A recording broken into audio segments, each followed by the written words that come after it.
hurricane, they spin up really quickly and then they die down really quickly. So, and obviously they're rain wrapped as well. A lot of heavy rainfall associated with this tornado warning right there. And then we've got more of those bands trying to develop farther out into the Gulf of Mexico.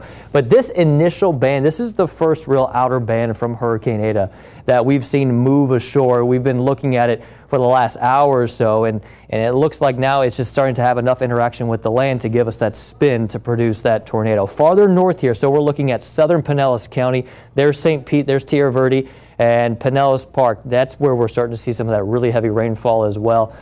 This is a loop over the last hour, so you're seeing the general progress of how the heavy rainfall and those windy conditions are moving up from the south. So looking at the big picture, what we're trying to identify is do we see any more of these bands moving in? We've got the tornado warning right now that runs till 12:30 for Sarasota and Manatee, but here is the center of Eta, and the center is basically where we're going to see these bands emanate from. You see another band setting up right there. There's actually another band sort of in the wake of this strong band that we're finding over Sarasota and Bradenton right now.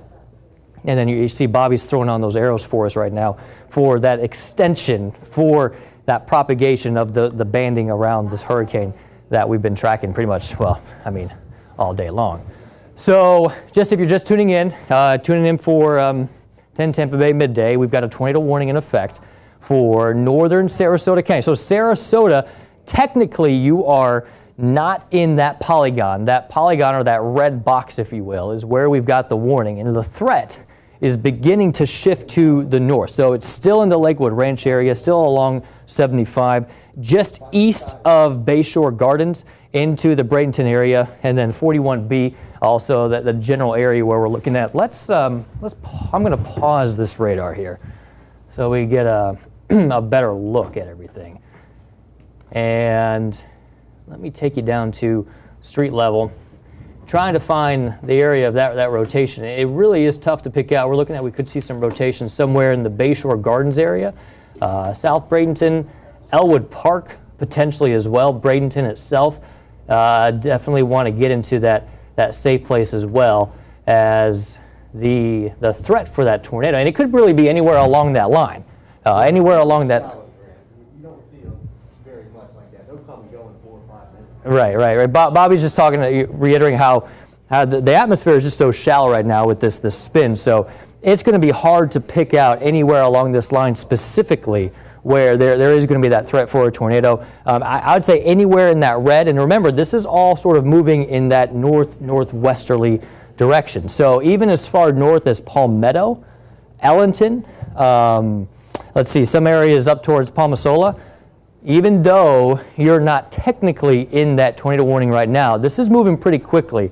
Natalie, how fast you say this was moving? Northwest at 50 miles per hour. All right, so it's moving really fast. Yeah, around 50 miles per hour. I mean, the rotation is so weak. There's not a very clear area. And I think even outside of this tornado threat, guys, we've seen wind gusts around 45 to 50 miles per hour. So the wind gusts associated with this initial band with Eta it could produce some damage as well. A tropical storm force is 39 miles per hour or higher. We've exceeded that several times from Venice down to Sarasota as well. There's a better look with the polygon for the red. That's your tornado warning. And then you've got another marine warning that'll be in effect for the bay and then the coastal waters just off Pinellas County. And an ETA on that as the storm is kind of in this area now, so it's in the Bayshore area moving to the north and west.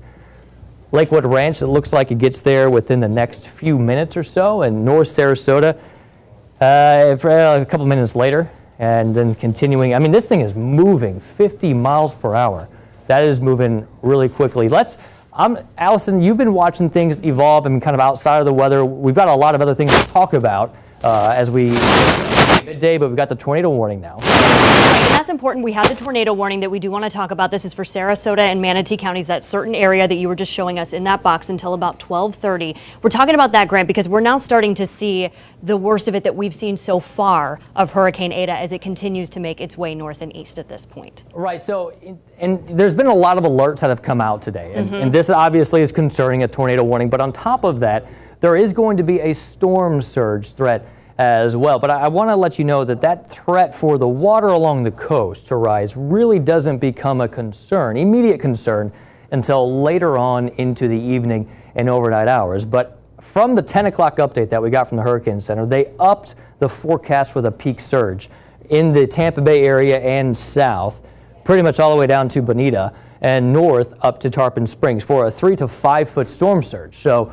along the water, anywhere in some of those low-lying areas, we're going to be working with that threat for some coastal flooding because of the surge. Areas north into the Nature Coast, 2 to 4 foot storm surge, and then Fort Myers also a 2 to 4 foot storm surge as well. Now, this heavy rainfall obviously is something that we're going to see all across the entire area. So the entire area has a flash flood watch that will be in effect through the next 36 hours or so, maybe even into tomorrow night. But 2 to 4 inches of rain possible. That could come very quickly, and that's why we're saying potentially up to 6 inches of rain in some isolated locations. But the reason we jumped into programming a little bit before our typical time slot here for the news is because of this tornado warning that, again, if you're just joining us, it's for Manatee and Sarasota County. The storm is moving to the north-northwest, or at least the line that could produce those tornadoes moving to the north-northwest at 50 miles per hour. So in addition to those embedded wind speeds that could cause the damage, we're also seeing the storm moving that quickly to the north at around 50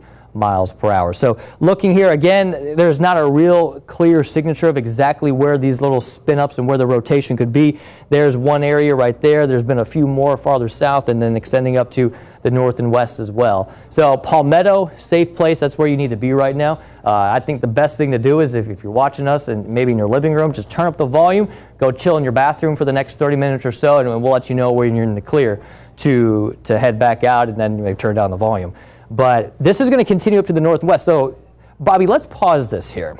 Let's pause this and let's just do a little bit of our own, imagination here. See this line right here that extends all the way down. This is going to continue to pivot up towards St. Pete. So I think everyone in southern Pinellas County, Riverview, Apollo Beach, and even up into the Tampa and Brandon area, you really want to watch this band. This is all going to sort of pinwheel itself to the north and west, and it's probably going to weaken as it continues, but once it moves across the bay, that's going to produce less friction, right? So the wind speeds are going to be able to increase, and once those winds then hit Pinellas County, we'll have to watch the potential for maybe some more spin up. And that's what's happening here, is you get these winds that are just flying in off of the water, and then they hit the friction of the land, and it's sort of like slamming on the brakes with the wheels turned slightly, right? And that's what ultimately gives us the spin, and it taps into some of the upper level winds, and you get that threat for a tornado. So that's the big scale picture. Just folks upwind a little bit. Just know that St. Pete and southwestern Hillsborough County, keep an eye on that band. Even though we've got this tornado warning now for Sarasota and Manatee, we're working with a continued threat as we go into the afternoon. And Grant, when it pertains to the actual tornado warned storm, as we approach 12:05, I wanted to bring this up just because this is what the National Weather Service had mentioned as well. Next areas that would be impacted immediately to the north and to the northwest of it would be Palmetto, not only Bradenton, but also Memphis and Ellington right around 12:05 as this area rotation, which was radar indicated, does continue to pump its way towards the northwest, moving rather quickly, as you mentioned, 50 miles per hour.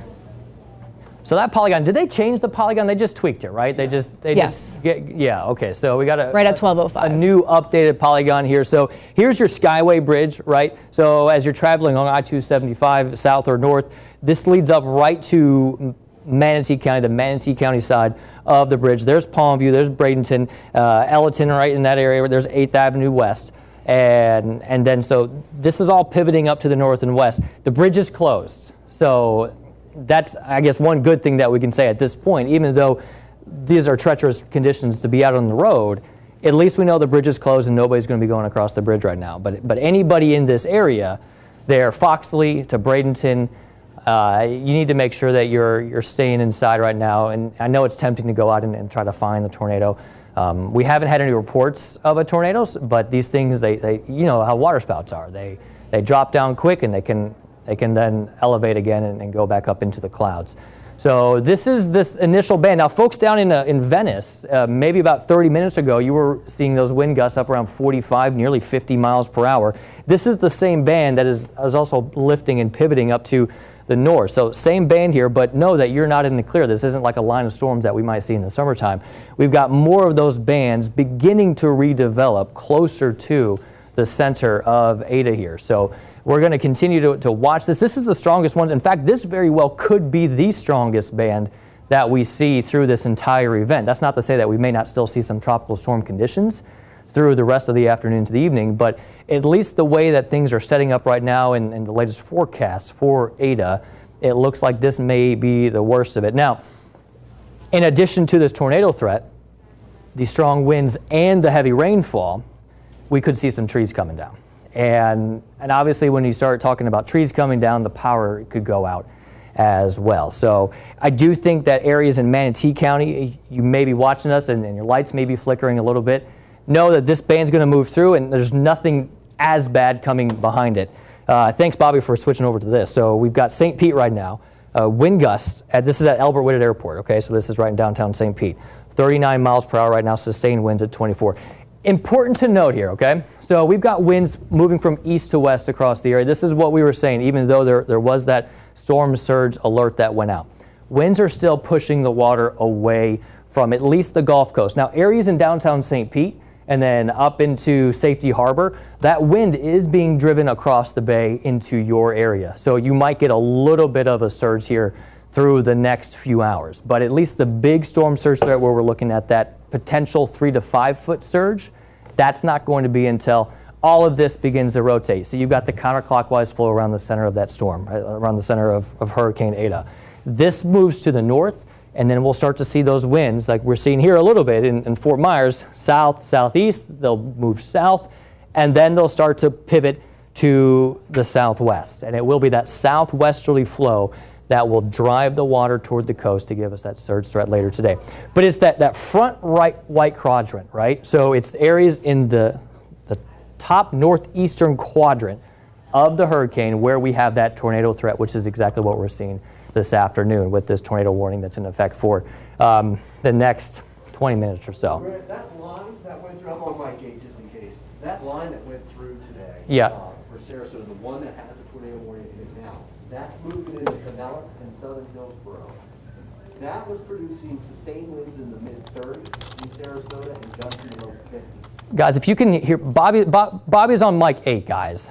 He's talking about the line that we're tracking here moving into Southern Pinellas County right now. Sustained winds up at 35 miles per hour. That line that has the tornado warning in it now right. in Manatee County, as that went through Sarasota, that was producing sustained winds in the mid-30s and gusts in the low 50s. All right, Bobby, I'm going to come over to you. We can't get your mic pulled up right now. I'm going to stand a little bit closer to you. But, you know, basically what we're talking about is you're talking about those sustained winds at around 30, 35 miles per hour. That's what's moving into St. Pete right now. And then we're seeing a little bit of spin extending to the southeast off of that line of storms that is moving out of Manatee County and then into Pinellas County. So it's all connected. It's not like one individual cell. This is a band, okay? This is the band from Hurricane Eta that is moving in. So there's that band. See how it extends up to the north and west? It actually right along the Gandy area, all along I-275. I mean, honestly, even if you're in Pinellas County and you don't have a warning for you right now, just stay where you are. Stay put for now and allow this band to move through. It'll take about an hour or so. But allow it to move through because this is really heavy rainfall. There's going to be no doubt standing water on the roads, especially along I-275 there. We'll probably see some urban flooding just from this heavy rainfall. It's going to train a little bit. We're going to see some of that heavy rainfall continue to move over the same area for the next hour or so. So I say Pinellas County getting on I-275, probably not the best idea right now, especially with this tornado warned band or cell, I guess you could say, tracking to the north and to the west. In fact, Bobby, let's zoom down a little bit there. Just, I mean, right outside of Palmetto there, and they're in the Memphis there, just south of Gillette. See how there's a little bit of, that feature right there. It's sort of bowing a little bit. So what that's telling me is that we've got some strong winds coming up from the southwest right now. And then they're not as strong here, so we're getting a little bit, probably some broad curvature or some circulation within that system. So I would not be surprised if Gillette, and in between Memphis and Gillette, all right, you guys could be working with 50 mile-per-hour gusts right now, if not closer to 60 mile-per-hour gusts, just knowing how this whole band is starting to bow out for us. And again, you guys are in the tornado warning, so you should be in that safe place to begin with. But right there at the connector between 275 and 75, that's sort of the zone right now where we may see, if not a brief touchdown for a tornado, but certainly the possibility for some damage coming from some strong wind gusts there. And just doing some more analysis, you'll see clearing conditions even behind it. And you might even still get some breezy conditions in the Elwood area, Elwood Park, Bradenton. Even though the rain's starting to taper off a little bit, you're still going to see some breezy conditions with some of those upper level winds being pulled down behind that band. Bobby, do we have you yet? Yeah, we've got, I think you might have me yet. I've got a mic on, another one. I think you're good now, yeah. Can you hear me? Okay, you guys in the control room, if you can take weather 1, I want to take you live outside. We've got a camera in St. Pete Beach that's looking back at the Skyway. Weather 2. Weather 2. Weather 2. Yeah, I'm sorry, guys. Weather 2. There's potential for this to make water spouts as it's coming across. So if you're in South St. Pete, if you're from the pier southward, you're going to be wanting to watch that because we don't have any warnings at this point, but that line, as you can see, is moving well across now the bay. It extends. I mean, you can see it's basically all the way out here at this particular point. So because we know that we have rotation in there, that's something that we've got to watch because it could actually produce another tornado or even a water spout coming across the bay. Those lines, as Grant's been telling you, I mean, that's what we've been watching on radar all morning long. This has been the strongest line. This is where we would expect to see the best chance for a tornado. So there's our shot looking at the from St. Pete Beach and the Grand Plaza. So Bobby, we're looking to the south here, right? Yeah, that is actually a little south-southeast. Right. Across the island there. The Gulf is on the right-hand side of the picture there. That's Boca Ciega Bay, basically on the left-hand side. It's just raining so hard you're not going to see the visibility. But that is an area that is seeing very, very heavy rainfall right over top of the span, the main span of the Skyway right now. And that's just about to brush through Tierra Verde. So this is going to come all the way through. St. Pete Beach, Tierra Verde, all the way up. So the dawn's down this way, right? We got the dawn down the beach. Yes. Correct. And so we're sitting at the Grand Plaza. Our camera's on top of the Grand Plaza here, looking to the south. There's Beach Drive. And what you would normally be able to see is so Bobby's panning over. This is Boca Ciega. You're going to have Gulfport off in the distance, which obviously you can't see. But the visibility is downright awful. We've seen this visibility get gradually worse and worse over the last 2 hours. Yeah. Is when we've started to see this all change. And it's a heavy rainfall. It's not fog. You know, sometimes we see that sea fog coming in. This is just downright because it's raining so hard. In fact, Sarasota reporting a rainfall totals just within the last couple of hours of already tornado warning. 2.5 inches. Okay. Yeah. So good news. They've canceled the tornado warning, but we are in our typical spot for Brightside. So we should track Eta and take a look at this is what we're talking about today. Let's talk Eta. You guys want to go ahead and do that, do a kind of an overview of everything? And yeah, so what Grant was just talking about, the tornado warning for Sarasota and Manatee counties, it has been canceled at this point. Right now you're looking live from our Grand Plaza St. Pete Beach cam. You're looking at that heavy rainfall. You're seeing these conditions starting to get worse as we've gone over the last couple of hours as we continue to track Hurricane Eta as it makes its way north and east. We're expecting rain and winds all throughout the day today as we continue to track this storm. And we're going to give you a better idea of where we're talking about, Grant, when we're talking about this storm and how we have seen it change so much just from last night to where we're talking about today at noon. It's been a tough storm, no doubt about it. It's been a challenging forecast. And for days it's been that way. That's Absolutely. Not just today. Yeah, guys, let's switch over to Weather 1. Guys in the control room, please, if we could switch over. That's up in Clearwater Beach that we just had there. Starting to see up. the waves. Oh, you can totally. But here's the thing: the wind is coming from east to west right now, so it's actually pushing the waves down. The waves that we're seeing in the Gulf right now is the energy that's propagating to the north and east from Eta itself. Here's the latest update. 75 mile per hour hurricane. So it is a low end category 1 hurricane right now, gusting up to 90 miles per hour. It's moving to the north northeast around 10 miles per hour. It's slowed down a little bit. Earlier on this morning, it was moving up around 12 miles per hour. This is what we were just showing you. Look at those gusts in Sarasota. Live gust reports out of Sarasota at 48 miles per hour. Sustained winds all up along the coast, 20 to 25 miles per hour. There's that band that moved ashore that just produced that tornado threat for Manatee and Sarasota County. So that's going to continue to move up towards the north. It'll move through St. Pete. It'll move towards Tampa, all within the next 5 minutes for St. Pete, but probably give it another 15 to 20 minutes for Tampa. It's moving around 50 miles per hour. Tornado watch for the entire area, pretty much Tampa, St. Petersburg south, all along the coast. Lakeland, Polk County not included in that tornado watch. However, we may see that issued later on this afternoon. So a closer look at that band again, that's the immediate concern where we're finding some of those wind gusts that could be up around 50 miles per hour or so. And then that's traveling right over the skyway. There's southern Pinellas County, Tierra Verde, that's seeing the worst of it right now. It's going to continue north up towards St. Pete Beach. We'll have to check that St. Pete camera here relatively shortly. All this rainfall, 2 to 4 inches of rain, I think that's on the low end at this point. What we're seeing is that rainfall beginning to accumulate now, so we're going to have to update this. But there is a flash flood watch in effect for the entire area. And we could see some places potentially see up to 6 inches, maybe even a little bit more than that, and that would result in inland flooding. This isn't coastal surge. This is the inland flooding, street flooding, and that sort of thing. So we're going to have to watch those conditions as we go through the rest of the afternoon. Here's the surge concern.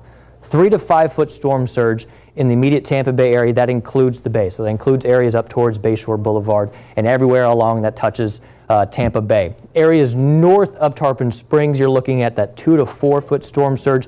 And this all looks like it comes to be more of a growing concern through the evening hours as the storm starts to move north. Here's the track. Let me show you the track here. We're going to see that storm likely weaken to a tropical storm later on this afternoon. We're hoping it does it sooner than later. It's been fighting some dry air all morning long. But those sustained winds for everybody, especially along the coast, could be between 35 to 45 miles per hour. Gusts could be as high as 60. We haven't seen those gusts up to 60 yet, but they've been pretty darn close. Flash flood watch, we just talked about that, and then obviously that storm surge warning. So there's kind of the breakdown of where we are right now. Natalie Ferrari standing by, guys. I'd like to bring in Natalie so we can talk about where we go from here. The plan is to, I think we're good to bring Natalie in over at the other screen. All right, Natalie, let's talk about where we go from here. That's kind of the setup for what we're concerned about. Show us how it all comes together. So as we go through the next several hours, again, as Grant has mentioned over and over, that we'll see that threat for not only those gusty conditions to persist, but those rounds of heavy rainfall. You know, this, of course, is looking like it's going to be definitely one of the heaviest, but we do have that potential still for additional moisture to be surged our direction, especially along the coastline moving forward. Flash flood watch continuing until 1 o'clock tomorrow afternoon, with 2 to 4 inches, likely more widespread, isolated higher than that possible. Also, that storm surge warning, 3 to 5 feet potential as we make our way along the coastline through today and into tomorrow morning. I want to show you the future cast, kind of break this down for you hour by hour, because this gives you a really good idea as far as how those winds are going to play out, with the strongest, not only sustained winds, but even gusts going to be along the coastline there. And you'll notice how that really just shifts our winds throughout the day into this afternoon and evening, pulling in those heavy rain bands. So we're talking about these showers moving through quickly, but they're going to be bringing down heavy downpours as they do so, all that energy kind of trailing behind. One thing that we've noticed as we go through the overnight time, I do think some of that will become a little bit more widespread, a little more few and far between, broken up pockets rather than these widespread, consistent, heavier downpours at times. But it still will bring in a little bit of training, a little bit of moisture pulling in behind it as we get through the overnight hours and into tomorrow morning. So here's how the timeline is going to be playing out for you guys. As far as those gusty conditions, we are seeing them, and they're going to persist through the afternoon and into this evening. Same conditions and same threats with heavy rainfall as that flash flood watch is in effect all the way through 1 o'clock tomorrow afternoon. Also a tornado watch in place for much of the region until about 5 o'clock this evening. So we'll update you, of course, on everything that's happening on 10tampabay.com all throughout this entire duration of the event. I do want to toss things on over to Allison, as we do have some crews out and about the area. Yeah, we've got our crews there all over Tampa Bay, keeping an eye on this for you. So we want to go this afternoon to Tampa Bay's Leah Fernandez. She is live in Sarasota. Lots of wind, Leah, especially just over the last hour or so. You've seen those winds and the rain start to pick up. Oh my goodness, Allison, it is super windy out here. Like you heard Grant say, we're close to 30 miles per hour and we've seen up to 45 miles per hour. I'm out here at the North Jetty in Sarasota County. And as you can see, it is still raining and the winds are picking up. But if you look behind me, just look at how intense these waves are. I talked to a surfer out here and he said it was crazy and did not recommend getting in this water if you are not experienced. It is pretty scary out here. I actually see some more surfers getting ready to go out in the water, but really, if you don't want to get wet, I would advise you to stay home. We already are seeing a little bit of flooding in the roads, but you know, Allison, we're going to be staying out here for a while, so I'll send it back to you. Leah, for us live in Sarasota, we want to get to Grant Gilmore now. We have another tornado warning we need to talk So about. it's the same line. You know, if you guys have been watching us, same line here. Let's switch over to, there we go. We got weather 1 here. So tornado warning now, this is for Pinellas County. So folks that were just under that tornado warning for Manatee and Sarasota, that line, like we were saying, pivoted up to the north. So this includes downtown St. Petersburg. Downtown St. Petersburg, everybody in that southern half of Pinellas County, pretty much, except for the beaches, but even the beaches, guys, I'd get inside. Stay inside, get it to your safe place, and stay there for the next 30 minutes or so. This tornado warning will run until 12:45. Here are some ETAs. Bobby, thank you, sir, putting them on for us. Looking at Lehman around 12:41, Pinellas Park at 12:44, Cross Bayou 12:48, and Feather Sound. Now, obviously, there's just points on the map. If you're near those areas, that's where we're going to need to be finding your safe place. Bobby, it looks like, yeah, right there, just south of there, 31st Street South. So that's where we're looking at that threat. Now, this is moving very fast. So we took the radar scan. It takes a couple of minutes to get that radar to whip back around. So anywhere north of, or anywhere in southern Pinellas County, this is where you need to be aware that the threat is heading towards you, and you need to be in your safe place because it's going to be hard to see. We don't want you looking at your windows to try to find it. We'll figure out where it is based on the radar data. We want you to be safe and away from the dangers of that wind. So Pasadena Yacht and Country Golf Club there, looking at it being in your area within the next probably 5 minutes. This thing is moving fast. 50 mile per hour up towards Pasadena, all up along there, even up into the Tyrone area, the Kenneth City area, all up along the Intracoastal is where we're going to see that threat for that band of this threat. Now, it's not just that one point, so we're looking at that one point right now, hitting Pinellas Point right now. We could find a little bit more of a spin somewhere since you've got this different land and water interaction. That's where you're going to see some of the potential for some spin occurring, maybe even a water spout coming ashore. And that's likely the case. If there is something, you could very well have a water spout coming off of the bay and then heading into South St. Pete. Tierra Verde within that as well. Just looking here, I mean, there's a little bit of a hook, would you say, Bobby? I mean, maybe a little bit of a hook there, somewhat of a better radar right near the northern end of the Skyway, right there at 275. It's just, it's going there over South St. Pete right now. It looks like it's going to cross up and go more towards actually Kenneth City. And we're also getting now a separate polygon, a separate area of circulation within Hillsborough and Manatee County. If you look at it on velocity, you're not going to see much. Velocity is the product we use that shows rotation. It shows not only where the raindrops are, but it shows where they are moving. A second warning, I think, just came down. Yes, the second warning. Yep. Let's switch back to... Let's go back to this. There we go. That should give us... So this second warning looks like, yeah, it's for Manatee and Hillsborough County. So, Bobby, let's pause the radar. Let's stop the rain. And so we'll pause that. We have this hole in the radar. That's where the National Weather Service radar is. So that's why we don't have any radar returns right there. But Parrish, Ruskin, you're in the second tornado warning. This second tornado warning, I'm guessing, is probably going to go until 12:50. This is also 12:45. Oh, it's also until 12:45. 12:45. I'm going to redraw this. It's moving to the north at about 50. Okay, so 2 tornado warnings. One for Pinellas County that goes until 12:45, and then a second tornado warning that also goes until 12:45 for northern Manatee and southern Hillsborough County. That includes Apollo Beach. So looking at Apollo Beach, the threat for this tornado arriving just before the warning is set to expire. Anywhere, even outside of these 2 polygons, these 2 tornado warnings, could still see tropical storm gusts to around 40 to 50 miles per hour. And this is going to head right over the Willow area, even Waimama. If you're in Waimama, get to your safe place. I wouldn't say that these are hard set rules for these boundaries for where we're going to see this tornado threat. This whole band has the potential to produce some rotation that could ultimately produce that tornado. And obviously South St. Pete and most of the southern half of Pinellas County. And it's moving a little bit quicker. I will say this area of radar indicated rotation is actually moving about 20 miles per hour quicker than the one that's likely going to produce a waterspout near Pinellas.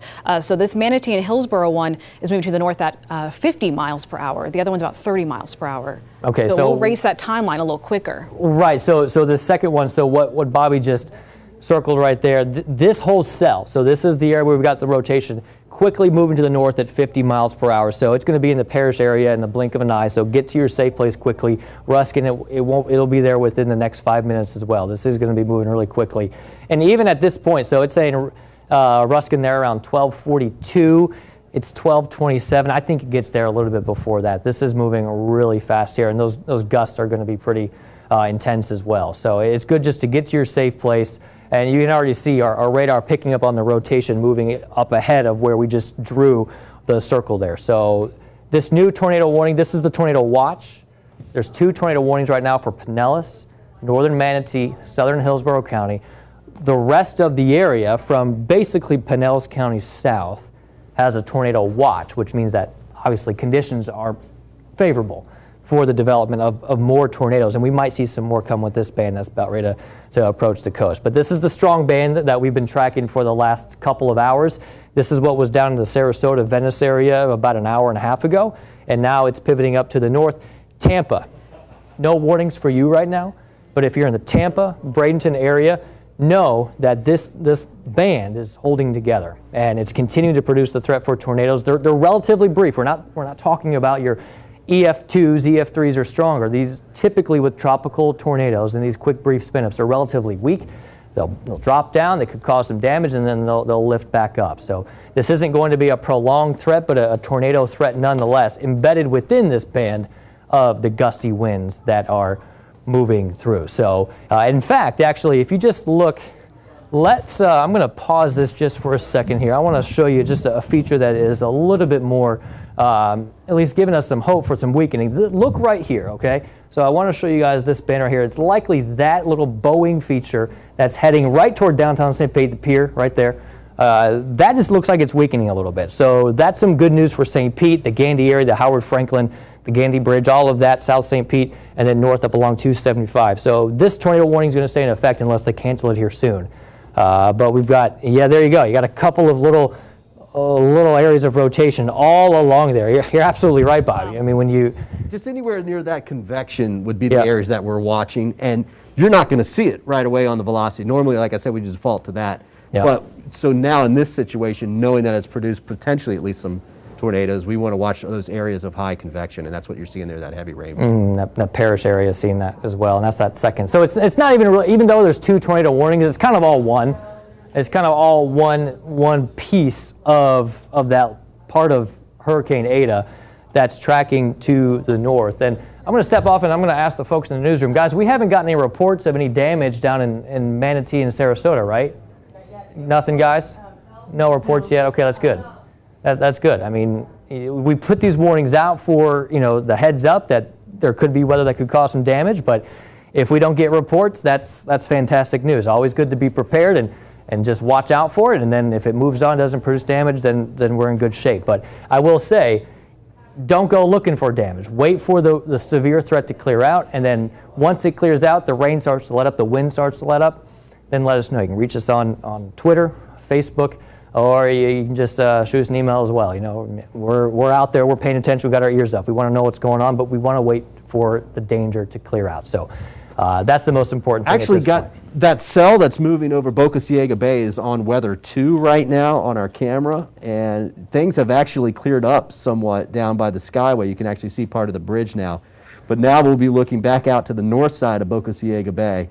That's what you're looking at here, and eventually you're going to see, well, you won't see it, but the Trop in downtown St. Pete is just off to the left. And the Skyway's been closed now for more than an hour or so. It was close. There were 50-mile-per-hour winds there around almost 11 o'clock this morning. And mainly, Allison, you have a great point, because of this line, and that's what we keep saying, this is probably one of the strongest lines. This line is raining so hard, it will actually cut down on the instability a little bit as it comes through. And you're going to notice that we're going to have to watch a couple more bands later this afternoon and this evening, but for the most part, this is going to be one of the strongest lines that we're going to see. Scanning right now, looking to see if there's any water spouts coming across there, but now most of it's back out over land and moving up, back over on Weather 1. So, Bobby, when you're saying that we're going to have to be watching for those bands throughout the afternoon, are you talking about the situation that we've just gone through over this last hour, that's something we're going to be going through throughout the afternoon today? The chance of it, yeah, Grant was highlighting that before. Guys, there you go, on Weather 1. This is the one we're dealing with right now, right? That's the band. It's actually moving, it's kind of rotating off in this direction. Yeah. Right? And then that one, all morning long, has had the most convection, had the highest winds. That's the one that produced wind gusts in the 50s for Sarasota. But more importantly, sustained winds in the mid-30s there, below tropical storm force, but sustained in the 30s. And then you've got this here. And then you've got this here. And all of those need to rotate. How much do they change?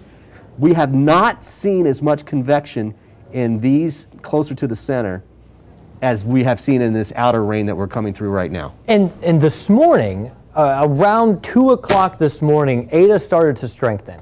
And as it strengthened, a lot of convection, like Bobby was talking about, started to develop near the center of the storm. This is the center of Eta. What we're seeing here is a result of that convection and that strengthening that we saw with Eta earlier on this morning. So that has propagated out. What we're finding is that there's some drier air starting to try to mix in with the center of Eta coming in from the south. And that might be, we'll have to wait for a little bit. It takes a little while. It's like turning a cruise ship as opposed to a small little speedboat. It takes a while for hurricanes to respond. But this dry air coming in, and you can see generally that drier air, it looks like it could be weakening. However, it seems like over the last couple of frames, we're starting to get more of that convection flaring up in the center. So that's the concern. There's a little bit of a stall in the strengthening with that. So that's why we're not seeing the bands closer to the center as strong as they once were, as the one that's moving through right now. But if this center of the hurricane can reorganize and sort of incubate it and isolate itself from that drier air, then we're going to see this start to strengthen again. And that's going to continue up to the northeast generally. And that's the general track. Now, with a weaker hurricane or a tropical storm, we expect it to stay a little bit farther offshore.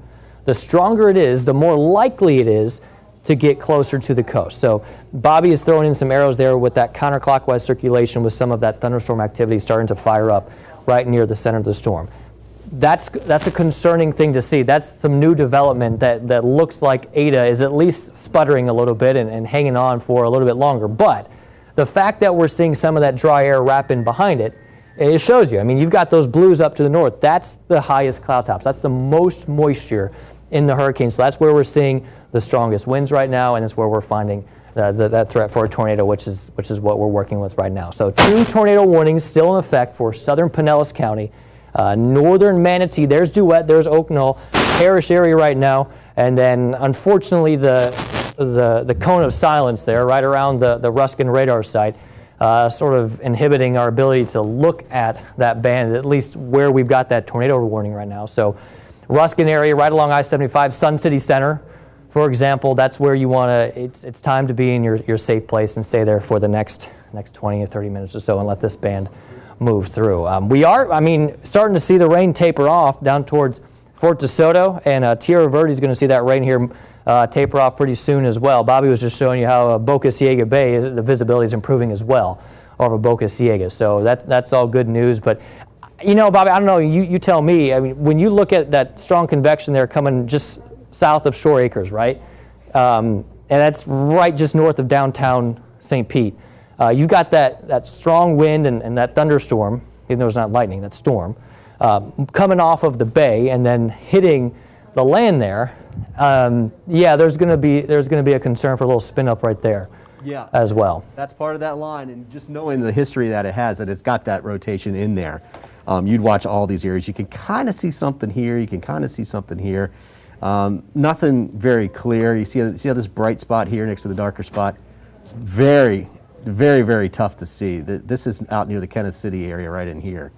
That looks like it could have a little something in there. And as you notice, these warnings haven't lasted the whole time either. Yeah, see that? Look at this. And those bright okay, spots. the radar just picked it up. Yeah, there it is. Yep, radar just picked it up. So there you go. This is out near Seminole. This is out near 694 going out. Just north of Bay Pines. Now, if you're in the Bay Pines area, it just went by to your northeast. No, there is a warning in this area. That could be part of it. Yeah, I mean, you're right. But I mean, those bright spots, right? So you got a bright spot there, another, higher velocity over near Pinellas Park. That's where you're going to get the stronger wind. So even regardless of where there could be that spin that could produce a tornado, that's generally where we're going to find the threat from some gustier winds that could produce some damage. So, we're looking at Pinellas County right now. We can't forget about Manatee County and Hillsborough County as well. Natalie? Our Pinellas County warning also just got updated. Now it's kind of narrowing in, just on the area that you guys were zoomed in down to. Okay. Looking at the areas of Seminole and Gandy around 1250 as possible impact of this dangerous storm, the timeline there. So in this one, this tornado warning now over Pinellas County, this is the one that's moving generally around 30 miles per hour. So it's moving a little bit slower. So what we're seeing is, think about a door opening, right? So as this whole thing pivots this way, that outside band, the second warning, is going to move faster. So that one's moving around 50 miles per hour right now, heading toward Port Tampa, but not there quite yet. I'll be watching that cell there too. I mean, you could very well get a new tornado warning coming off of that, Bobby. Yeah, and then, you've got that one on the western side there over near Seminole, headed towards Indian Rocks. I mean, that's just very heavy rainfall, but certainly some gusty winds. And then you've got this, what they're referring to in their warning, which is that one right there. I'm pulling up Mahaffey Theater camera over on weather too. We'll see a little bit of that, but I'll be turning that around here. While you pull up that camera, I'm curious what downtown St. Pete looks like right now. But something to note, just for you looking at the radar here at home, anytime that you see the radar go from a very bright color like a red or even a purple in some cases and quickly drop off to the green, usually that's an indication that there's going to be strong winds somewhere within that. Obviously, more likely you're going to find that where the red is, but that sharp drop off in the rainfall, especially with the tropical system, there's going to be something going on in there and likely dealing with some strong winds there right along 19A, Bay Pines area. And that's also traveling to the northwest at around 30 miles per hour. So it looks like that would, even though it's technically not in the tornado warning, Pinellas County, anywhere in Pinellas County, just get to that safe place, hang tight. So when you're talking about those strong winds in that area where you're seeing the reds and all of that, then you see the greens and it's, you're getting more rainfall. Are you going to see that big drop off of the winds and the rain? And absolutely. A break from all of that then? Yes, yeah. So that's exactly what you see. So the reds, the yellows, I mean, it's very, very heavy rainfall. And that's where we could also see the flooding. But then the reds, the yellows, they all let up and there's not even any green anymore. That's where you're going to get, just a quick drop off. It's amazing how quickly it happens on both sides of it. It's amazing how quickly the rainfall just picks up and the wind picks up, and before you know it, you might even have a tornado overhead, and then it's amazing how quickly the rain tapers off. So precip rates, precipitation rates, how quickly is this rain coming down? We talk about how quickly the wind blows, but how quickly does the rain come down? So we measure this in inches per hour, and typically we would start saying, okay, if we get a rainfall rate of about 3 inches, 4 inches per hour, that's a pretty big deal. If we were to query on some of these, they're upwards, it looks to me, of probably around, there you go, 3 inches an hour. And I'd even say some places are going to be closer to 4 inches an hour. So you get that amount of rainfall in a relatively short period of time, you're going to get that concern for some flooding. We have something called flash flood guidance. We know we have a flash flood warning in effect for the area, or watch, I should say, in effect for the entire area. The National Weather Service issues what's called flash flood guidance, and generally it's a number. It's for us, normally, it's 3 to 4 inches, because in Florida we can handle a little bit more. But when you get this 3.5 inch that you're at right now, that's not a single thunderstorm, that's several of them. And because the way this is rotating, let me put this into motion, it's going to be moving over the same areas at times. So this is the type that it's going to come and go real fast, as Grant said, but it's going to put down quite a bit of rainfall. And then it's going to dry up. I mean, if you look, we've actually have a little less in the way of rainfall. down towards Venice and Sarasota, and now even into Bradenton is actually going to dry up a little bit.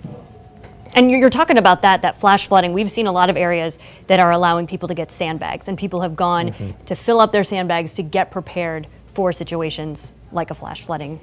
Flash flooding, but your sandbags are an issue where you're looking at the threat for that coastal, that water, just every wave gets a little bit higher up to the beach, a little bit higher up to your yard. And before you know it, it might be heading into your lanai. That's a lot of people will get the sandbags for that as well. Now, if you're in the Alafaya River area, Pasco County, or maybe along some of the other rivers in the area, and you live in that low-lying area, you're probably familiar with that river rising as well. We're probably not going to see that river rise today.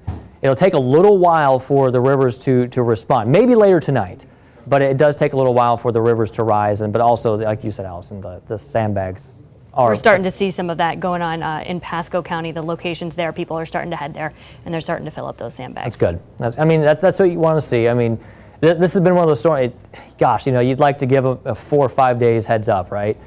This has been one of those storms where you think it's going away from you, and it's less of a concern, and then the track shifts east, and next thing you know, you got a threat for a hurricane heading offshore. So you had been mentioning in detail, when it comes to our tornado warnings, we do have 3 counties looped in, but the National Weather Service just updating, they're going to go ahead and let the one for Hillsborough and Manatee expire at 12:45 as it's no longer capable of producing a tornado. It is weakening as we speak. That individual cell is.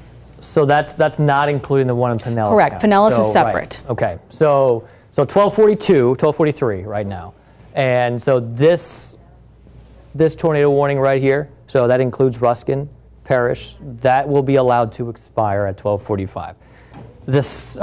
Expire. Correct. The second tornado warning, which also is in effect until 12:45, likely, I don't know. I mean, it's been tough. We're seeing a little bit more convection kind of fire up here just north of downtown St. Pete, right in the Gandy area, right where you've got the Gandy Bridge and real close to where 275 meets up with the Gandy. That might be an area that could cause the National Weather Service to extend a warning farther to the north and west as well. We've got the switching sources here, looking at the looping here, back to the warnings. And that band, Bobby, that band it's still there, but it's certainly not it's a little more fragmented. Yeah, it's weakened a little bit. Yeah. And just from that rainfall rates that we showed you, you could see it was more isolated than anything else. And that's been the trend not only this morning, but for the last day or so, as we've had some showers and storms and rain bands just on the east side of the storm coming up. By the time they got to I-4, they really started to thin out a little bit. Now, we had some good downpours yesterday, but we're starting to see a little bit of that. I don't think this weakens all that much, just because it's been hanging together the whole time. Right. But certainly now, if you're in central and northern Pinellas, western Pasco, Trinity, downtown Tampa right now, South Tampa getting it, Bradenton, Riverview, Brandon, the warnings are not for you guys in Tampa northward there, but northern Hillsborough, but the heavy rain and some gusty winds are coming through. This is where we could see the gusts in the 40s to maybe near 50. There you go. So new tornado warning, again, there just it is. Following the progression for Pinellas County. So this new tornado warning, it is 12:44. Yeah, it's again a radar indicated severe thunderstorm capable of producing over a ridge crest near Largo. So it goes until 1 o'clock. So 1 o'clock, yeah. Northwest at 40 miles per hour. It's near, there you go. Near Largo. Couple spots there. Got one there, another spin up there. So this isn't just one cell, right, guys? This is two areas of spin within that band of heavy rain and the wind. I'll get out of the way so you can put that somewhere. There you go. So Four Corners at 12:46, Clearwater Air Park 12:51, Coachman 12:51, and Celebration Station. You guys know where that is, right? 12:52. But that was just one cell. It looks like we've got a couple there. One just east of Largo, southeast of Largo. And I'm guessing this is still moving at 30 miles per hour, right? 40. 40 now. Okay, so it's sped up a little bit more. Okay, so it's moving up to the north-northwest at 40 miles per hour. So this includes Bel Air, Clearwater, Harbor Bluffs, Largo, and then Walsingham, All right, so you got the radar on there, Bobby. Let's see. Yeah, I'm trying to get back to the level 2. So this is the only warning that's in effect right now. So we've got this tornado warning that's in effect for central coastal Pinellas County. This tornado warning goes until 1 o'clock. And the National Weather Service, you might hear our alerts going off here in the 10 Tampa Bay newsroom for another marine warning. It looks like that just came down for coastal Pinellas County. And the immediate threat to all of you in Pinellas County is going to be this tornado warning. Though, interestingly, you still have really strong winds coming in behind it. So even though the tornado warning is up there towards Indian Rocks Beach, just south, or it probably includes Safety Harbor as well, maybe a little south of Safety Harbor.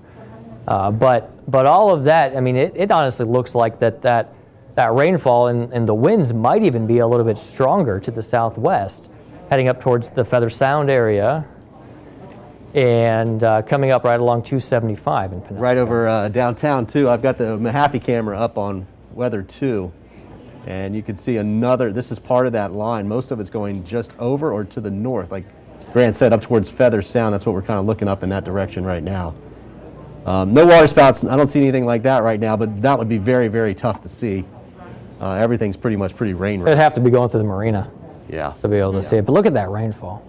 And then let me show you also, I'll pull up the beach, because the beach is showing, let me get you that. That's, can't really see much now because we're looking back behind a building, but that is where that tornado warned cell is headed at this particular time.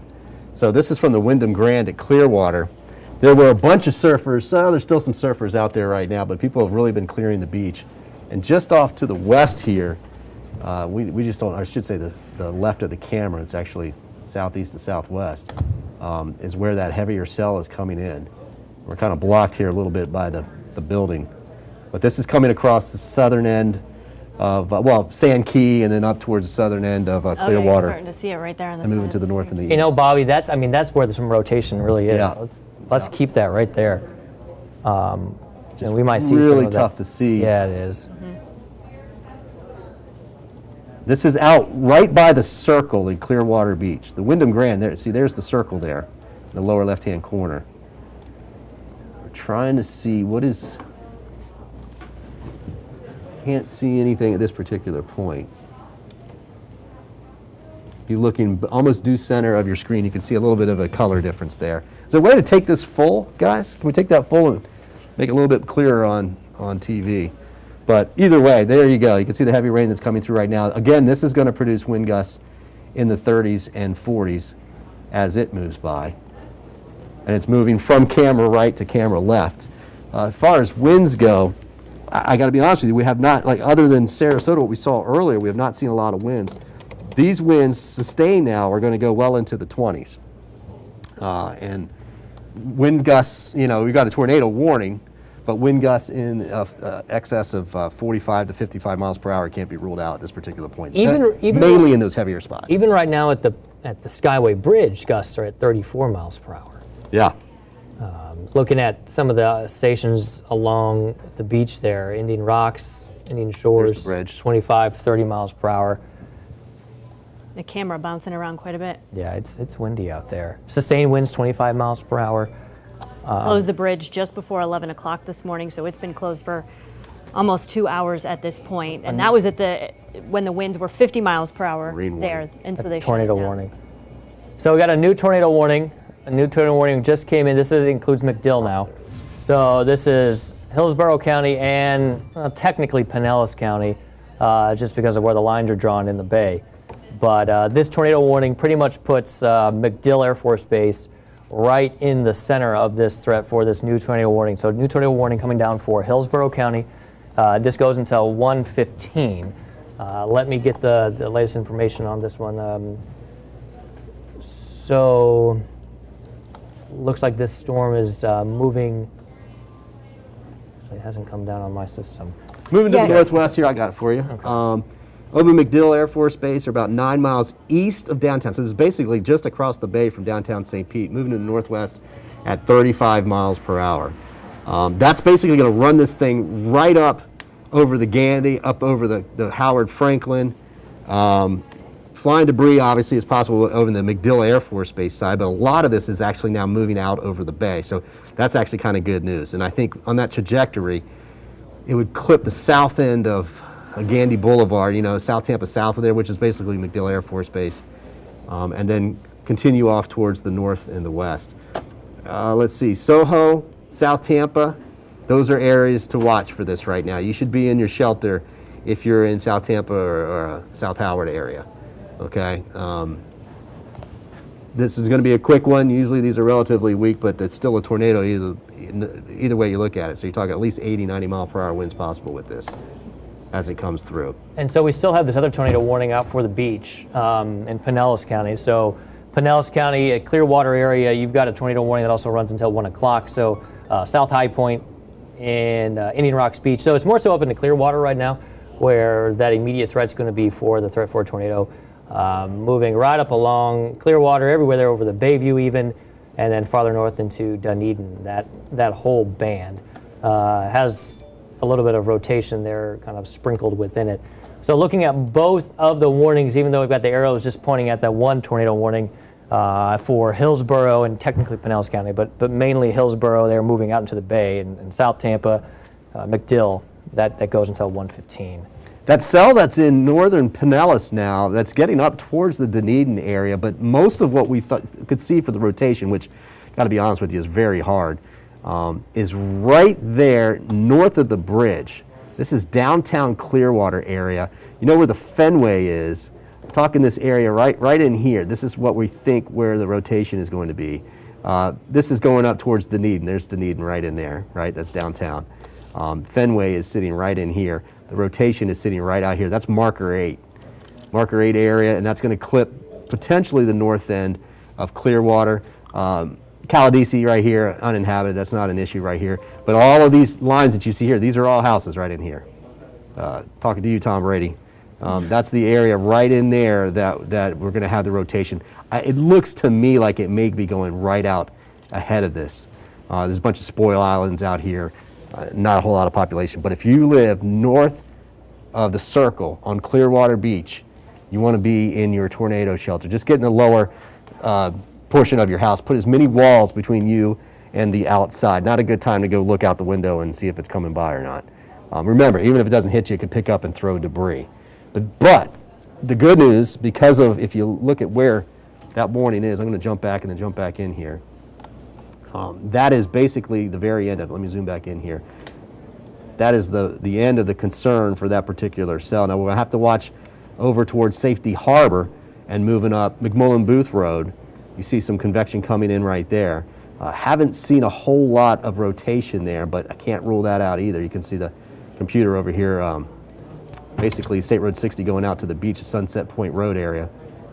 Grant, I don't see a lot there. What I do see, this looks good. This is moving out. That's moving out, and it looks like right here, this area right here, though this isn't, we were just talking about MacDill and how it looked like it was moving out over the Gandy and into the Howard Franklin, but what do you think about right here, Bobby, right over at Courtney Campbell? Yeah. Bayview, Safety Harbor, even though I think that's just out of the tornado warning, I would say Safety Harbor, get in your safe place. Hang out there, Oldsmar as well. It looks like there might be a little bit more up that way as well. So I think most of Pinellas County needs to just hang tight a little bit. Yeah, you can see it. Where you see the areas in red, that's our concern.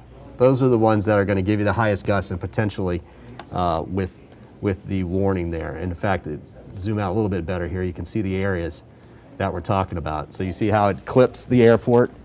Tampa International, by the way, shutting down at 3 p.m. today. They'll have an issue with this. We don't know. Can somebody check? Maybe there's even a ground stop there now because they're in a tornado warning. I'll check right now, but yeah, that was they were going to suspend operations at 3 o'clock today. It looks like it's just to the south of the airport where this particular warning goes up. And then over on the Pinellas side, obviously it's the Clearwater area. I think most of that now is north of State Road 60. So if you're south of there, looking pretty good, especially down towards Ulmerton and Bel Air Beach and Indian Rocks. Bob, you want to do a reset and kind of look big picture here? Yeah. And show the rest of the area? Because, obviously this is all part of the hurricane. which I'm assuming still is a hurricane. Probably get another update coming in at 1 o'clock from the Hurricane Center. So we'll be getting a new update from the Hurricane Center here soon. Yes, we do have 2 tornado warnings, but we also have a hurricane off our coast right now. There's the center of the hurricane. If you look closely, this is band number 1. So this is round 1 of our tropical storm conditions. And then typically as you get closer to the center of the storm, that's where you're going to find the stronger winds within these bands. You're going to band right there. There's the eye of the storm, or at least the center of the storm. There's another band right there. So another wave of gusty winds, very heavy rainfall, maybe a tornado threat, is going to move ashore in Sarasota and Manatee County again, probably within the next hour. And then there's band 3. So we got 3 bands pretty much lining up right there.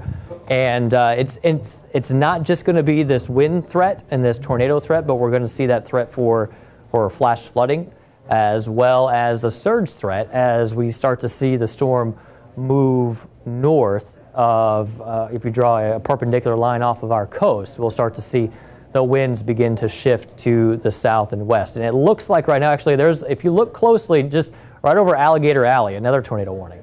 Yeah. Down that way as well. So it's not just us. Even though we're in that front right quadrant, even to the east and that southern quadrant, still a threat for some tornadoes as well. So as all this pivots around, don't think that just because you're on the coast or you're away from the coast that you're for some reason less likely to get a tornado. So Bobby's drawing lines there. There's that white line going up to the north, and then there's that other line going out to the east.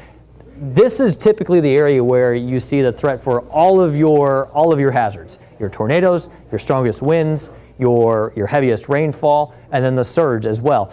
But as this system moves north, the east side of the storm is where we're still finding some strong conditions farther to the south. In fact, our greatest surge threat is going to come from this area of the storm down here because of what Bobby was just showing with those arrows. From the southwest to the northeast, it will push the water from the Gulf of Mexico on our coast and then into the bay, and that's where we have that threat for a storm surge. Now, if the hurricane weakens, and obviously we hope that it does, it looks like, in fact, just getting an update on my watch here, guys, looks like it has weakened to a tropical storm. Looks like it's down to Air Force reconnaissance have found 70 mile per hour winds. Okay, so it's down 5 miles per hour. I mean, moving to the northeast at 10 still, nothing really has changed there. I did want to point out while we're on this screen, Grant, generally in these situations we tend to see the best chance for tornadic activity kind of away from the center. So that would suggest that this line that's going through now is our best chance to have tornadoes like we're seeing. And then after that, it's just more of a straight line wind issue and then storm surge issue that comes as the center gets a little bit closer. And if you look down here at Alligator Alley, I mean, that's well removed from the center. This is pretty far from the center. And that's because of the environment of the hurricane, or now tropical storm, interacting with the outside influences, right? So you have wind speeds moving in different directions with height, and that's why you get that shear or that spin in the atmosphere. Whereas as you get closer to the center, typically you have a stronger system. It's a little bit more aligned through the atmosphere. So you don't have differing wind directions throughout.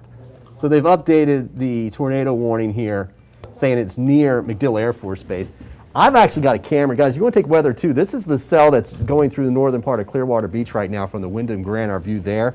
And then I'm also going to pull up our camera that's over at right here at the station, because we're looking east and we're just not seeing a whole lot right now, and we're not going to see a whole lot. That is the bay.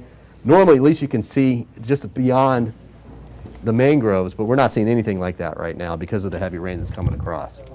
So let's see, we're still looking at the radar. Do we have? Does anybody want to take weather too, we guys? take weather too. Show what Bobby's talking about. There we go. Thank you. So yeah, not a whole lot to see right there. As I was panning this around earlier, I mean, it was just coming down hard right here. This is basically, this is from the top of the station, so this is what we're looking at here from the building. But most of it is now moving north of the Gandy Bridge. So the Gandy Bridge is right there. That's Gandy Boulevard you see in the lower center. The worst of the weather now is moving just to the north of there and skirting those areas, the Green Iguana, right up in that area. Basically going to push over towards West Shore area. Yeah. I mean, that's probably where the airport, near the airport too. Yeah. I mean, very well could see a ground stop at the airport here for the next, if they haven't already, I don't think we've gotten word on that quite No, yet. we haven't but seen anything Yeah, about you that. can see They're Rocky still just Point talking right about the there. clock. Let's, I mean, Let's switch back over to the weather one. it's hard to see. Yeah, there we go. It's hard to see here any kind of rotation, but it's probably right there out in the middle. Right? You see this here, see a little something here.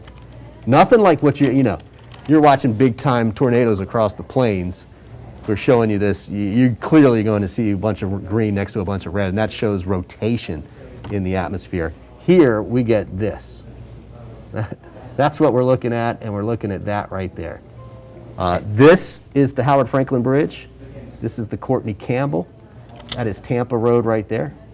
So this is moving towards Safety Harbor right now. If you're in Safety Harbor, I would be in my safe place at this particular point. This likely could bring a waterspout ashore here across State Road 60 and then right up into Safety Harbor and even Oldsmar. Oldsmar, I was just going to say Oldsmar too, yep. Yeah, I mean, you could get one in here and you could get, one in there like that.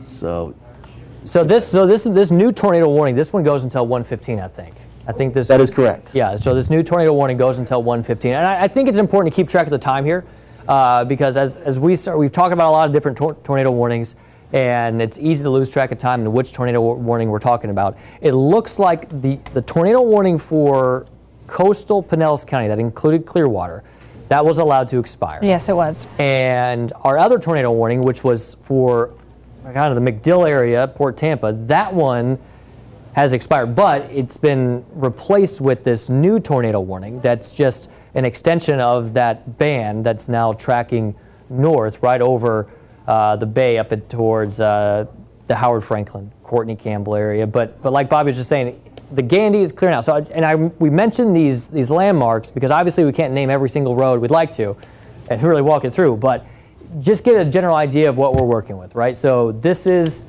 the Courtney Campbell right here, that line going across 60, and then Rocky Creek to the north. But I mean, really, Bobby, it looks like the worst part of it right now is at least over water. Yeah, and I think it's over the Courtney Campbell right now. In fact, now. it's over the north part of the bay there. It's bearing down right now on southern part of Safety Harbor.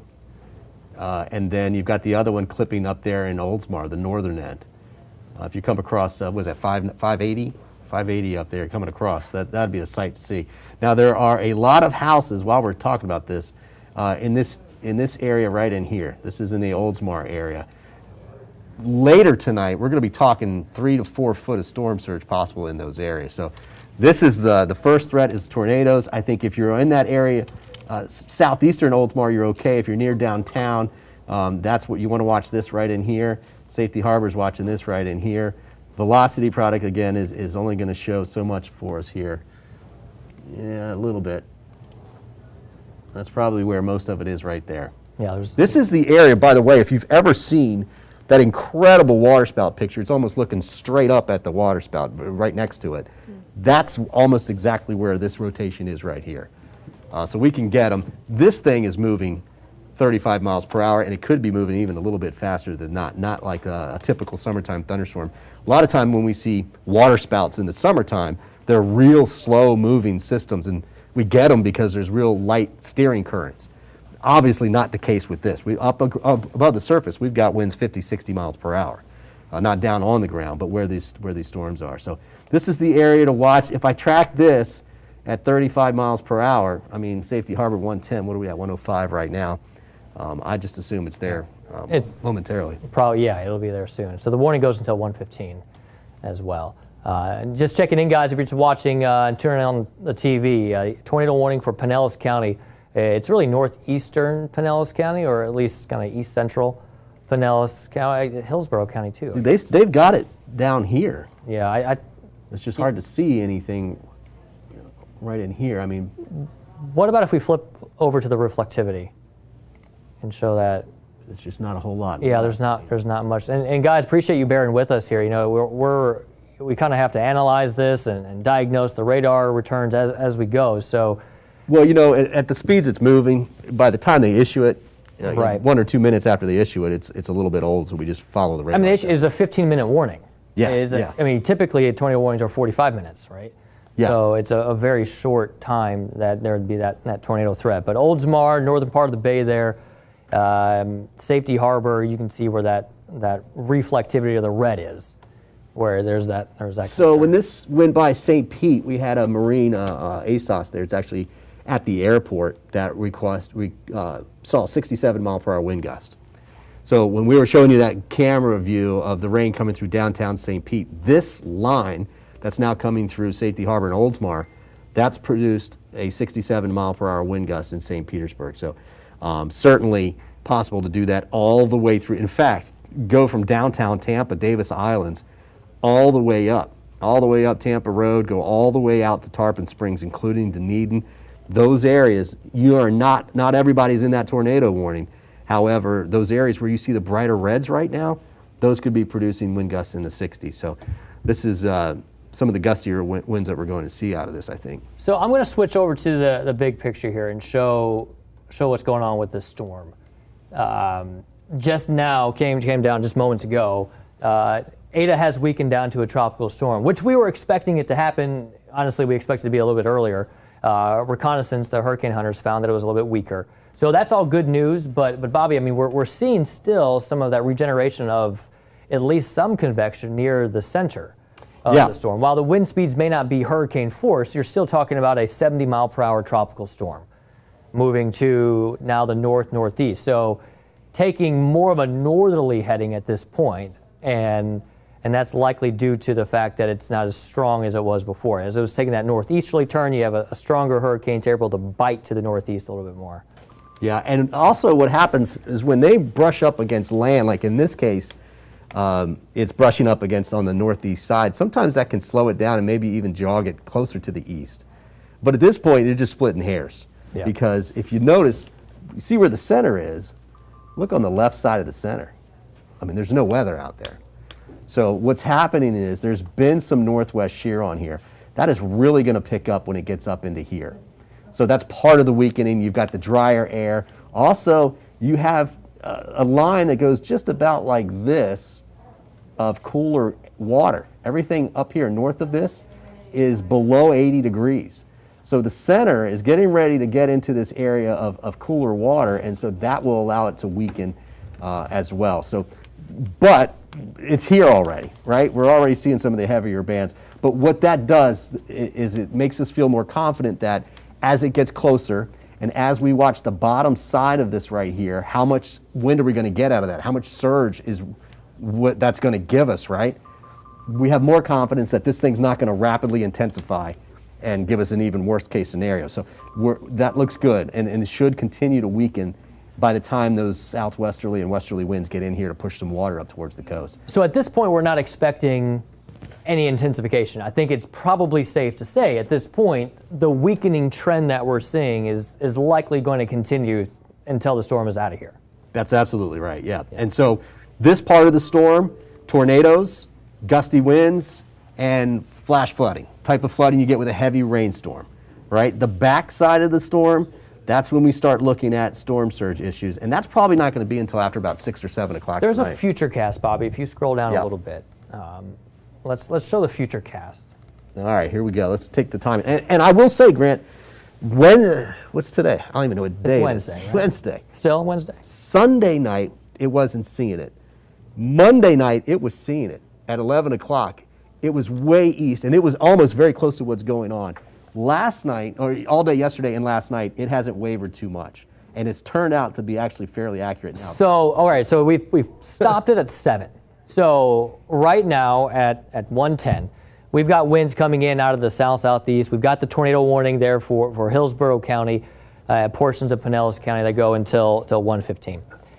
As we get into the evening, the center of the storm is going to be, roughly maybe a little less than 100 miles off our coast. The winds are going to begin to come in out of the south. And even though the bulk of the heavy rainfall is going north, it's still going to be breezy here behind the storm on that southern side of the storm. So we're still going to see that southerly wind, and that is the concern for our surge. Now, the weaker this tropical storm, the less intense these winds are going to be and the less surge that we're going to potentially see. But there is that concern for Tampa Bay up towards, I think all the way up to Tarpon Springs for a 3 to 5 foot storm surge. And that includes everywhere in the bay because of that onshore wind. That Bobby, I mean, we continue. We're at 11 o'clock now. Yeah. And then we continue that all the way probably through around 4 or 5 o'clock in the morning with that persistent onshore wind that would produce the threat for that surge. And we're looking at high tide's going to be arriving right around Midnight. Midnight, yep. Right around midnight time frame. So high tide at midnight. So we're looking at 11 o'clock right now, midnight, and then the tide starts to recede, and we'll probably see the storm weakening pretty quickly at that point too. Side note, they just canceled the Hillsborough County warning, tornado warning. So there are no tornado warnings in effect at this point. Okay, so that's good news. So let's talk hurricane, right? You want to talk about the forecast and the big picture and kind of our multiple threats here. Looks like it's still. Yeah, wait a minute. Maybe they'll just allow it to expire at 1:15. They're allowing it at 1:15 to expire. Okay. Yeah. But yeah, when we were talking about the tropical storm update for Eta, we were mentioning how the center, especially on the northeastern quadrant, from the center of the storm, those tropical storm force conditions could extend out to 115 miles, and that's exactly about how far the center of this eye is kind of located from even Tampa and Tarpon Springs as we speak for this latest update. Yeah. So we talk about that field of tropical storm field. Force winds extending out 100. You said 115. 115 miles from the center of the storm. So, that's exactly what we started seeing in Venice 2 hours ago. And now the storm is moving north, and we're seeing those tropical storm force winds. It's not persistent, but certainly embedded within some of these bands, and this one in particular band that's been producing all these tornado warnings. I've got that on weather too, if you want to see the wind radius forecast. Yeah, let's switch over to weather too, if we can. So now this is kind of shifting gears and going into what we can expect here locally. The yellow is tropical storm force winds. That means you could be seeing sustained winds near 40 miles per hour. The orange is up near 60 miles per hour, and the reason why we have that in there is because that's when you start to see more damage with carports and awnings and tree limbs and trees themselves and things like that. So you can get some of that in the yellow area, of course, but when you see that orange area, that's when you really want to say, hey, look, that could give us a better chance for power outages and some minor damage. This is 3 p.m. this afternoon. Bob, we just got a new tornado warning. Oh, let's cover that. we're getting a new one for northwestern All right, guys, let's jump back over to weather 1. We've got a new tornado warning in northern Pinellas County in the Dunedin area. So, again, here's the polygon, Dunedin, there's Palm Harbor, moving to the northwest. Natalie, you got that pulled up? You got the speed on this one? On traffic, we got it pulled up. I'm also moving northwest at 40 miles per hour. All right, so it's moving northwest at 40 miles per hour, moving out of the Oldsmar area. This red that you see down at the bottom of the screen, that's the old tornado warning that is set to expire at 1:15. So 1 more minute on that one. And then this is the new tornado warning that just came down. This is for Pinellas. That goes until 1:45. 1:45, 1:45. All right, thanks, Nat. So looking at the timing here, Bobby, basically what he's done is he's put the point of where that rotation is, of where we have the tornado or the rotation, and he's just propagated out in time, estimating the arrival for a storm moving around 45 miles per hour there at Countryside Country Club at 1:15. Right out by Countryside Mall, and maybe just a little to the north of Countryside Mall. Now it's east of US 19, but it'll be crossing US 19 there shortly, and then it'll head out towards Dunedin, out towards Honeymoon Island, actually. So anywhere from US 19 in between there and Dunedin, Honeymoon Island is where that track is going to be going. Palm Harbor, I mean, it's right in the middle there. So it probably stays south of Tarpon Springs. It looks like at this point it's going to track and then move out into the Gulf of Mexico before getting into the Tarpon Springs area, but highly populated area. Watch that. That's going to be. It's going to be close. Look at that. It is almost going more like this now. Okay. So on the odds that it survives and makes it up to Tarpon, that would be closer to about 127. So you're talking about 12 minutes or so from now. So when we talk about a tornado warning here, which is what we've got here and not shown specifically on the screen right now, but what you're working with is the spin in the atmosphere, and the spin is because of these strong winds that are moving in different directions. And even outside of where you could have that immediate threat for a tornado, you still have those strong winds, right? So even into other parts of Pinellas County, so the northern half of Pinellas County now, anywhere where we've got that red, you could still see those wind gusts 40 to 50 miles per hour. In fact, Bobby, was it that the station in St. Pete that recorded the 60 mile per hour wind gusts? Yeah, 67, 67, in right. St. Pete. And that was part of this line. And Part this of is the right. same line that had gusts in the 50s in Sarasota a couple hours ago. So even though there wasn't a tornado in downtown St. Pete, which we haven't received any reports of any tornadoes for that matter, we're still seeing those wind gusts above what we would typically classify as a severe thunderstorm. Severe thunderstorm warnings are issued when wind speeds are at 58 miles per hour or stronger. So we had a 67 mile per hour observed wind gust without a tornado. So that just is an indication of the fact that this is a strong line. It can cause damage. You could take down some tree limbs. You could take down some trees. And then those trees could fall into your home or potentially knock out power. And that's why we say it's best just to get into your safe place right now. Get away from those windows and allow this band to pass and allow it to move up to the north, which it's doing pretty quickly. Yeah, East Lake Woodlands out there by the racetrack, the Downs. You've got also Water Chase. You've got the Eagles. This is going to get up in the Keystone Road area. Tarpon Springs, of course, you can see it's crossing 19 now. What we're talking about here are these red areas. Those are some of the higher convective areas, and they have a better chance of giving you the highest winds. But this whole line is going to sweep that entire area, including Newport, Richey, Holiday, Trinity, all the way back out to the Veterans. So that West Chase area in northwest Hillsborough County is getting it really good right now. Now look down to the south. This thing is only going to last 15 minutes, 20 minutes or so. You got a little bit of a break over Safety Harbor and then some heavier downpours coming. But it's this main line here that we're going to be keeping an eye on.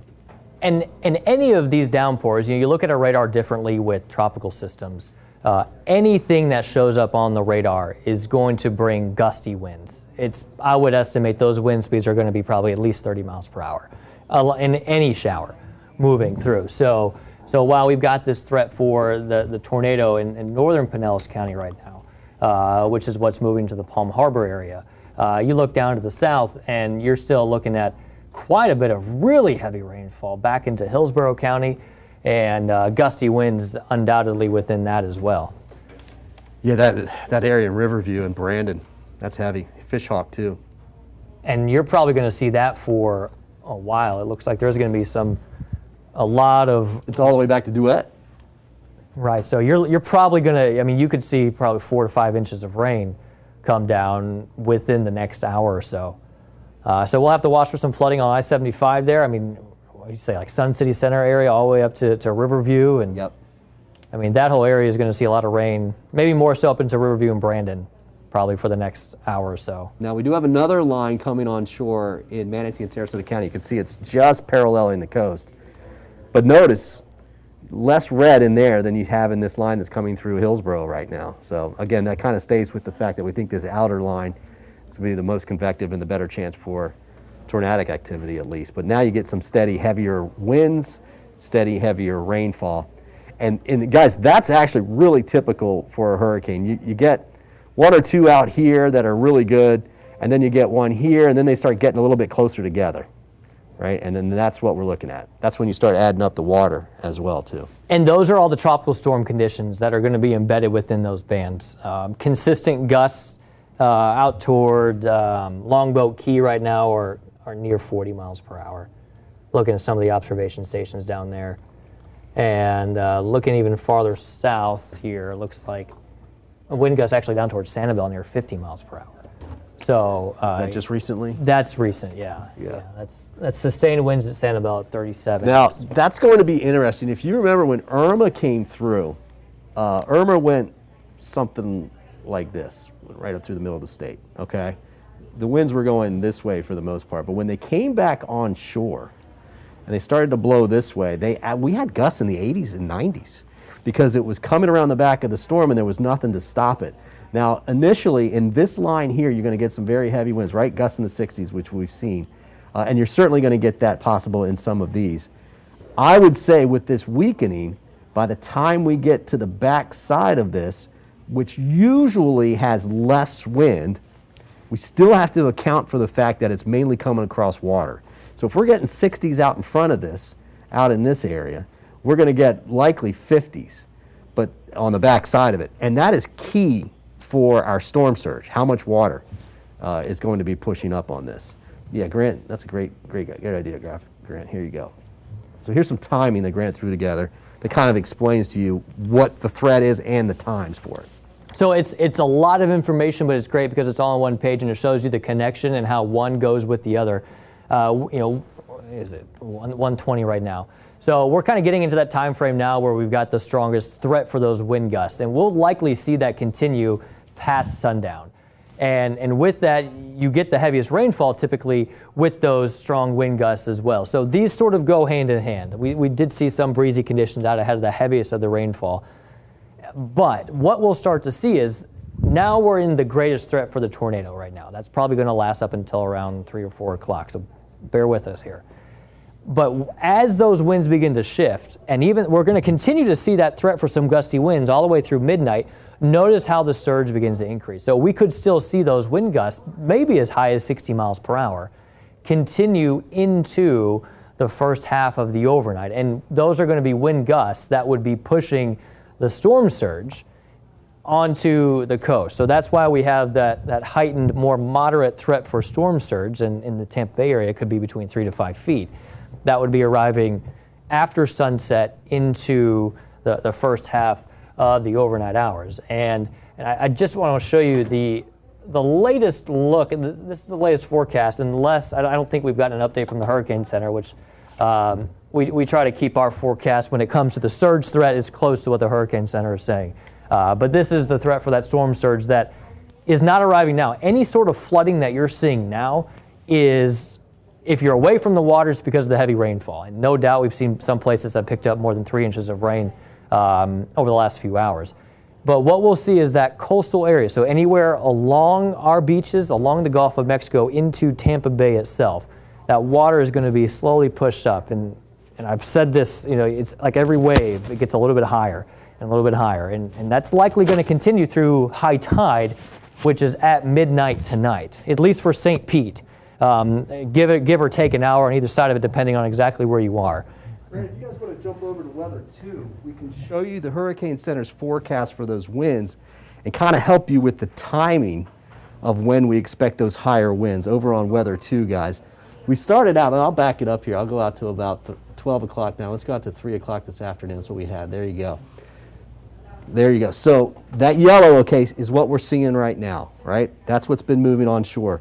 What are we at, 123 right now? So basically that orange is going to start to move in. That orange is more of the core of the storm that we've been showing you. That area that's south of us just a little bit that doesn't have as much of the reflectivities that we're seeing in that outer band, but it's got higher sustained winds, higher steady winds in it. Those are going to move onshore through about 8 o'clock tonight.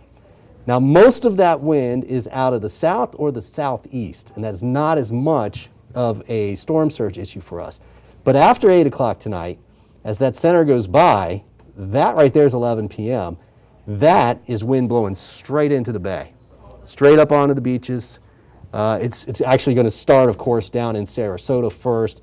That'll be closer to about 8 o'clock, and then Bradenton will be switching over between 9 and 10 o'clock, and then 11 o'clock it's blowing onshore in Pinellas and up into the bay. So high tide, unfortunately, is at midnight tonight. And the timing of the storm at this point looks like it wants to turn the winds around that time. Now, again, we're thinking the winds around 50, 60 miles per hour at that time. It's a tropical storm. The forecast now is for 3 to 5 foot storm surge. I think hopefully that's on a little bit of the high side, at least the 5 foot is. But certainly 3 to 4 foot in some areas is not going to be ruled out. And that can cause some issues. 2 to 3 foot, you get some minor issues, but 3 to 4 foot, you're going to have some spots that are going to take on some water. And that includes in the bay. So those areas I was talking about up there off of Tampa Road and in the Oldsmar area, 3 to 4 foot, 3 to 5 foot certainly is going to put some water. The park, RE Old Park, will be underwater. I mean, nobody lives there, but there are a lot of houses in and around that area.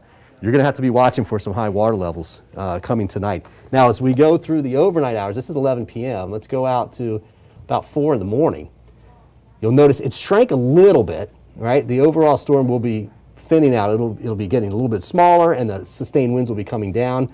So will the onshore winds, just because the center is moving out of the way. So this is 4 a.m. The highest winds are now in northern Pasco, Hernando, and Citrus County. Still some wind blowing onshore in Pinellas, even down towards Bradenton and Sarasota, Longboat Key, Lido Key. but they will be gradually diminishing. The tide will be dropping after midnight tonight, and the winds will be coming down as well too. So I really think that prime storm surge time frame is going to be about 8 p.m. through, I'd extend it out through about 2 a.m. at least. This is 4 a.m. here, so yeah, even through 4 a.m. we'll have some surge, but it should be coming down a little bit by that time. National Weather Service just canceled the tornado warning that was in effect for Pinellas County. So at this point, if you're in your bathroom because you were seeking shelter, or in that innermost room because you're seeking shelter, you can come out now. The tornado warnings have all been canceled for the entire area, so no more tornado warnings in effect. If we switch back over to Weather 1, I still want to show you, even though we don't have any warnings in effect, we still have obviously areas of very heavy rainfall. Embedded within those yellows and those reds is where we have the gusty winds as well. But you can see the center of Eta showing up on the radar here. Yeah, and jump over back to weather too, if you don't mind, because you can really see where the winds are. And that's what we're forecasting, right? That's our weather this afternoon and this evening. Now, the highest winds we think will stay offshore, but you can see it's already skirting right along the immediate coast. But I mean, look at Fort Myers at 21 with gusts in the 30s. Tampa, just on the edge of that. And that's all going to drag north. The storm's moving north-northeast, and so you can imagine that right side of the storm is going to skirt our coast for tonight. All right, we can go back over the radar on Weather 1. Bob, you brought up a really good point earlier about how typically we see our tornado warnings, they're far removed from the center of the storm. So I think there is some, I don't want to say relief, but just know that the tornado watch that we've got in effect right now goes until 5 o'clock. And that's generally for this northeastern, or the front and right part of the tropical storm right now. So all of these bands of rain moving in could produce that threat for a tornado, yes. But as we start seeing this, which is the center of Eta, move slowly to the north, we'll see that threat for tornadoes gradually decrease through the evening. Now, we'll still see the gusty wind threat, upwards of 50 to 60 miles per hour. But that threat for these quick spin-up tornadoes, the ones that the warnings are issued for, and it seems like before you realize what's going on, the warnings drop, we'll see that threat at least taper off. So we'll knock one hazard off of the list of concerns as we go into the overnight. But we're seeing these bands evolve, and we're seeing them form as they get closer to the radar.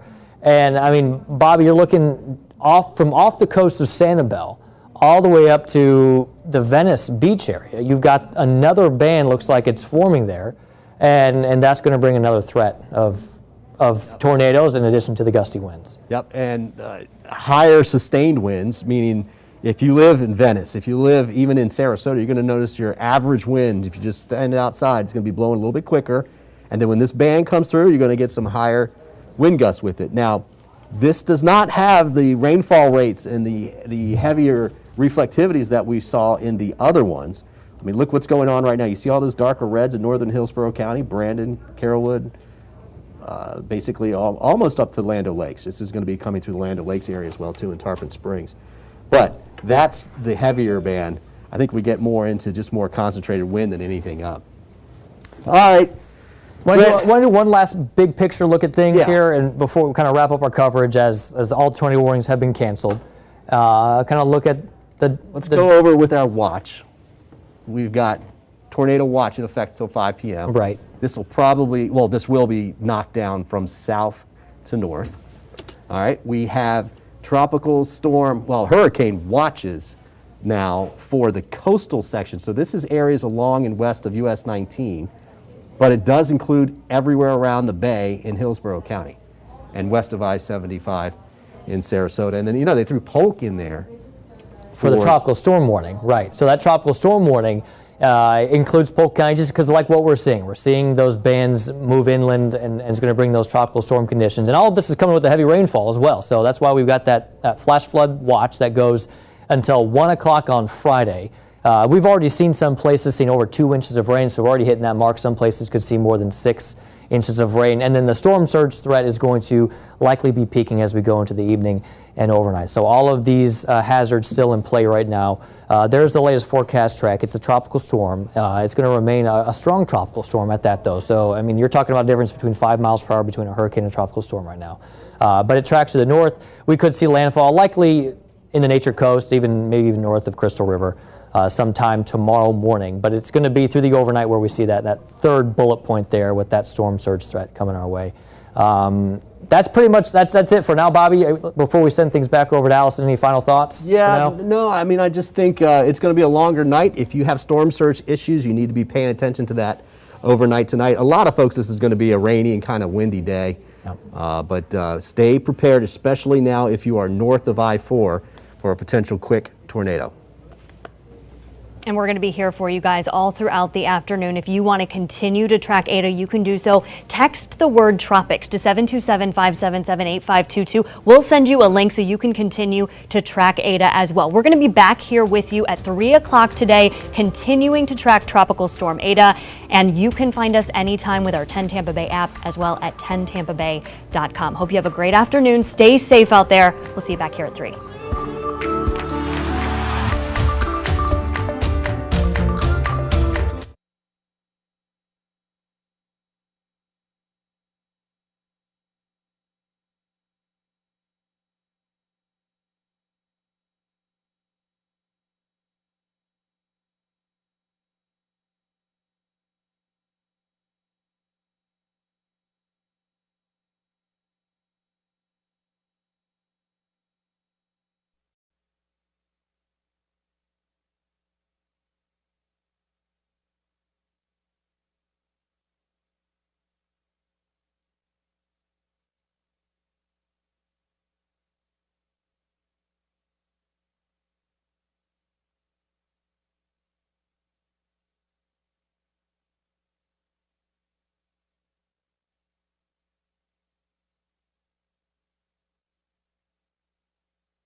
Mic check, 1 2. Mic check, 1 2.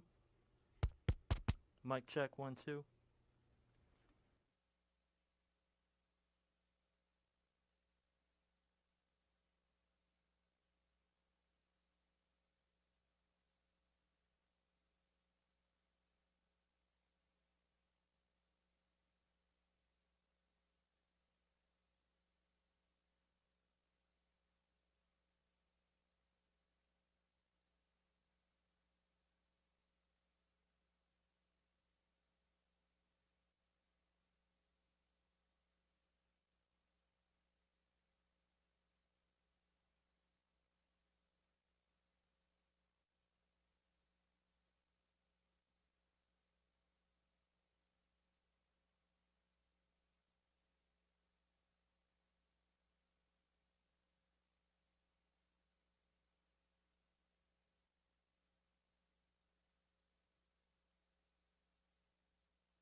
Natalie Ferrari, we're coming to you on all our digital platforms to bring you the latest on what is now Tropical Storm Eta.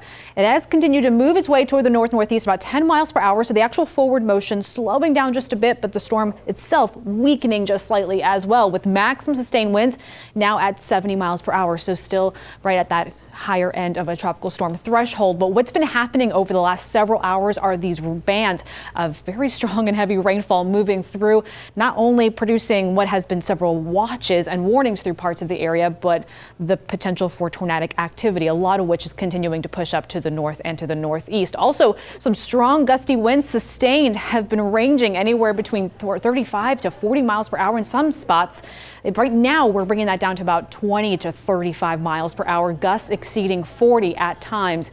So not everywhere is it very consistent, but in some locations it is getting a little bit gustier within these heavier bands, especially as we get a lot of that energy to push further and further to the north. And you can kind of see that happening even right now as we speak along that I-75 corridor just north of I-4, some of that heavier downpour activity. This is some energy that was even associated with producing numerous pockets of radar indicated rotation earlier this late morning and early afternoon, continuing to even move all that energy up to the north and slowly flowing it, just trying to push it at least offshore there to the north and to the northwest. But the actual general flow of everything over the past several hours has been to the north. And behind it, yeah, there's going to be a few lulls in the actual rainfall, but those gusty winds, they'll try to come down just slightly. They'll pick right back up. And then I do think we'll see a few areas where additional bands of heavy rain do move through, but they just may be a little more isolated in nature. The rainfall rates may not just be as significant as what we had just seen earlier into the morning hours. So if you're watching right now from Lando Lakes all the way down through Carrollwood there, again, just west of 275, merging with I-75 there, that's where we're seeing some of the heaviest pockets of rainfall, and even associated with that will likely be some of those gusty winds on the higher end of what we had been mentioning over the past couple of hours. And then you have some spots through southern and even central Pinellas County where we had a little bit of that lull. So may still be some light shower activity, but that additional band of just some more light to moderate downpours or pockets are pushing up through the bay as we speak.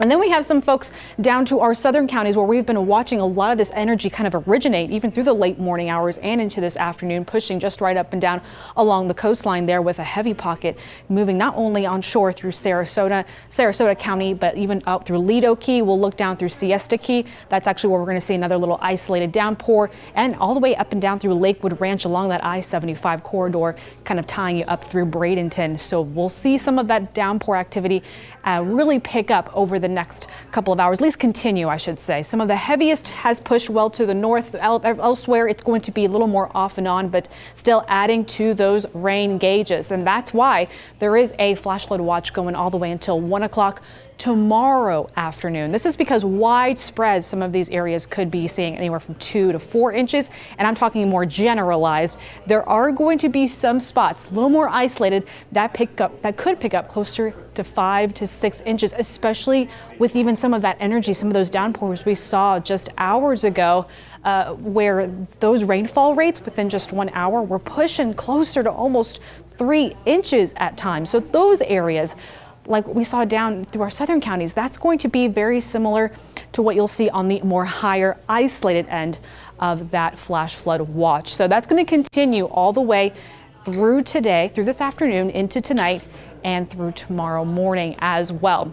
One thing that we've really been keeping our close eye on is that storm surge warning. Some spots all the way from Tarpon Springs all the way down towards just south of Sarasota County there along the coastline there. The potential for that storm surge to bring upwards of 3 to maybe near 5 feet of inundation, a little bit lower just outside of that up towards the Nature Coast and back down towards Fort Myers. But we'll have to watch that as we get towards this evening, because even though we're talking about a weakening storm, a slightly weakening storm just off the coast, what's happening is that we're going to get a little closer to high tide by midnight tonight. That, on top of the fact that we've had some of that inundation, is actually what's going to give the potential for some of that storm surge to be monitored, especially as we get through late tonight into the overnight hours. So let me tie this all in a bow for you, kind of give you the latest as far as our local impacts here in the Bay Area. This is Tropical Storm Eta moving to the north-northeast. Those sustained wind speeds, as mentioned, at times have been pushing 30, 35, 45 miles per hour with gusts even closer to that 60-mile-per-hour range. And that's why there have just been tropical storm warnings lighting up the area, as well as that potential for tornadic activity, that tornado watch, which expires at 5 o'clock locally. We're going to also see that flash flood watch, as mentioned, going all the way until tomorrow morning. And that storm surge concern, especially as we get towards the second half of the day, we'll have to watch out, especially near high tide. So we're going to walk you through all those details all day long. I showed you some of that heavier rainfall, kind of that just left parts of our southern counties, but we still have another batch heading that way. And that's where we're going to find our reporter, Leah Fernandez, live right now with the latest. How's it looking out there, Leah? Natalie, I didn't think it was possible for the rain to get heavier, but it is raining hard and the winds are very heavy. You can see behind me the waves. Well, this truck might be in the way, but the waves are insane. I've talked to some surfers who've been taking advantage of this, and they say if you are not experienced, do not attempt to get in that water. But Sarasota County's administrator did put Sarasota under a local state of emergency. No evacuations have been put out, but they have closed down some services like SCAT and some of the trolley systems in place. So right now I would recommend you stay inside if you don't want to get wet and you don't want to be out in this weather right now. As far as Manatee County goes, they do have some evacuation in some of the flood areas and have a shelter open as a last resort at Manatee High School and at Mills Elementary. As far as here, the tide is starting to go out, so we're not seeing as much flooding, which is good, but some of the roads leading up to Nokomis Beach, it is very flooded, very hard to drive through. And just driving over here, it was very hard to see on the interstate, so I would not recommend getting on the road if you don't have to. But we're gonna be out here all day keeping you guys updated. Oh, Leah, thank you so much. Please try to stay safe and dry. And that's kind of what I was even stressing to my loved ones even earlier this morning. I know you guys have the same thing on mind.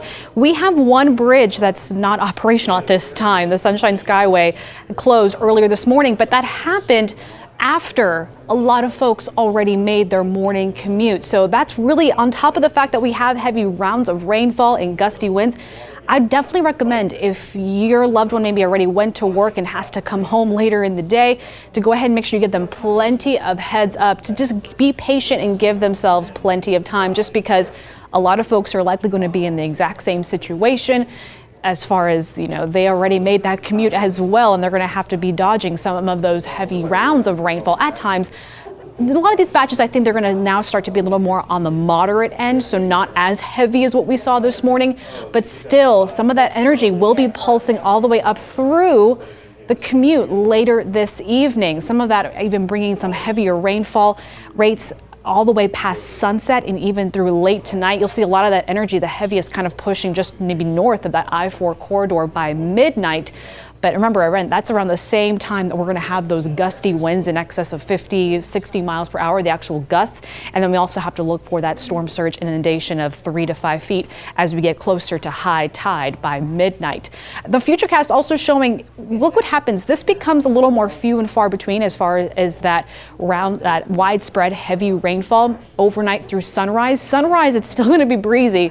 We're still going to have a lot of cloud cover around, but the rain, it just becomes a lot more lighter, a lot more spread out, a lot more isolated, as well as that energy just continues to trail behind and pull away from us here locally. So how is the timing going to work out for these threats? Because to be very honest with you, there's a couple of threats that we're watching out very closely for when it comes to this type of tropical activity, but they're all impacting us kind of at scattered times. So the gusty winds, we're already there. We've been seeing wind gusts exceed in some spots just about 50 to 60 miles per hour, and that will continue to be the case through tonight and into the overnight hours. That may try to come down slightly through sunrise tomorrow morning, but that is slowly but surely kind of falling apart later into tomorrow. Today, that is already here. The heavy rain, that is also already here.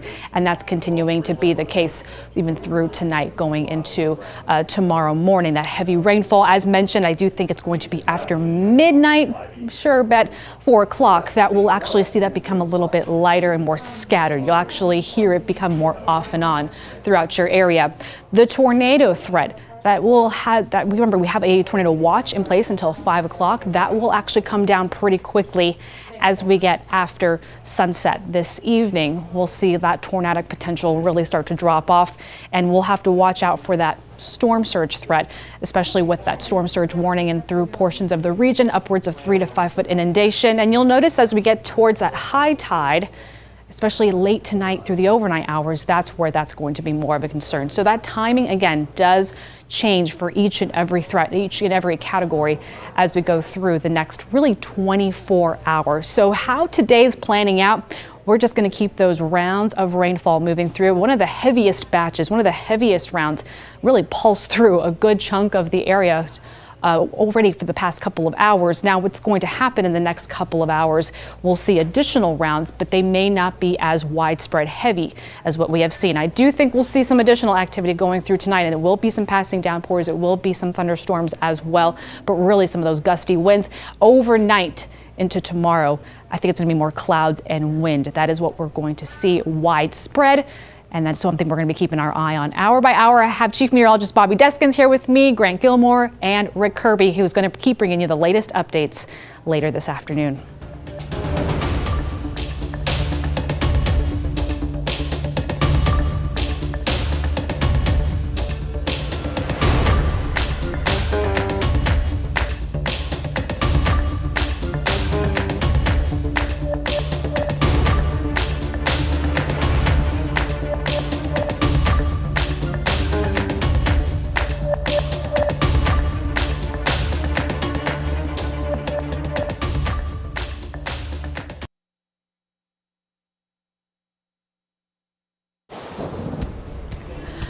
Good Wednesday afternoon. I'm 10 Tampa Bay meteorologist Natalie Ferrari. Time is now 2 o'clock, and here's the latest on Tropical Storm Eta. About an hour ago, slightly weakening down to a tropical storm status. Still on the high end, though.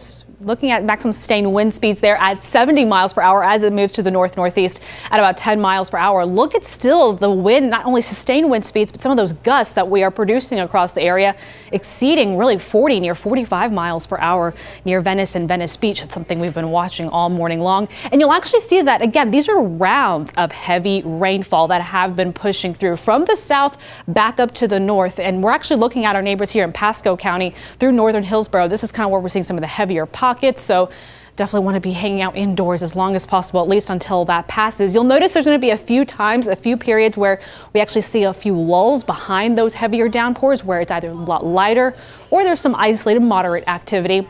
But then we get that additional heavier round pushing right through. And I've been seeing that all the way up from Venice and Venice Beach, back up to Lido Key, Siesta Key, down through Sarasota County, and towards that I-75 corridor near Bradenton there in Lakewood Ranch. That's actually where we're seeing additional batches of that rain, but a little more on the moderate side, maybe not as widespread heavy as what we saw for a lot of us earlier this morning. But some of these downpours, they're producing a good amount of rainfall rates within an hour. So overall, it's going to be a sure bet that a good chunk of us, when all is said and done from this event, could see anywhere between 2 to 4 inches of rainfall.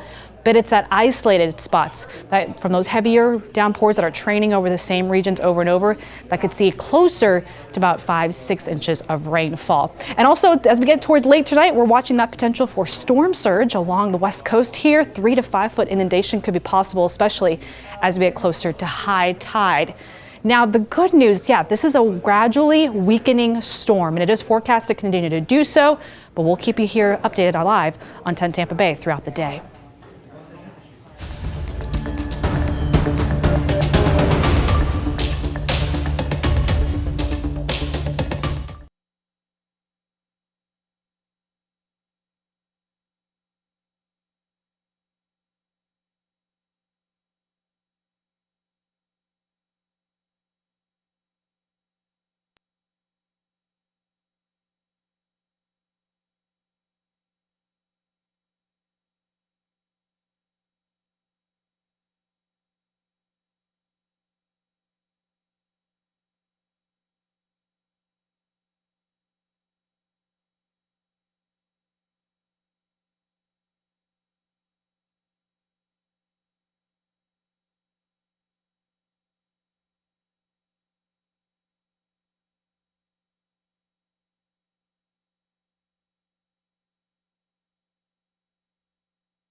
Bobby,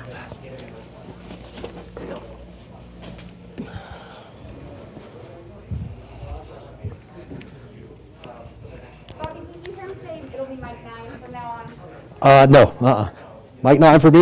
Yeah, because they're wanting to do web straight up till we get this 3 o'clock show.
1.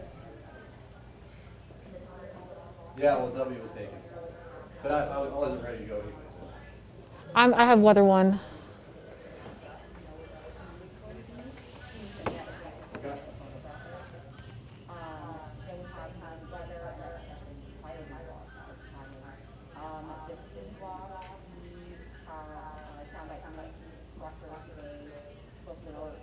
Okay, where is the package from with Bo?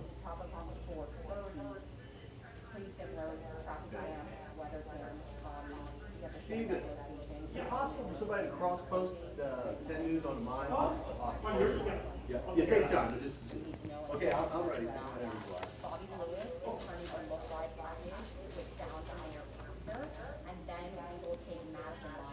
Oh, are you using weather 1 or 2? I'm using my...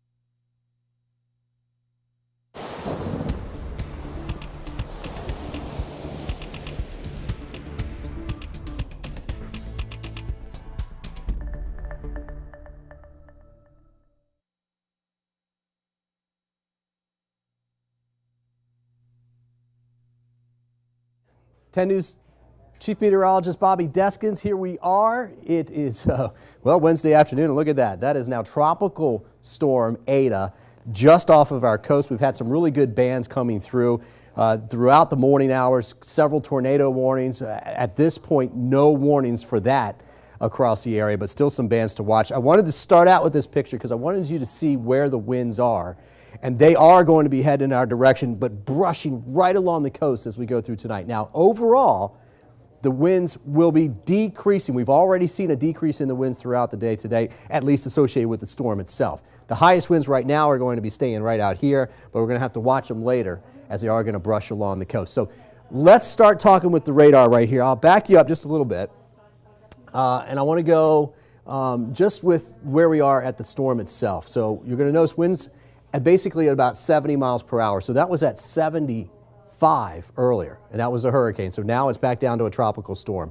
This band here, that is what caused all of the tornado warnings that we just had. No reports of damage at this point, as a matter of fact, from those. But see, another band coming in down here, that's what we're going to have to watch as we get going into the next several hours, because I do think eventually these are going to flare back up. Right now, we're not seeing a whole lot of that. That's really good news. In fact, just look at the difference here. Look at the difference what we have here in Hernando and Citrus County. You see some of the reds up in there. I'll zoom in and get a little bit closer. But then, you know, we don't have as much down here. And so that's the difference between the outer rain bands and the rain bands that are more near the core. The core is sitting right out here. Now, these will have steadier wind, higher winds.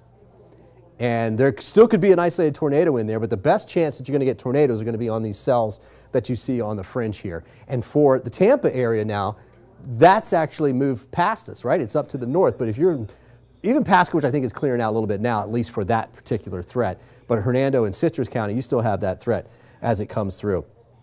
All right, let me clear this out. Let me get back down in here right now. These areas north of Tampa, Hernando, Citrus, very heavy rainfall. It's all spinning off towards the north and the west. Let me put this into motion for you here. But you can see as the cells move in this direction, the whole line just drifts northward. It's drifting northward about 30, 35 miles per hour. The cells themselves are going 45, 50 miles per hour. Okay, so in the brighter reds that you see here, that's where you're going to get the gustier winds. We've seen a gust at 67 miles per hour with some of these thunderstorms earlier in St. Pete today. And then that's it. It moves by. And the sustained winds are generally in the 20s.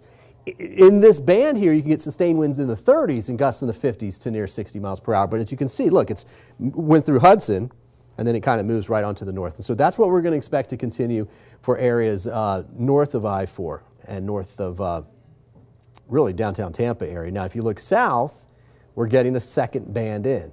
So this area here along the coast in Sarasota and in Manatee County, That's a heavier band coming back in. Now, the convection is not quite what it was in that other one because we had several tornado warnings coming through Sarasota and Manatee County, Lakewood Ranch area, then up towards Bradenton, and then crossed over the bay, as a matter of fact, even towards St. Pete. But this means some very heavy winds, some very gusty thunderstorms coming through, although we're not seeing a lot of lightning out of this. I don't expect a lot, but I do expect some gusts to be up there of about 45 to 55 miles per hour. Now, let's go ahead. I want to show you 3D. And one way that you can look at this is at the 3D radar. And this will show you, the way I like to use it is that you can see basically the more intense parts of the storm. And then when you put it in motion, you can see if that's getting smaller or if it's getting stronger. And then watch this. Let's kind of bend out here. You're going to see, I'm going to go up north to those cells that are up to the north. And what I've done here is I've only highlighted the areas in red that are the stronger parts of the storm. So look how, as it came through Tampa, look at that. So that was a much stronger cell as it came through, multiple cells, and all kinds of rotation. In fact, every one of those had some sort of rotation as it came through. Now you can see Dade City, especially up towards Spring Hill, Weeki Wachee area. Weeki Wachee's actually come through, but Spring Hill, Brooksville area, it's coming through now. Much less in way of severe weather possible with this particular cell, just because it's starting to weaken. Now, that's the stronger one, right? Let's go a little bit further down to the south, and we'll go down here to Manatee and Sarasota County where the second line is starting to form. And you do see some taller storms there, right? Higher reflectivity. That would indicate stronger storms, perhaps some isolated rotation in there, but certainly gustier winds. And they are not maintaining. And that's good news. Just out of the textbook, you would expect to have stronger storms away from the center, at least that type of convection, although we still have some here. But this is the area where you have more steady winds and higher steady winds, and that's going to continue as we move the storm off to the north and the northeast. So let's get back out here. Let's get back out to the radar, show you the big picture here. In fact, you know what? Let's go. I'm going to take you all the way back out for a Florida view, and you can see that this thing is extending basically from south of the Keys all the way up to Jacksonville at this particular point. And some of these showers you're seeing here, this is what we've been seeing the last couple of days. This will go up just like this, then kind of turn to the north and northeast and continue up and out. Now that is new as far as the tracks are going. I mean, if you've been watching the last couple of days, I mean, it's been all over the place. A lot of the models had it out here and then going in the northwest or even west-southwest. And then really during the day yesterday, kind of starting late the night before, the models started trending to the east. And now, let me show you the models. It's basically all off to the north and the east. So the question over where it's going to go, that one's starting to come down a little bit. We kind of have a better idea that it is going to come through. Now the question is going to be, will it slow down? Here are the spaghetti models for the GFS. Now this is what's called the ensemble models.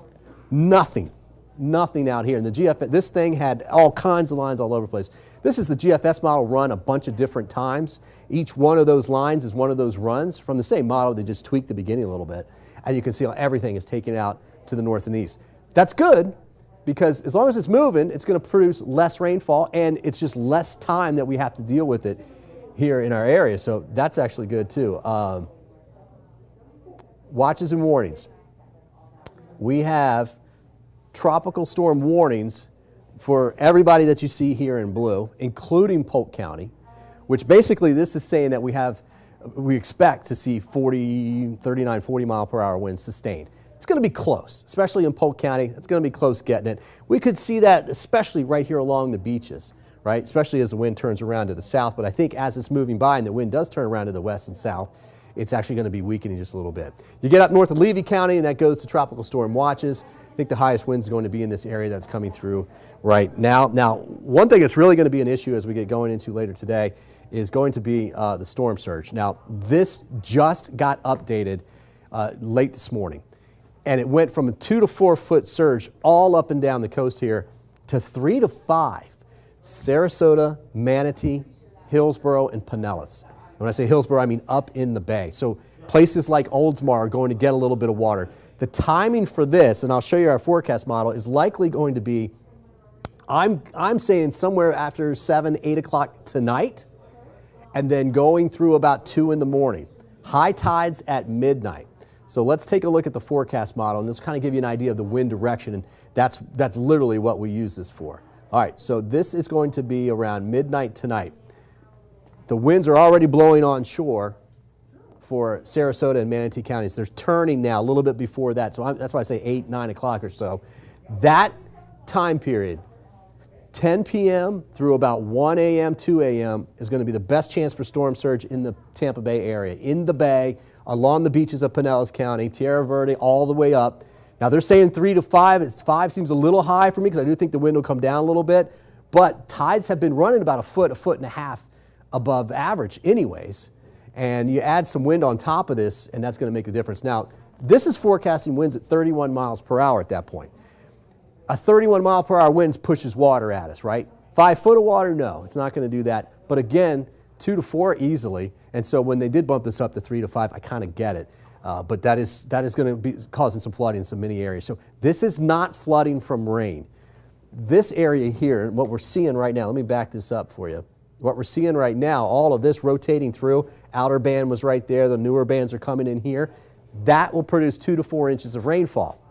That can cause flooding in those places that tend to get flooding when you get a summertime thunderstorm, right? And it floods the parking lot, floods that low-lying area. That's what we're watching right there. But the flooding from water coming up, which is literally the Gulf of Mexico and the Bay, that's what we're talking about for later tonight, 8, 9, 10, all the way through about 2 in the morning. And then things will slowly be coming down as it goes by. Here's that forecast. Let me put it in motion for you. So that's 11 p.m. And notice 11 p.m., see these onshore winds right here? The highest winds are going to be right there around the mouth of the bay and Pinellas County by about 11 p.m.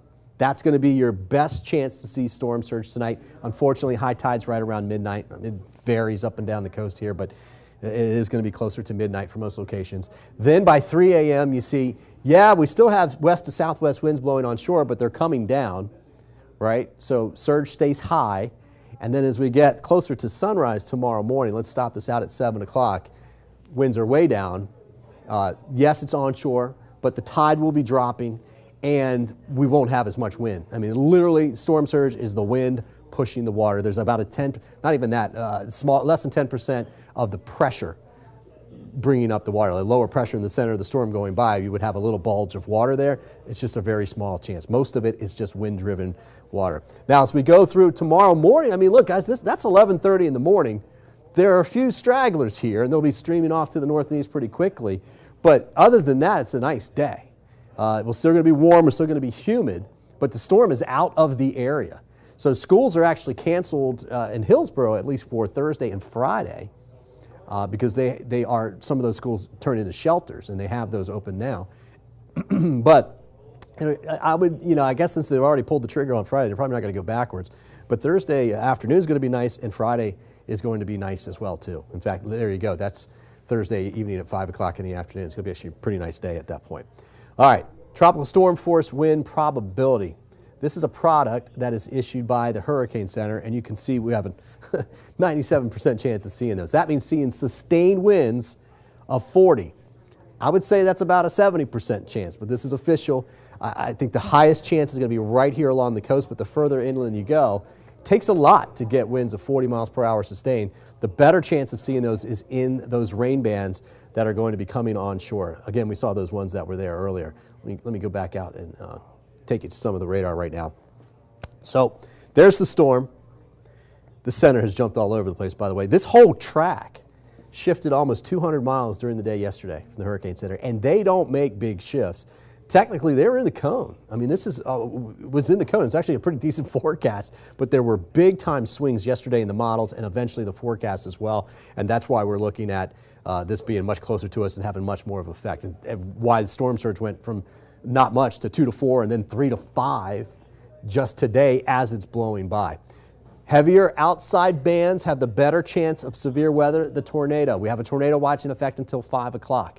The inside bands can still produce tornadoes. We will watch those, but it's these areas here that are about to move into Manatee and Sarasota counties that have the more steady wind and some of the heavier rain. We have really good rainfall rates in those convective cells you see north now up through Hernando County, but some pretty decent ones, a little less through that. It's just more of it. And so 2 to 4, as I mentioned, upwards of 6 inches in some locations. That's what the story is going to be there for the rest of the evening hours. Here's the forecast from the Hurricane Center. Now, I put the line on here just to kind of give you an idea. It's not going to be exact or anything like that, but you get the idea where the center's going. And so this side of the eye here is going to come right up across Manatee and right up into the bay, right across downtown Tampa. All right, Pinellas County and up into central and eastern parts of Pasco County. So that's going to be our weather for tonight. That's happening between now and about 7:30, 8:30, 9 o'clock. Okay, and then we start to see the backside of the storm here coming through, and that's when we start with that storm surge threat.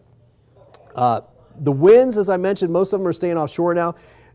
Because the wind is on the backside coming across the water, it usually is a little bit weaker here. Look what we're seeing. We're seeing some high winds in this southeast quadrant. And so that means there's still pretty good wind here. And so if we've got 40s on one side, we're certainly going to have 40s on the other. You would tend to see a little bit higher wind here than you would on the backside. But, you know, when Irma came by, we had so many winds. The winds in Tampa were generally out of the north and northeast because it went right over Polk County. But that blew the water out, right? We had a negative storm surge in that case. But we had gusts 80 to 90 miles per hour in the backside of Irma. Now, that was a stronger system at that point. But it just goes to show that there's no friction out here except for the water, right? There are no buildings, there are no trees, nothing to really kind of slow that wind down. So whatever's left has a good shot at getting in here. And at this point, I'm thinking 35, 45 mile per hour winds, but there will be some higher gusts. Okay, but you know, even 45 mile per hour wind over a sustained amount of time, a couple of hours, is pushing water up into the bay, and thus the storm surge warnings that we have. Local winds right now, look, starting to really pick up here along the mouth of the bay. 46 mile per hour wind gusts in St. Pete. In fact, we had a 67 mile per hour wind gust there earlier as one of those rain bands went through, the one that's up in Hernando. Gusting to 33 in Sarasota, 40 in Venice. Notice the sustained winds in Bradenton, 13. You go further south, closer to the center, 23 in Sarasota. Further south, 29 in Venice. That is the more steady rain. That is the center of the storm getting closer and closer. And we should see these numbers continue to rise. And this type of wind will be pushing up into Pinellas this afternoon and this evening hours. Skyway Bridge closed. Likely won't open until sometime maybe before sunrise if the winds come down enough. But remember, the Skyway closes because that bridge span is so high. Right? I mean, you can go across the Howard Franklin right now. You can go across Courtney Campbell, the Gandy, those types of things. Those will get shut down, 40 to 45 mile per hour winds.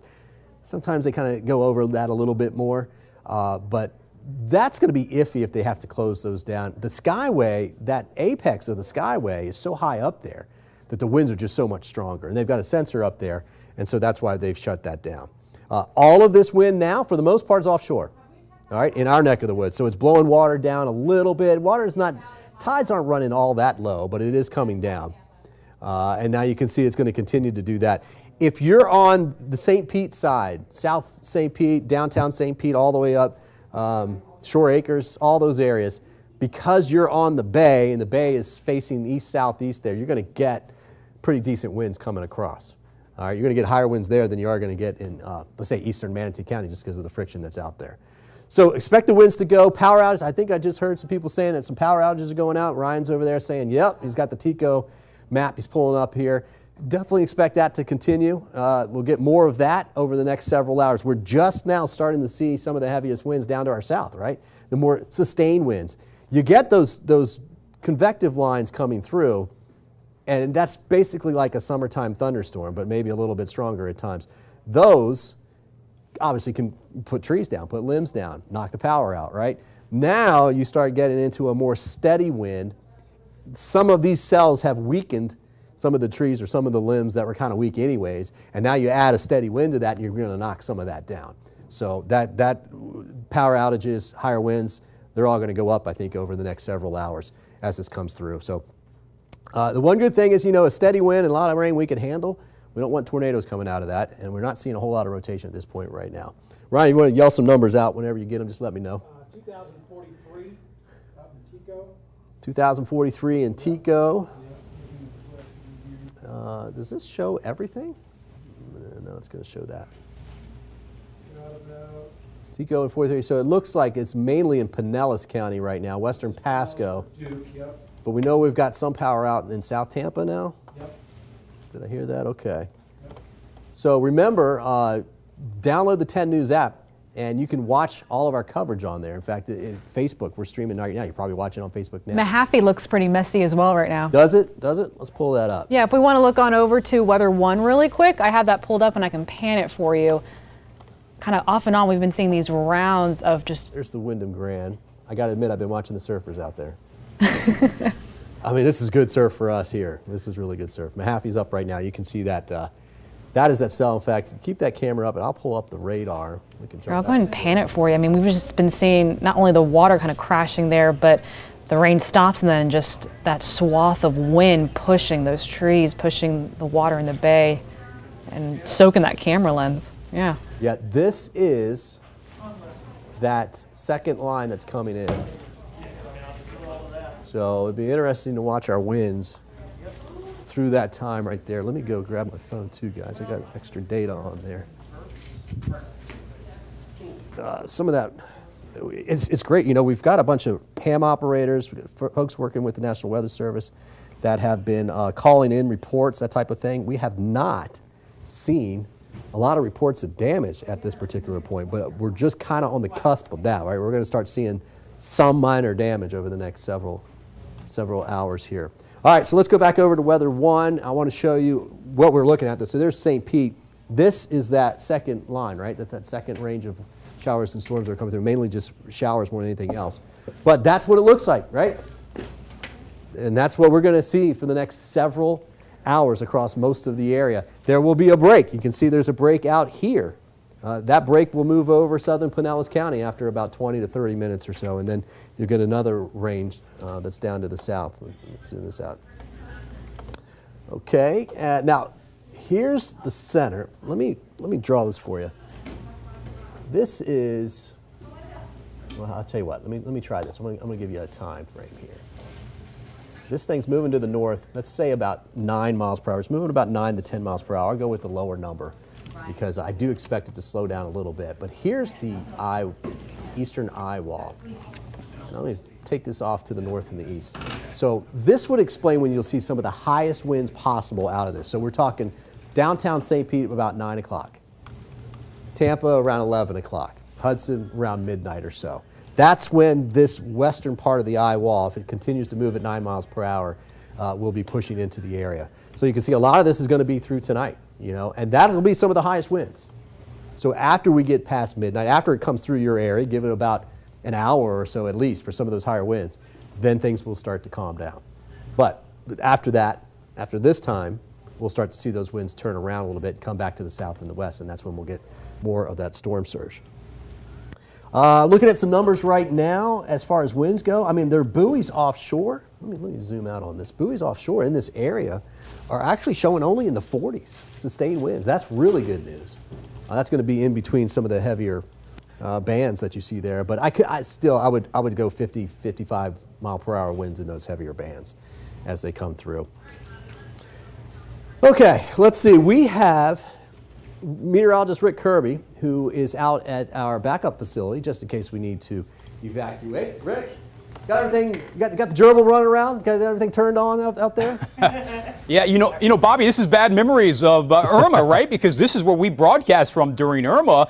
We were evacuated from our station off of Gandy. We're so low there. So that's always a possibility. We don't think it's going to happen with this storm. But if it were to happen, we would be broadcasting from right here. So I am at the studio at WMOR. We're out by the State Fairgrounds. So if you know where that is, this is where we are right now. And we continue to see waves of heavy rain. The team's been talking about this. Now, outside the studio here, it's calmed down a little bit. We've had some bands of extremely heavy rain and of course the gusty winds that go with that. But currently things outside the building right now just a little bit quieter, so that's good news there. But here's the latest on this. If you're just tuning us, winds are now 70 miles per hour. It's moving to the northeast at 10 miles per hour, so it's no longer a hurricane. Now we expected and we were hoping for a little bit of weakening as it pushed a little bit to the north into some cooler waters. It's also bringing in some drier air from the west, a lot of dry air out to the west, so that should help limit this system, and we're seeing that happen here.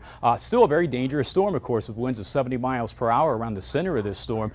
It's also dealing with a little bit of wind shear as well. The weaker the storm is, the more likely it is to move a little farther north. The stronger it is, the quicker quicker it probably gets into the coastal areas and closer to our beaches. But you can see the bands of heavy rain right there. It's torrential rain where it's falling at, and we sent some of our crew out here within the last several hours just to have this site as a backup for you.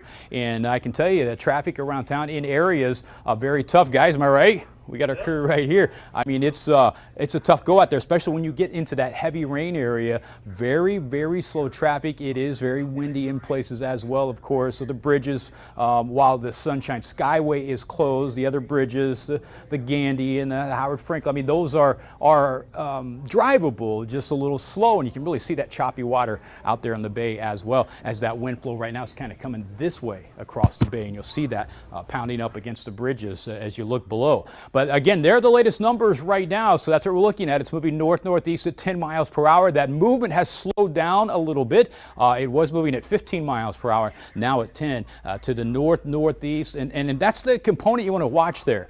Is it northeast? East at some point, or is it purely, more, I should say, more north than northeast, taking it a little farther, hopefully, from Tampa Bay? Not that we wish a storm on anybody, but that's what we're going to be watching very closely here this evening. And you can see what a crazy path we've had here with what was Hurricane Eta, now a tropical storm. So there's the radar currently. And again, you can see these bands of heavy rain spiraling around the storm system right there. And this is really inundating our coastal counties, especially all the way south of Sarasota.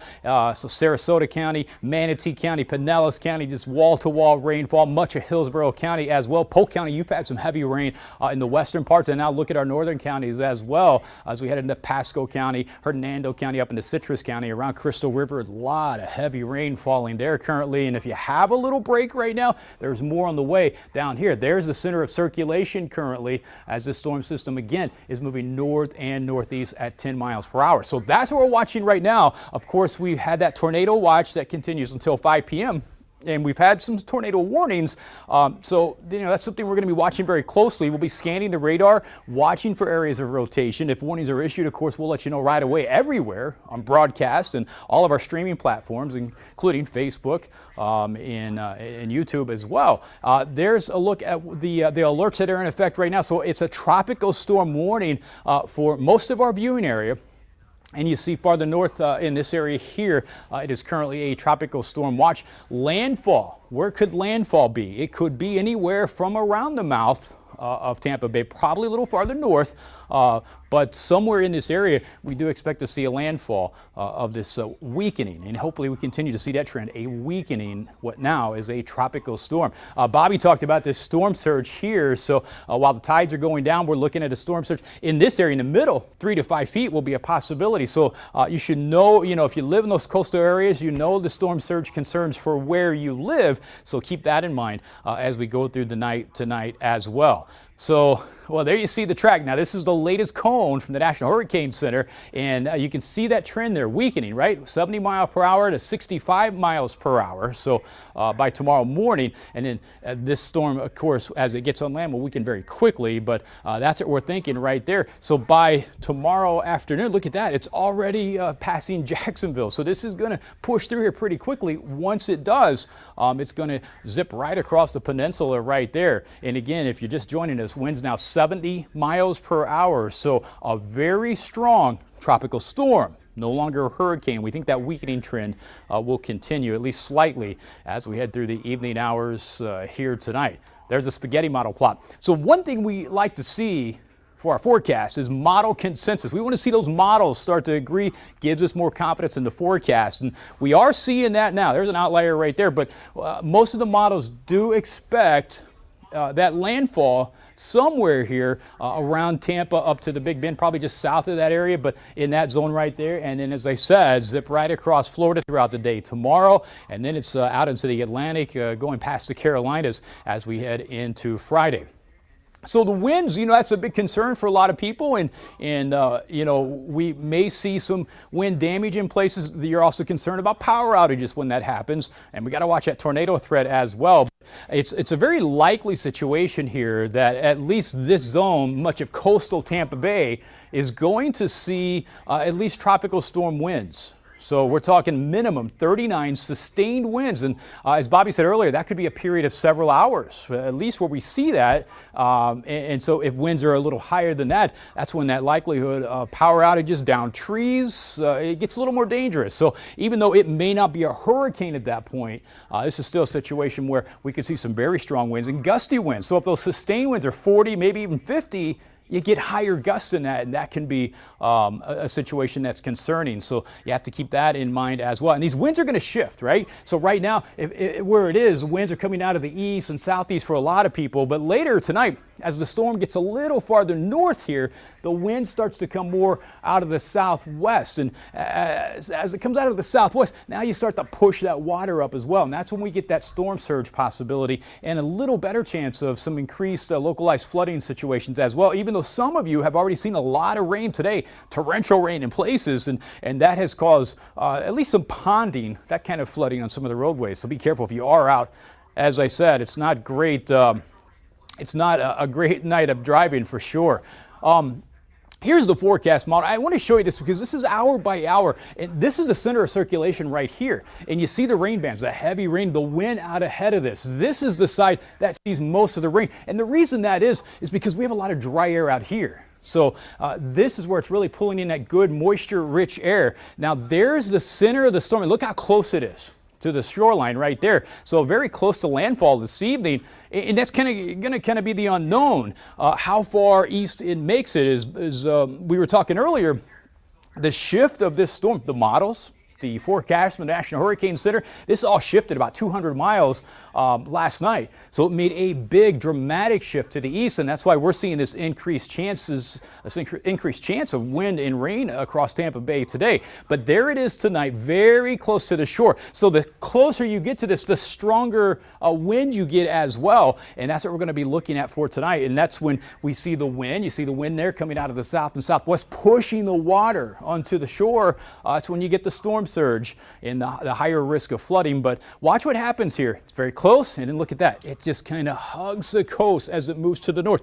That's a forecast. Okay, we have to watch this verify, and we're going to watch the trends, and we're going to keep you updated hour by hour, as I said, on all of our platforms, on broadcast on 10 Tampa Bay, and of course on every streaming platform we have as well, including the ones you're watching us on right now. There you see it. This is midday tomorrow, and then look what happens.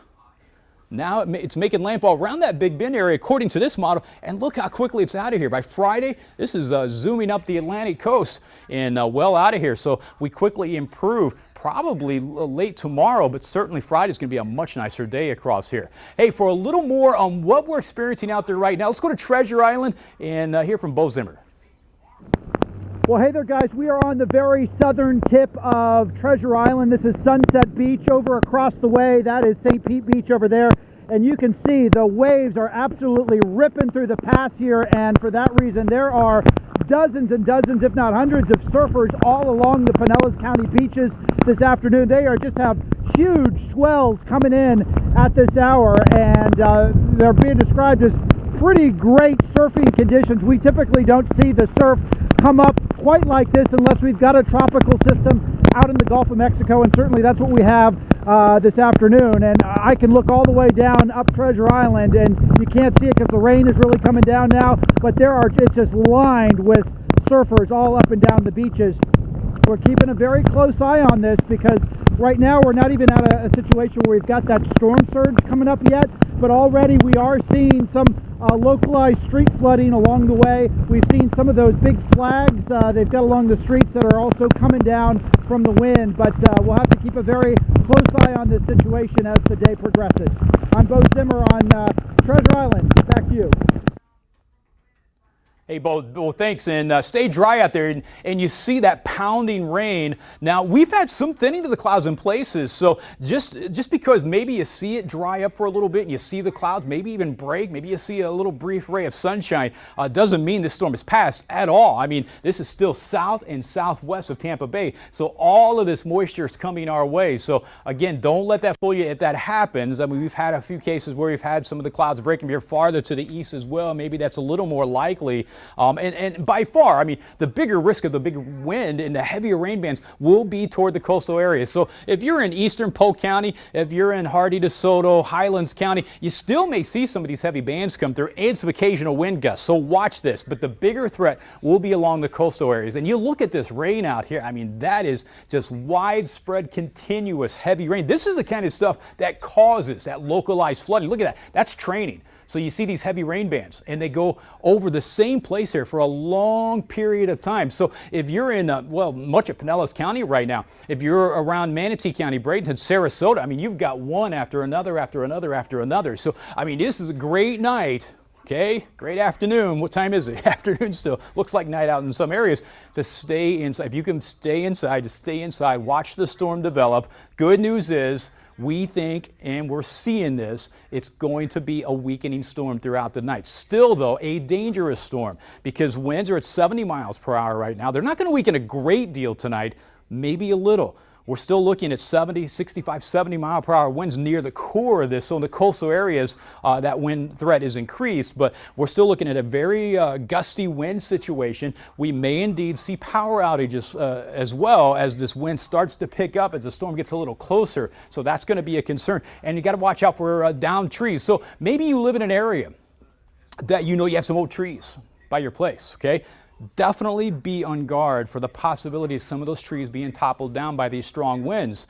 We see it almost every tropical storm or hurricane. That's going to happen in places. So if you know you're in an area maybe that has some unhealthy trees, definitely watch that, because if that comes crashing down on your home, it can be very dangerous. Be prepared for the power outages. If you have to be outside, if you have to travel, definitely allow extra time, because the roads are seen ponding. So there are some areas where it can be dangerous as far as the ponding goes. Hydroplaning, stuff like that's a concern. The increased wind chance, but just everybody's slowing down. When the rain gets heavy, I mean, this obviously is very difficult driving. So hopefully you don't have to be outside this afternoon and tonight. You can just stay home and watch this storm develop and move up the coast. And we're hoping it stays just offshore. The strongest winds will stay just offshore, so we minimize those potential power outages. We minimize any tree damage and minimize any effects as much as we can as the storm moves through our region. We mentioned there's a tropical storm warning in effect for almost the entire viewing area. You see that right there. That's the tropical storm warning. This here is, as you head up toward the Big Bend, a tropical storm watch. That may become a warning later on tonight as well. So we'll watch that area right there. But our viewing area right in here, from around Venice all the way up to Crystal River, it's all tropical storm, tropical storm warning. Inland, you see it start to drop off a little bit, especially parts of Hardy, DeSoto, and into Highlands County, Polk County. You're in on some of that tropical storm warning as well. And the storm surge, while it's not there right now because currently we're starting to see the tides go down here, low tide, but the winds right now kind of east-southeast. It's later tonight when the wind shifts, comes out of the south and southwest. That's when we're going to get more of a concern of that water being higher than normal, because the winds will push the water on shore. So that's what you got to watch right there. And that's going to be the case all the way tonight as you go up, even in the bay. I mean, as that wind is coming out of the south and southwest later tonight, it's going to push that water, on this side of the bay. So around downtown Tampa, Bayshore Boulevard, they're going to be watching that water as it pushes from the southwest to the northeast as well. And here is the latest cone. So if you missed this, wind 70 miles per hour, that's where we're at right now. We think the storm may weaken a little more tonight. By tomorrow, it is forecasted to be down to 65 miles per hour. So it's not expected to increase. It's expected to either maintain where it is right now or decrease a little bit throughout the night tonight. And then tomorrow, we're seeing it drop off to around 65 miles per hour. And look how quickly it moves across the state here tomorrow. I mean, Thursday improves very quickly here in Tampa Bay. And by Friday, I mean, this thing is long gone. So at least it does get out of here, and we'll see what we're left with behind this as far as any power outages or any flooding. Some of the rivers are high. We got to watch that as well. Those rivers that are already high, if you live along those or have interests along those areas, be prepared for that as well. The spaghetti model plot. There it is. So almost every model is in good agreement here that this storm will make landfall somewhere between around Tampa Bay to just north, maybe just south of the Big Bend area. And again, that will be either late tonight or early tomorrow. And as it does, the big concern for us, especially across Tampa Bay, all of Tampa Bay, Sarasota, Bradenton, all the way up Pinellas County, Hillsborough County, up into Hernando County, Pasco County, Citrus County, especially close to the coast. Your big concern tonight is going to be wind gusts, okay? Sustained wind will start to pick up. The sustained winds, 40, maybe 50 miles per hour. Wind gusts will be higher at times, depending on how strong the storm is and how close it gets to the coast. But watch those winds start to gust and pick up throughout the night tonight, and then these bands spiraling around this at times with the torrential rainfall. So that very heavy rain is going to cause some issues, could cause some flooding in your neighborhood. I mean, we saw incredible rain when this thing was down at Cube over the weekend in Fort Lauderdale. There were some areas there that picked up 16 inches of rain, 16 inches around Fort Lauderdale. I don't think we'll see that kind of rain here because the storm is moving pretty good. So that's certainly good news. But we're looking at still a very dangerous storm. We don't want to take this thing too lightly. Winds right now 70 miles per hour. It's going to be a bumpy night at times tonight, but we've got you covered, guys. On broadcast, we have an entire team of meteorologists. We have 5 meteorologists. We are here right now broadcasting from WMOR out by the State Fairgrounds. This is a backup facility for us to broadcast if we were not be able to broadcast from Gandy because our Gandy studio, our main studio's right along the bay there. So this is just a backup, but we're here and we've got you covered on every platform. Tampa Bay, all of our social media as well, and here on YouTube. We're going to wrap it up right now and head to CBS.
I'm Jennifer Titus down here on Anna Maria Island where a voluntary evacuation is in place. They are asking people to either stay with family or friends or as a last resort, they have opened up to shelters.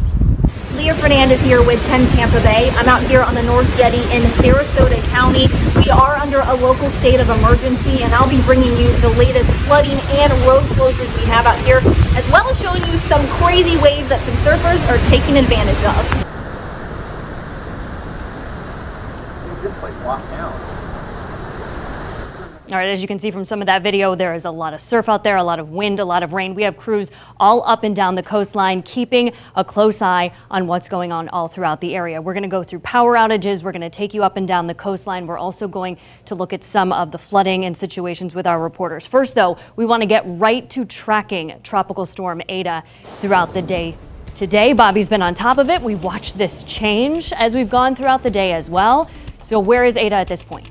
All right, Eta is just to the south and west now. Guys, if we can jump over to weather 2 for me, please. Eta is just now to the south and west of Tampa. And you can see now where it is, right? The heavier bands are starting to push on shore. And we can basically expect all of this to continue to drift off towards the north. Is this weather 2, guys? Yeah, that's it right there. So the heavier bands that you're going to see are basically going to be just offshore, but that is all drifting in this direction, off towards the north and the east. So we're going to expect to have this dragging through the area as we go through the evening tonight. Now, you heard all the watches and warnings, all of the tornado warnings we had earlier. That was for that band that's now moving into Citrus County. It extends all the way out here into South Florida. There are actually severe thunderstorm warnings for parts of that band, but in here, there's less of a chance of a tornado, but higher steady winds and even some wind gusts and some very heavy rainfall that's coming in. That is pushing along the coast right now in Sarasota, and that trend will continue. All right, here's the track from the Hurricane Center.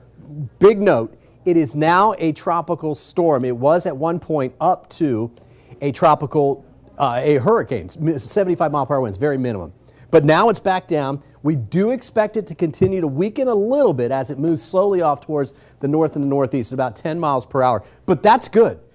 Keep it moving. The faster it goes, at least stays at around 9, 10 miles per hour, it'll come through and it'll go out. And that's different than what we were thinking in the models earlier in the week. Tomorrow morning, center is up here near the Big Bend. The weather is out here. All right, the weather is mainly north and east of the center. So even tonight, with 70 mile per hour winds out here, a lot of the weather is going to be moving north of I-4. In fact, tonight we're going to be worried about the wind coming in off of the water for storm surge. Now, this is new too. Well, in the last 12 hours, 24 hours or so, taking off and going up towards the north and the east. There's a cold front coming through. It's going to meet up with it in Georgia, lowlands, low country of South Carolina, and then push everything offshore. But that's what's helping to pick this thing up. Models finally coming on board with this. They have been all over the place, but you can see now they're all in really good agreement that this thing's going to come up the center now and move up somewhere near, well, there's Citrus County right there, so we're talking Levy County, up towards the Big Bend, Horseshoe Beach area, perhaps. But look where the weather is, all right? There's the center. The weather's over here. So if it goes here, the weather goes here, and that's what we're concerned with. So that's going to be our weather through tonight. All right, now, there's a couple outliers out there. Don't worry about that. You see, they do take it up the southeast coast as well, too. That yellow box is a tornado watch box until 5 o'clock for today. Now, no word yet if they're going to extend this a little bit further to the north. They will actually start to break this down. They'll say, all right, let's cut it off down here because we don't need it anymore. And that process will go from south to north as we go through the night tonight. But still in a tornado watch box from Tampa southward, and especially in that I-75 corridor. Does not mean we can't see a tornado further north. Now, we're watching the velocities. That line that was up here to the north, this is coming through Citrus County, and we're tough to see that far out. This is almost 6,000 feet in the air because that's how far away from the radar it is. But there are a few spots of rotation that we'll watch. That is probably the best chance you're going to have a quick spin up. We actually did have one out in Polk County. It looked like that was about 100 mile per hour, quick spin up. I'll get that for you. But here we go. This is what's coming inbound, and I don't see a whole lot of rotation in this. I would not expect as much in this versus those outer bands like I showed you up towards Citrus County. So at least that's some good news at this point. Now, tropical storm warnings for everybody until we get really Saturday morning, but these will come down likely overnight tonight and during the day tomorrow. But they do include Polk County, Sumter County as well. Everybody else here. It does not include Hardy, DeSoto, and Highlands County, but we're going to have some good downpours coming through and even a chance for some strong storms. You see that yellow down there? That's severe thunderstorm warning just south of the Everglades. Now, this is an issue, and I have not seen the changes happen so quickly with a storm like this, but you know what? It's November, and storms coming at us from the south and the west, which happened beginning of the season and late in the season, they can do this. So this went from 2 to 4 foot storm surge to 3 to 5 foot by 10 a.m. this morning. That's when they updated this forecast. That is a big difference for this area of Sarasota, Manatee, inside the bay, and also Pinellas County. So the timing for this is going to be tonight after about 7:30, 8:30 through about 2, 3 in the morning or so. And I think closer to midnight, which, by the way, happens to be high tide, that's when we're going to start to see the highest surge start to push in, because that's when the winds, instead of blowing east to southeast offshore, they're going to start blowing back onshore. And that is what pushes the water. That's what makes the storm surge. So here's where we're looking at it right now. You can see this is going to have the heaviest rain and wind, and that's coming in here just the next several hours. In fact, it's basically getting to the coast of Manatee and Sarasota County right now. Pressure's down at 990. That has weakened. It's come up a little bit. It was in the 980s, 987 or so and below. That's when you get to that hurricane mark. Generally, it's kind of a guesstimate. But now that that's up 990, it should continue to rise, which means this thing will be weakening. Just to give you an idea from the track, you can see that that's going to move all of this our way. So Allison, we're going to keep watching this. Tonight is the night that we deal with this, all right? I'm going to go over and show you some forecast models coming up here a little bit, explain to you where and when we think the wind's going to shift and where that would push the water in. But through the night tonight, conditions will actually start to get better before the sun even comes up. I think by sunrise tomorrow, we'll be cruising on along and things will get better and better gradually throughout our Thursday. That is good news for sure, but still a long way to go at this point. We're going to be with you here on our special coverage of Eta for the next couple of hours, but anytime, guys, that you want to track this tropical storm, you can do it on our 10 Tampa Bay app. We want to show you some power outages across the area right now. You're looking at Duke Energy, or excuse me, this is TECO, and at this point there's about 3,800 people without power at that point. Duke Energy, there's about 1,300. This that you see in that area, we're seeing the majority of those in Hillsborough County. Here's a look now at Duke Energy. You're seeing the majority to the north in Pinellas County, a few in southern Pinellas County as well. We're going to keep an eye on the power outages. We will let you know when that changes. We're also going to talk with Anna Gibbs from Duke Energy. That's at 3:45. She's going to talk about how crews are getting ready just in case the power goes out. You can check, again, those power outages on the app. Also want to let you know Tampa International Airport has suspended all operations. That's starting at 3 o'clock. So if you have a flight out this afternoon or tonight, check in with your airline. That goes for Sarasota Bradenton Airport as well. It is closing at 4 o'clock today. Check those flights.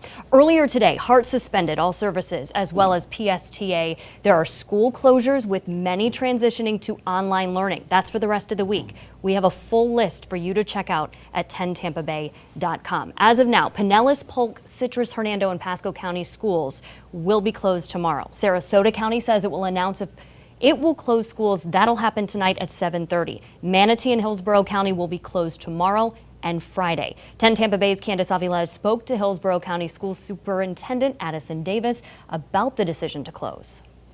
We'll be opening up 5 shelters, and we have additional 5 shelters waiting for backups to determine the overall impact from this hurricane. Then on Thursday and Friday, we will transition to remote learning. We have 40% of our students that are already e-learning as of right now.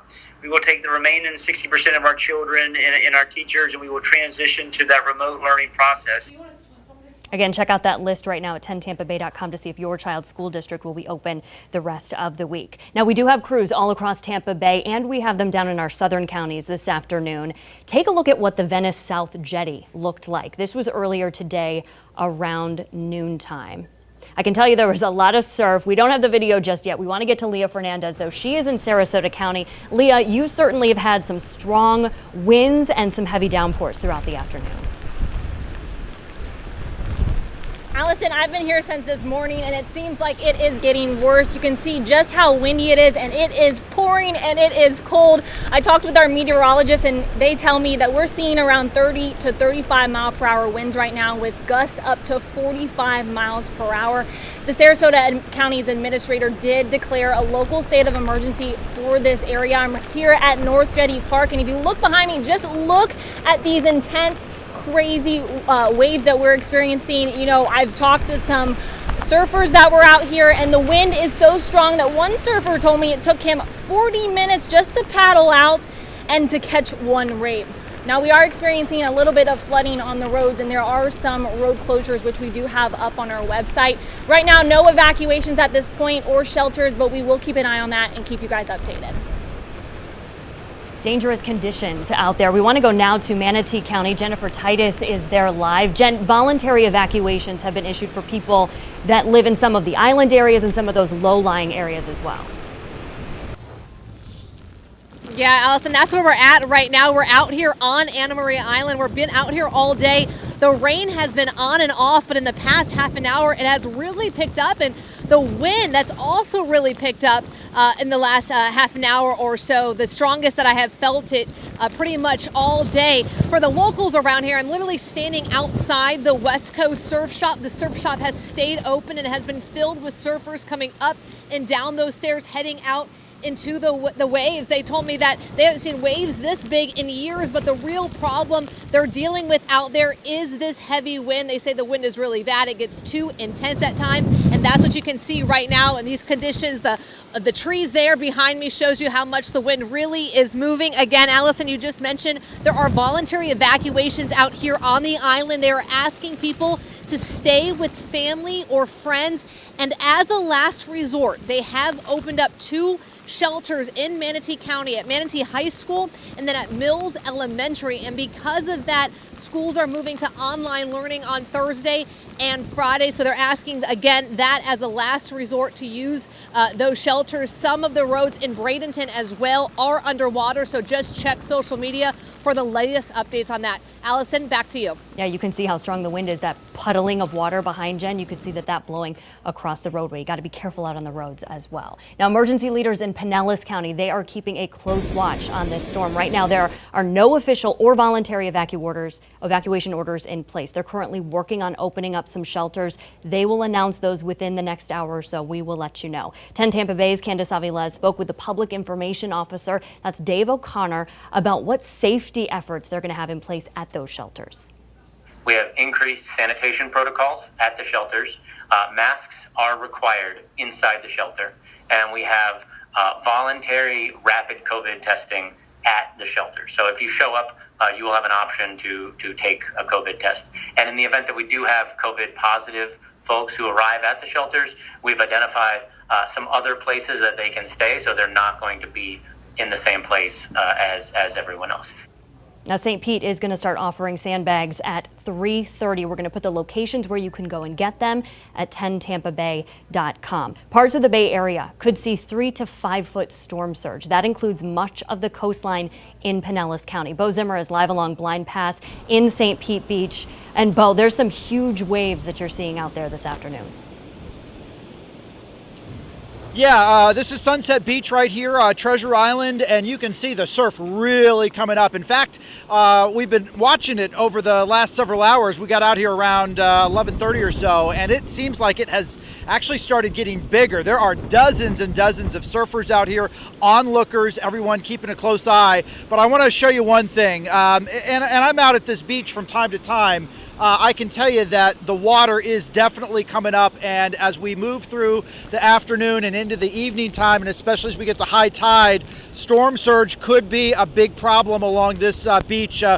We've seen erosion and things like that in the past along this area, and sometimes this beach can get very, very small as that water continues to come up, and the hope is they don't lose too much sand out here. But you can see people having an amazing time out here. I've talked to some of the surfers. They're telling me this is some of the best wave action they have seen in a very, very long time. But of course, we're hoping everyone stays safe as this storm continues moving its way towards the Bay Area. Guys? All right, Bo, we'll check in with you in a couple of minutes. Certainly a lot of surfers across the bay looking forward to this. This is the Sunshine Skyway Bridge. It is closed. It closed down just before 11 o'clock this morning. That's when winds were at 50 miles per hour. You can see that camera, see it bobbing around, and you can see the visibility pretty bad that we can barely see the Sunshine Skyway Bridge on this live look at the camera. Stick around. Right after the break, our special coverage of Eta continues.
11 o'clock this morning. That's when winds were at 50 miles per hour. Again, they shut down that bridge at 40 miles per hour with those winds. Visibility pretty bad. As you can see, we're getting some heavy downpours in that area, and you can tell that it's windy as well. You're seeing the camera move around. We are here with special coverage for you this afternoon. We are tracking Eta. Let's get over to Chief Meteorologist Bobby Deskins as we continue to watch this storm move closer to Florida. Yeah, the issue with the Skyway is that apex, that tall part that we showed you, the winds are fast enough over the waters, but then you get up an elevation and the winds are even higher, and that's the reason why that shuts down so easily. So here's the center now. Winds are at 70 miles per hour, mainly right out here, right in that area right there. This is going to have some winds in the 50s. And that's actually what's starting to come on shore right now. You see the track is going to continue off to the north and the northeast.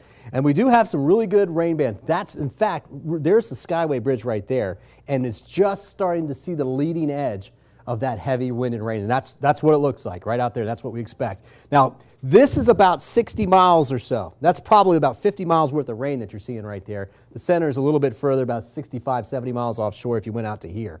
But this is what moves through.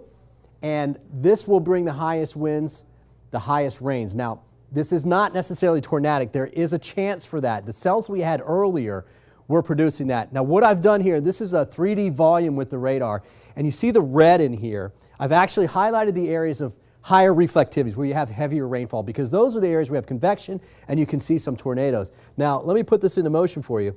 This is half, if that. It's probably about 30% of what we had earlier when we had all those tornado warnings. We had a band come through, rotate through Manatee, Sarasota, into Pinellas, even into Hillsborough County, and it looked a lot worse than what this does. So this will have higher winds, more steady higher winds, right? You haven't seen that much. You've only seen gusts a lot when the storms do come through. The winds will pick up, they'll become more steady, and embedded in there will be some heavier downpours and some higher gusts. 45, 55, 60 mile per hour gusts are going to be possible with this, especially if you're anywhere along the coast and you're talking the southern part of Pinellas County, Tierra Verde, all those places. Gulfport, this is just coming right up across the water. Anna Maria Island, you're just sticking right out there. Longboat Key, same thing. So that's when the winds really are going to start. You saw Leah out there. She said, oh, it's getting windier and it's even rainier. Yeah, it is, because it's been not so bad throughout most of the day, but things now are starting to change just a little bit.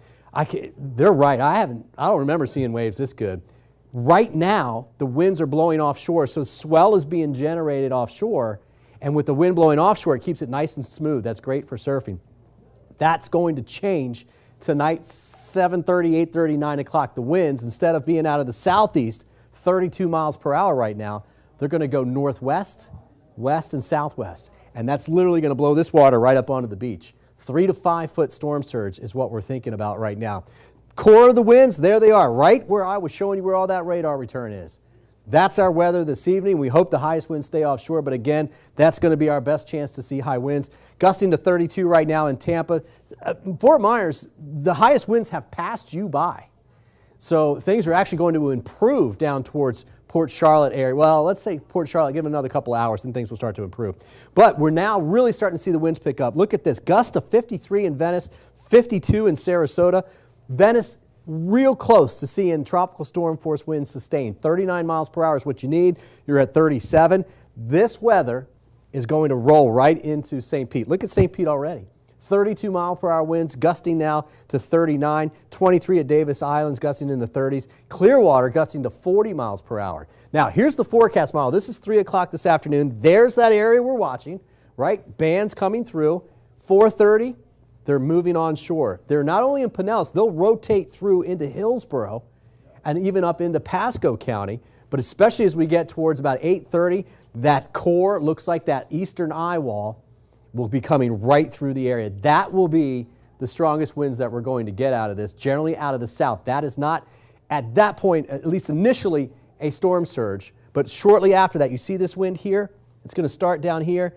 That right there, 8:30, 9 o'clock, is going to blow water right up into the bay, right up into the beaches. That's when your storage surge goes. Now, as we go through the night, this is 2 a.m., the winds actually come down. Still an onshore wind, still pushing water. High tides at midnight, but the winds will be coming down, and so it won't be pushing as much water up. The thing's moving away. I mean, look, guys, that's 6 a.m. tomorrow morning. We just got some stragglers left over at that particular point. I'll show you the forecast for the winds coming up here in just a little bit, but tonight's going to be the rough night, especially through about 9:30, 10:30 this evening. We're going to be here for you, tracking all of it. We want to take you out live right now to Clearwater. This is from our Wyndham Grand camera. As you can see, the waves picking up there. Bobby just talking about the fact that gusts at 40 miles per hour in Clearwater. Lots of surfers out there enjoying those big waves on Clearwater Beach. We'll be right back.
We want to take you out to Hillsborough County because Hillsborough County schools, they've switched over to remote learning for the rest of the week. That's because some of the school buildings, they're used as shelters. So this is out of Tampa earlier today. You see that rain coming down and you can see the winds blowing there as well. Bobby Lewis was out in Tampa today and heard from Mayor Jane Castor on how they're getting ready.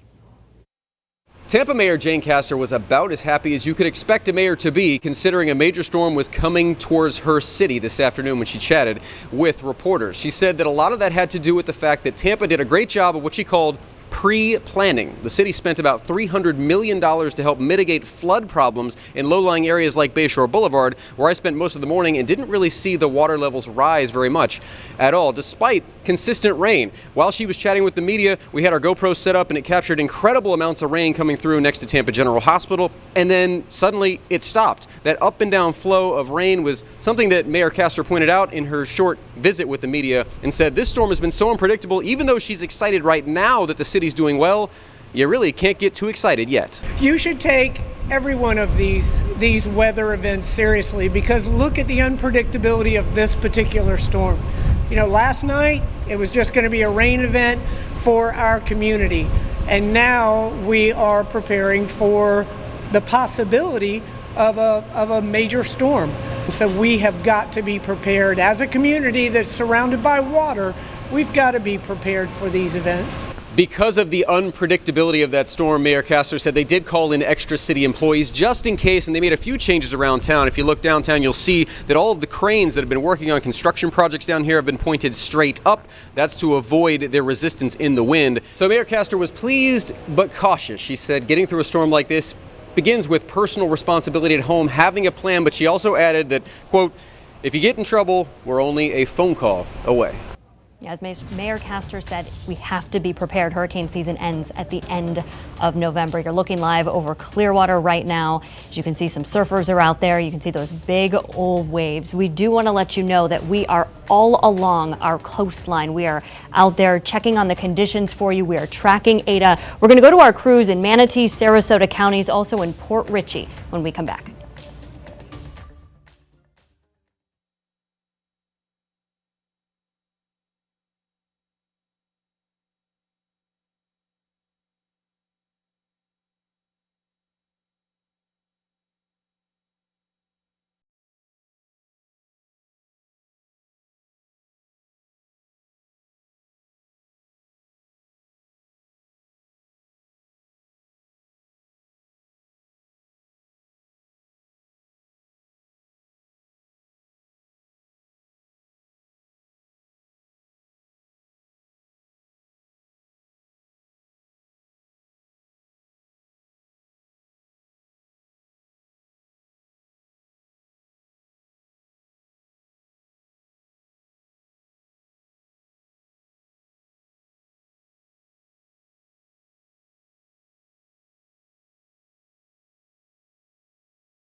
But for now, they're asking people to shelter in place. Back to you guys. Really good to see people are getting ready there. It looks much different where 10 Tampa Bay's Jennifer Titus is down south. She's in Manatee County. Jen, earlier you were talking about the heavy winds and rain, and there was some flooding on the roads, and it looks like it's getting darker at this point too. I was about to say, Allison, it is not getting any better. I think this is the worst we've seen it in the past 6 hours. Just heavy rains and heavy winds. This is the main drive here on Anna Maria Island, the Gulf Drive. And right now, Anna Maria Island is under a voluntary evacuation. It's because there are low-lying areas, not so much that main drag. I'm going to walk you over here to one of the side streets where we're seeing some major flooding. They're asking people in these low-lying areas to evacuate, stay with family or friends. They have opened up 2 shelters in Manatee County, but that is only as a last resort. Again, those shelters are at Manatee High School and Mills Elementary School. But again, that is a last resort. Again, because of the pandemic, they are asking people to stay with family and friends if they decide to evacuate. But let me show you this, Allison. This is what they're talking about, these low-lying areas. I mean, this is just, 3 o'clock in the afternoon right now? And this is how deep the water is on some of these side streets, these residential streets here on the island. And this is really what we've been seeing all around, just Bradenton, Anna Maria Island, lots of water on the road. So officials are telling me that if you don't have to be out on these roads, don't be out here. Stay inside where it's dry, where it's safe. We'll be monitoring it all as the day goes on. Allison? Such good advice. If you don't have to be out, just stay inside at this point. Let's go now to Sarasota County. Leah Fernandez is out there this afternoon. Certainly starting to get rough, starting to see those winds pick up where you are as well, Leah. That's right, Allison. Right now, Sarasota County is under a local state of emergency. As of now, they have not opened any evacuation or sandbagging locations. You can just feel the wind. You know, it is pouring here. It's cold. Lifeguards are even off duty, so it is not a chance to go to the beach. I can tell you right now, it is not a beach day. It's raining, it's cold, and the winds are intense. If you just look over here at the trees, you can see how heavy these winds are, and a lot of people are actually out here coming to take pictures of the waves that we're experiencing, even some surfers out here. We got a camper that's come out here. A lot of people have just parked, but if you can stay inside, just like Titus said, stay inside. It is not safe out here. We have some flooding out here when you're driving out to Nokomis Beach, so the roads are not safe. So stay indoors if you can. Believe me, you don't want to be out here. Some flooding in the Lido area as well. So if you don't have to be out, don't put yourself in any kind of danger. Leah, we'll talk to you soon. Let's take another live look at the Sunshine Skyway Bridge, of what you can see of it. The camera moving around, that heavy downpour coming down as well. The Sunshine Skyway Bridge, it's closed. It's been closed since 11 o'clock. We'll, of course, keep you posted on the Sunshine Skyway Bridge. All of our areas, too. You can check out our area roadways on our 10 Tampa Bay app. Our extended coverage continues right after this.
I get over to Chief Meteorologist Bobby Deskins to get the latest track on Eta as it continues to inch closer to our state. So what we're seeing out there, we just talked to Leah. We saw her out there. She's in Manatee, Sarasota County. Our reporter's there. That is some of the heaviest that we're going to get out of this. So let's zoom in. You can see the track. It's going to take it off to the north and the east. That eventually will drag this part of the side of the storm all the way through the area. But you can tell right now that particular band is some of the heaviest rain and wind that we're going to get out of this, and that's what they're standing out there in right now. That is moving across the bay. It's moving up into Pinellas County. It still extends all the way down to Holmes Beach, the southern end of Longboat Key, actually, down to Lido Key, and it actually extends further offshore. Now, here's the center, okay? The center is right about here. That is almost due west of downtown Sarasota. It's a little bit south of that. But the worst weather is coming through right now, and then this will be lifting up. So things are actually going to be getting better already down towards Fort Myers, but gradually as we move through the next several hours in Manatee and Sarasota County. So if we look at those taller areas here, the higher reflectivities, those are where the highest winds are, and you can see they're pushing right up across Longboat Key. There's Anna Maria Island. They're mainly to your east. Over the Skyway, that's right over the Skyway, and then up eastern parts of Pinellas. That's downtown St. Pete right there. So very heavy winds, and that's going to push right up into Oldsmar, Tampa Road area, right over eventually into West Chase. This particular line of cells right here going up into western parts of Hillsborough County. Still some strong storms that you can see up in Pinellas as well. Water vapor loop. This shows us moisture in the atmosphere, okay? The yellows, the oranges, that's dry air. It's been pulling dry air around this thing for a couple of days. This is November. This is what happens. You have a lot of dry air around. If this wasn't here, we'd have a Cat 1, Cat 2 hurricane. It would be really hard to say because there's not much shear here. This is one of the limiting factors. Thank goodness it's here. You can even see some of it in here, and that's been helping save the day. It actually wrapped a little dry air around, and that made the convection a little bit stronger for some of those outside cells, and that's why we even had severe thunderstorm warnings in South Florida just about an hour ago. But not only do we have this, we also have some wind shear that's going to come in from the west-northwest. We've had some out of the northwest. This thing is dipping. You see that dip right there? This is still expanding, but that's not going to last long. As this goes further northward, it's going to run into this wind here, and that's going to start shooting everything off towards the east, even more so than what it already is. That, too, is a limiting factor for this storm, and that's one of the reasons why this thing is falling apart as it moves further to the north. I should say weakening, because it's not falling apart, but it is weakening a little bit. The winds will turn around out here. Right now, we've got them out of the southeast at 30 miles per hour. Let me show you. I want to show you some of the water temperatures that we have here, because that is another saving grace for us here. The water temperatures, because of, couple bouts of fall, right? We haven't seen a lot here lately, but we've had a couple of good cold fronts.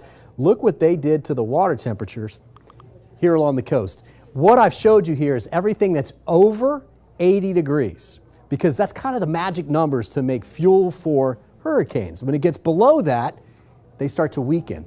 Look what happened. We've got this little batch of mid-70s, mid to upper 70s coming down, including the bay. The center is sitting right in here. Look where it was. All right, it came up through the Keys, went back down here over very warm water, and that warm water goes deep too. So even with wind blowing over and upwelling occurring, it still has warm water to work with. Our water's cooler. We've had winds out of the northeast for a while, so there's been actually even cooler water out here, and gradually those temperatures get cooler and cooler as it moves up in our direction. Not a whole lot, but at least a little bit. And that, like I said, that's a saving grace for us at this particular point. Big picture with the winds, still showing most of the highest winds offshore now. Again, that is going to be the worst part of the storm. That is what's coming from right now, let's say through about 9:30 tonight. That's going to be pushing across western Manatee, St. Pete, down into western parts of Hillsborough, and eventually into Pasco County as well too. Now, I have not seen as much wind for inland locations. I don't expect as much wind. You can clearly see where the highest wind is here. And now that we've got most of those convective bands to move further to the north, that makes it a little bit easier for us to just have more steady wind than anything else. Some of these rains, now, what you were seeing there on Anna Maria Island was very heavy rainfall, number one. But number two, the tides are a little bit higher. They've been running a little bit higher. When this heavy rain here falls over those areas, it doesn't have anywhere to drain. And so it comes up. And that will continue through the evening hours. Now let's take a look at the precip that we've seen so far. Some of these numbers are going to start to get impressive. This is out near Anna Maria Island, 3 inches so far. This is basically the last 6 to 10 hours. And most areas have seen anywhere from 2.5 to 3 inches of rainfall. That will continue. Eventually, you're going to notice if you live on a creek now, that's actually probably starting to rise a little bit. Creeks, rivers will actually rise in the next couple of days, at least slowly, as all of this rain that's falling now will slowly drain down into those rivers. And Bobby, one of the things we've been talking about this entire time was losing power, and people have a chance of losing power as we continue throughout the night tonight. We just want to give you an update on the outage map. Right now you're looking at TECO's map, about 3,900 people without power across that area. If you take a look at this, some of those bigger areas seeing the most outages in the Brandon area and in the North Tampa area. This is a look at Duke Energy's map. The majority of the outages right now in Pinellas County, they're up to the north. You're seeing those around Safety Harbor, just north of the Largo area into Clearwater. You're seeing a big chunk of people also just west of Safety Harbor. Again, we'll keep an eye on this. We'll keep updating the map for you. You can check it out on our 10 Tampa Bay app as well. All right, let's take you out live one more time to the Sunshine Skyway Bridge. You cannot see it at all at this point. Just over the last 10 minutes or so, we've started to see that visibility get worse and worse on the Sunshine Skyway Bridge. That bridge is closed. It has been since 11 o'clock this morning, but those conditions are starting to get worse over the bay. We're back right after this.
Flooding's been an issue there. We've seen that in the past. We want to go to Liz Crawford, who is out there this afternoon. Are you seeing those flooding issues yet?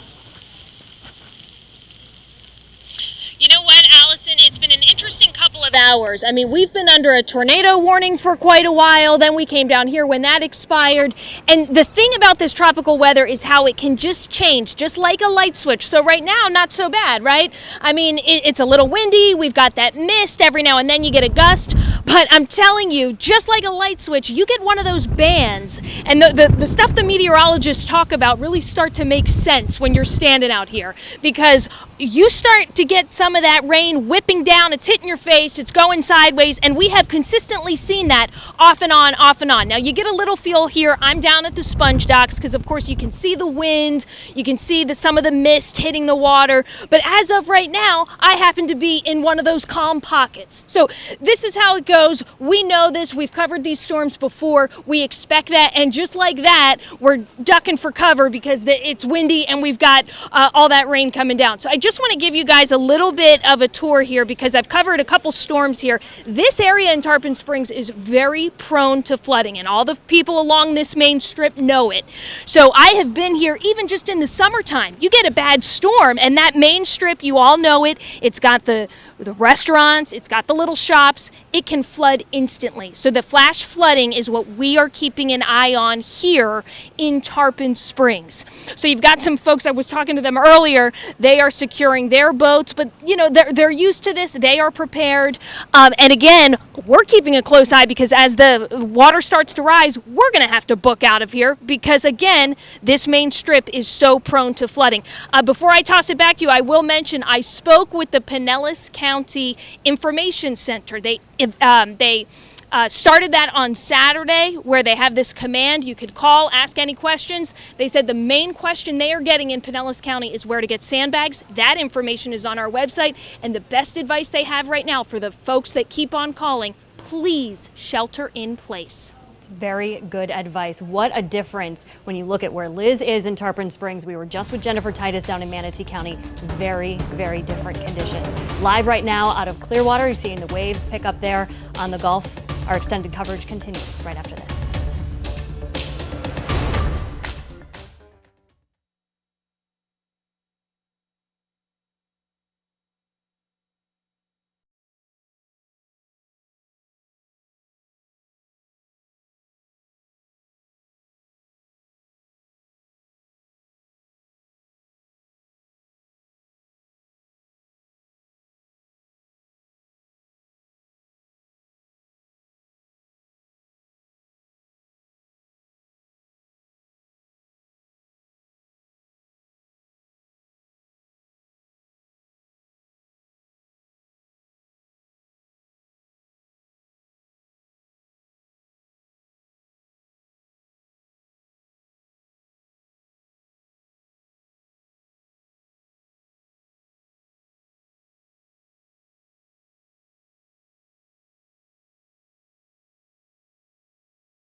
Your wipeout right there. But yeah, the surf is really picking up here, and as we get later into the evening when we see higher tides, we could also see some major storm surge and beach erosion out here on the beach, and that's one of the big concerns that we always see here along Sunset Beach. Treasure Island is up to our north, St. Pete Beach is down to the south, but all up and down along the Pinellas beaches, we've been seeing tons of surfers out here, but it's starting to get to the point where it's so rough, some of the amateurs are starting to move their way inside. It's also getting cold and dreary out for a lot of people, but certainly some very, very rough conditions out here this afternoon. Guys?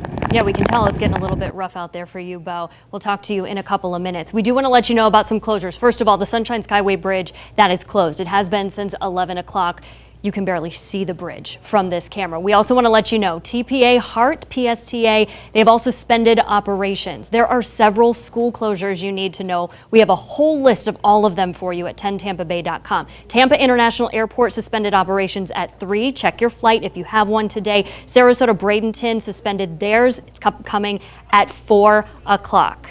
Don't go anywhere. We're right back with more extended coverage of Eta next at 4 o'clock.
Here at 4 o'clock.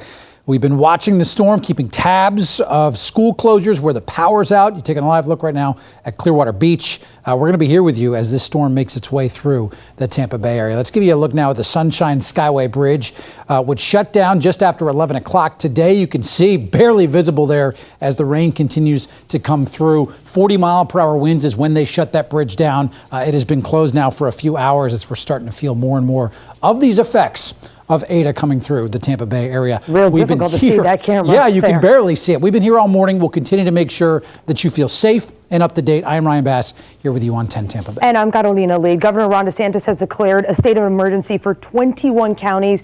That includes most of our area. Already we have seen tornado warnings, flash flood warnings, watches, and wind advisories as this storm moves closer. Let's get over to Chief Meteorologist Bobby Deskins.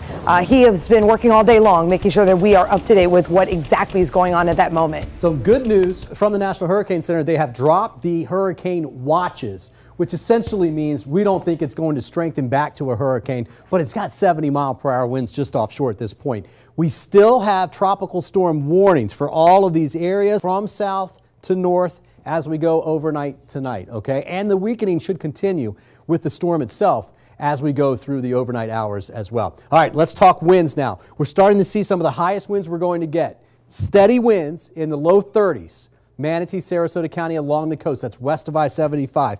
Gusts in the 40s, but those have been in the 50s. In fact, St. Pete, we had a gust at 67 when we had a good storm come through earlier. Now, St. Pete's gusting to 44 and sustained winds now in the 30s. This will go up a little bit more. I would not be surprised to see this 36, 37 mile per hour sustained wind with gusts in the upper 40s to low 50s throughout a good portion of 6 p.m., 7, 8, 9 p.m. tonight. Less wind the further inland you go, as you can imagine, and that will stay the case. We will have a 3 to 5 foot storm surge. This is new. This was just updated mid-morning this morning, and that does include the Tampa Bay area and Manatee and Sarasota County beaches. That's what we're going to watch. I'm certainly thinking 3 to 4 is in there. Some areas are going to have to watch. We could get as much as 5 foot of surge. The track from the Hurricane Center takes it to the north-northeast. It's moving now north at 12 miles per hour, which is not terrible. If it goes just north, it would take some of this and move it a little further offshore, but I think it's a little late for that because most of this is already on shore. But winds are now down to 70 miles per hour. I say down because it was up to 75 at one point today, which made it a minimal hurricane. There's the center out here. The highest winds are likely right in here, but look at this rain band that's rotating through right there. That's what we're seeing. That's where we're going to get very heavy winds, very heavy rainfall. And then as Liz showed you, as Jen Titus has been telling you, it cuts right back off after that because in between these rain bands, things calm down quite a bit. The closer we are to this center, though, the more those winds are going to stay up a little bit. I mean, they're gusting 40s and 50s, and then the band will go through and they'll be gusting in the 20s and 30s, but we'll still keep some wind, obviously. So the heaviest band now coming through, I am not seeing a lot of rotation in it. I don't even want to mention that because I don't want to jinx us, but you see these outer bands here, they have the better chance of producing tornadoes. And that's what we had earlier. In fact, that was part of that band that rotated up now north of Crystal River. So good news there. As a matter of fact, let me take you up to Crystal River right now. They had a heck of a storm come through there, and now it's barely even raining up there. I mean, look at that. Look at the gap in the rain. They still have all this to come. You've got the storm coming up later. The center is going to be actually very close to the Crystal River area as we get going into later this evening. Now, I want to talk a little bit about some of the storm reports that we've had. Where you see all of these little tropical storm icons, that's where we've generally seen winds of 40 miles per hour or higher. So let's just go south to north, down to Fort Myers. What was this, 53 mile per hour wind gust? That was in Fort Myers, of course, as you can see there. Let's go up to Sarasota County. We had a 58 mile per hour wind gust. That was in Venice. You get up into Manatee County, Bradenton area. We saw 52. That was in Sarasota Bradenton Airport. Get up into St. Pete, and here's one of the bigger ones that you're going to see. That one was 46 miles per hour, but we had one in the area, a buoy out there at 67 mile per hour wind gusts. You get out here into Polk County, Lakeland area. Well, this is out east of there, I should say. There was where we had that at Dundee at 67 mile per hour winds. That was with a cell that just blew through. Winds right now in the teens and 20s with some gusts in the 30s there. I don't expect a lot of wind if you're watching from Polk County, but the western part of the county will have a better chance. And then you get up here, this is out in Clearwater. We had, what do we have here? Station Clearwater, it's not reported. Oh, 44 mile per hour wind gusts. That was earlier in one of the thunderstorms that went through. So timing-wise, guys, what's going to happen is this area here is going to continue to rotate through tonight. The sooner this center gets north of us, the sooner the weather will come down. The problem will be with that. As that happens, the winds will push on shore. The rain will start to taper off, but the winds won't. They will a little bit, but they start blowing on shore, and that becomes a storm surge threat. So we'll talk about that coming up next time you see me. All right, Bobby, we'll continue to check in with you throughout the hour. Now, as Hurricane Eta moves in, many places, or I should say Tropical Storm Eta now, are shutting down to make sure your safety is number one. If you were supposed to fly out of Tampa International or Sarasota-Bradenton, you want to check your flight. TPA suspending services about an hour ago. Sarasota-Bradenton Airport, that's going to be closed from now until 6 in the morning. Busch Gardens closed today. The St. Pete Pier is going to be closed until tomorrow. Both HART and PSTA suspending their services as well. Parents, you're going to want to check your screen too. Here's the running tally for school closures. Pinellas, Polk, Citrus, Hernando, Pasco counties will be closed tomorrow. Sarasota County says they will announce if they are closing schools by tonight at 7:30. We'll keep you updated. Manatee and Hillsborough County will be closed tomorrow and Friday.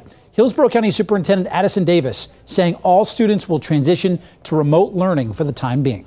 We usually have 62 shelters that are being available for our community, but right now the county is only electing to use 5 of our schools, and another 5 are being used for backup. So we will use 5 schools. That will be we'll have Middleton, Steinbrenner, we'll have Sickles, we'll have Reddick, and we'll have Burnett that will be available for our community members.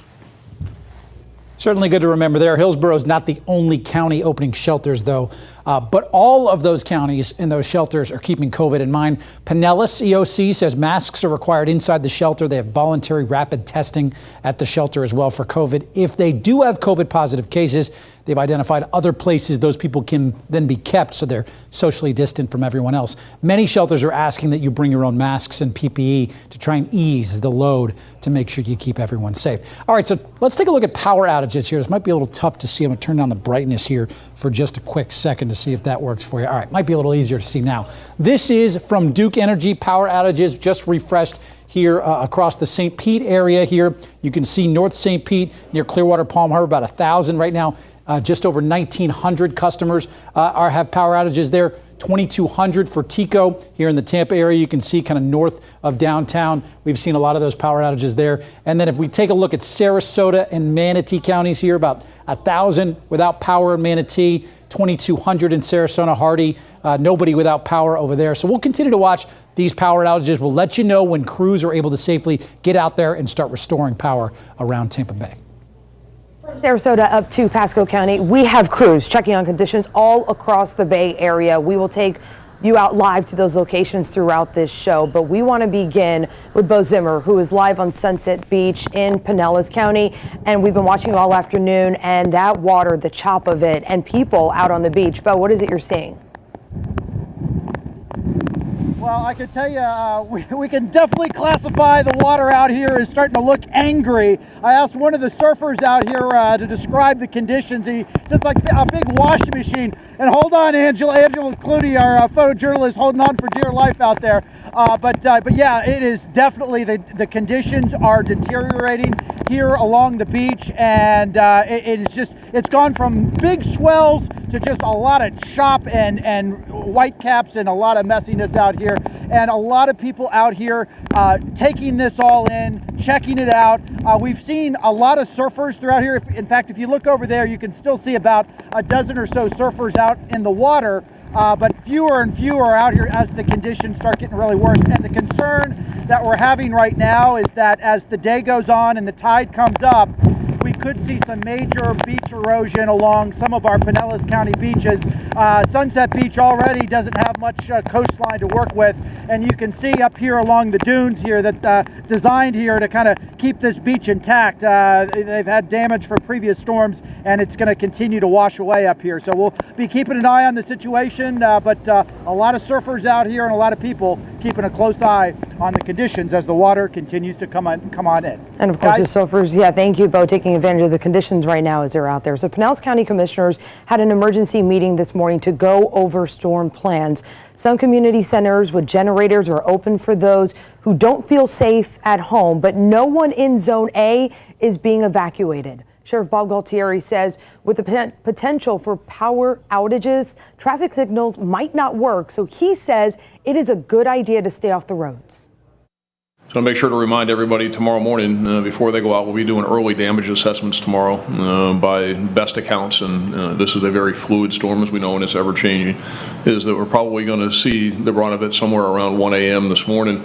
It'll be here for a few hours. So just ask everybody to make sure before they leave their homes tomorrow to check. And if you don't need to leave right away, don't.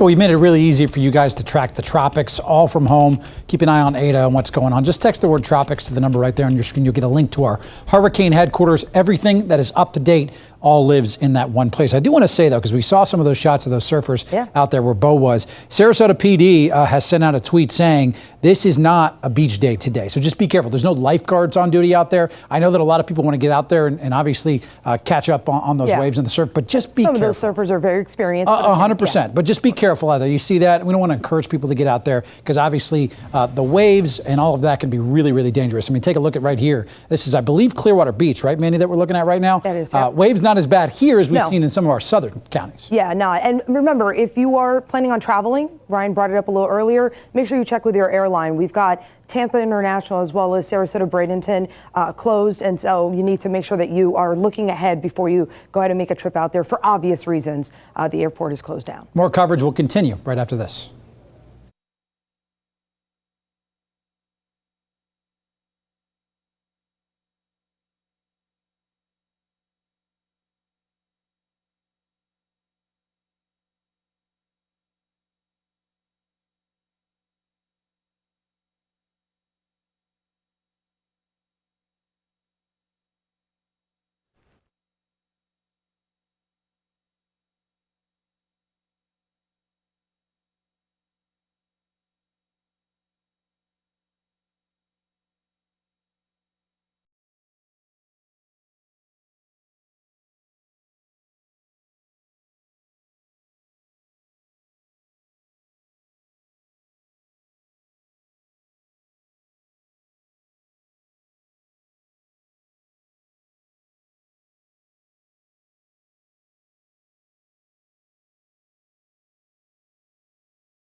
Minnesota this morning. A police officer shooting this video down there while on patrol near Lido. This is driving down Benjamin Franklin Drive. You can see all the flooding down there. Police are saying, guys, if you have to be on the road, try and stay away from areas like this. We've seen a lot of flooding down there in our southern counties. Yeah, we've seen quite a bit of flooding in our southern counties, and a good reminder that when you do see flooded waters, just avoid that area. Do not drive through it. It's not worth taking the chance. Leah Fernandez is in Sarasota County for us right now. And Leah, what are the conditions looking like where you are?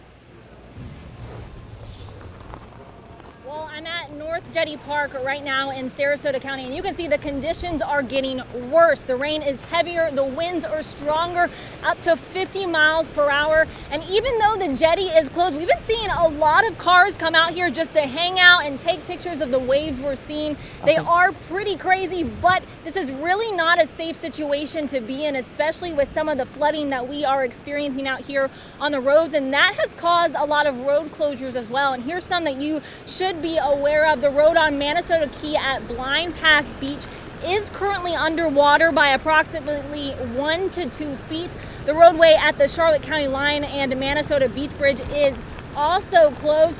Emergency services tells us it only takes driving through 6 inches of water to cause you to lose control of your car. So really, you should not risk it. Like we've been saying all newscasts, this is not safe conditions to be in. A lot of cars we are starting to see move away and leave. You can see the wind is just getting stronger and stronger. So please, everyone, stay safe out there. If you can, stay home and stay inside. It's not a beach day like we've heard from so many of our local officials. So please stay safe and inside. Yeah, and that's key, right? Staying home, especially when you're talking about areas that are low-lying, areas that you know are prone to flooding, just avoiding those areas if you do not need to go there. There are some people who are commuting, who are leaving work, who have to go home. But you got to avoid those areas if you don't need to travel. And where Leah is, by the way, the city of Sarasota declaring a local state of emergency this morning because of Tropical Storm Eta. We've seen a lot of the flooding around there too. And storm surge is one thing certainly that we're keeping an eye on, especially as we get into the later hours. Let's welcome in Chief Meteorologist Bobby Deskins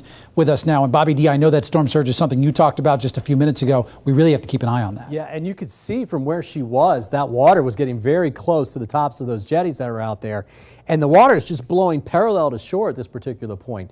Later this evening, 8, 9, 10 o'clock, that wind's going to be blowing on shore. And that water level is really coming up. That parking lot she was in may even be underwater. We're thinking 3 to 5 feet. But the highest wind right now is going to be right there along the immediate coast and mainly south of the bay, although it's pushing up northward now in towards Pinellas County. Let me show you. Let's do this. Let's go back out. I want to show you the bigger picture here. So the storm is moving to the north now at 12 miles per hour. It's actually sped up. I mean, just a little bit, but that's good news. Get this thing in and out of here. The worst weather is really coming through right now. We'll have to see what happens to this inner eye wall area right here, this eastern edge, I should say, of the eye wall. Where is that going to go? Because that has some high winds in it. But I got some really good news. Like Recon's out there, they're seeing winds in the 50s. So that's really good news, right? We've got 30s with gusts in the 40s in this band. We expect it to be a little bit higher in that band right there, and that should continue to move off towards the north. Now, this is a 3D view of it. This goes back 18 hours. Look at the end of this. Great news. Look at this thing 18 hours ago. I mean, you don't want that coming at you. And finally, unfortunately, the centers kind of got off sides there. Basically, the low-level center was here. The mid-level center jumped out and it kind of reformed and went out to the north and east. That's why you wake up today, you're like, what? I thought that was tomorrow night. I thought it was tonight and tomorrow. No, because models all shifted. The actual structure of the storm shifted and it moved further off towards the east. And the fact that it's getting picked up and pushed out meant the timing shifted as well too. It speeds up just a little bit, and so we're dealing with it now. Recon's been out there. This went out from Keesler Air Force Base, and you can see he's heading back in right now. But look at that wind they had, 56 mile per hour wind. The pressure at 990 millibars. That's actually what the latest update is, and that's from that latest Recon. But that's really good news. Anything 987 and up is generally not a hurricane. You get below 987 in pressure, that's when you start looking for 75 mile per hour winds or so. But you can see there is not much back out here, guys, on the west side. There's a lot of dry air getting in on that. Now, let's talk about those heavy rain bands that are coming through where Leah was standing out there here in western parts of Sarasota and Manatee County. There's going to be a break, especially for Anna Maria. You're seeing it now. That will last for a little while. And then we've got this part of the eye right here. Let me go ahead and pause this for you so we can kind of just look at what we're talking about. That's going to have the heaviest bands in it. It will go all the way up Pinellas County. It will go to Newport Richey. It's almost there now. It's in southern Pinellas right now. In fact, it's all the way up, really almost to State Road 60. But that will get into the bridges. That'll get into western Hillsborough County, West Chase, and then all the way up into Pasco. Trinity, relatively calm now, but you've got some heavier rain and wind heading your direction here in just a little bit. Now, so you can imagine, we've been showing you the surfers out there. It's kicking up some surf. The area in green here, 16, 17-foot seas out there. The green, the lighter green, different shade of green here, 12-footers, and then near shore, obviously, what you're seeing, those surfers out there, that's 5, 6 foot. That's big for our neck of the woods. And there's going to be a lot of that red, what we're talking about, like the red algae stuff, not red tide. It's red drift. It's actually seaweed that will wash up on the beach. Not as much of that right now, but that will get in here, especially overnight tonight as the winds turn on shore. Now, this is our storm surge. So these areas, I want to show you, really from Anclote River, which is Tarpon Springs, southward down through Sarasota. The latest forecast now is for about 3 to 5 foot of storm surge. I think that gets started after about 8 o'clock tonight. That's when the winds will start to push on shore. And then really in this area here, it's going to be 10, 11, 12, 1 o'clock in the morning as the storm is moving by. That's going to push water up in there. So all of these areas, I mean, you get up into, I'm still thinking 3 to 4, not 3 to 5, but the forecast is 5 footers, so we're going to have to watch that. But all of these areas in here, it's real, Ari Olds Park in here in Oldsmar, that's going to have some water coming up, already having higher tides. But even places you don't think about, like Rocky Point, you know, that water level is coming up. Davis Islands, you're going to notice it there. And then as you get like into these neighborhoods here in Pinellas County, in fact, let me go down just a little bit further towards the south, Old Northeast, Shore Acres, those areas, the rain that's falling now is going to have a hard time draining because it normally does that, but tides are coming up. So as the tide comes up, that rain that's falling can't drain. High tide's closer to midnight tonight, so we do have some leeway there, but these areas are going to see, I would say, at least a good 2 to 4 foot of surge, and that will go through at least about 2 o'clock in the morning. Then things will slowly start to subside. I'm thinking by sunrise in the morning, the conditions are going to be a whole lot better, including the surge. And don't forget, guys, you want to track everything at the moment. We also have a live blog running right now of all the latest up-to-date information you need to know about. And you can get it just by texting Tropics to the number right there on your screen, 727-577-8522. One of the good things of note within the last really hour and a half is that hurricane watch for parts of our areas has been dissipated because of the fact that the storm has weakened a bit. But as Bobby said, we really got to keep an eye on this over the next hours. And as Bobby and Leah were talking about flooding, I just want to quickly mention that sandbags are available. If you go to our website, 10tampabay.com, there's a list county by county where you can get them. But keep in mind, most of them have limits, 10 bags per person. Some are requiring you to have a valid ID in order to get them. But also remember to bring a shovel. You don't want to show up there and not able to take the sand with you. So. Here's a look as we hit the break here. Clearwater Beach, again, you see that surf kicking up here. Our coverage continues as we track Eta right after this.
What's your message be to those in the Pasco County area right now?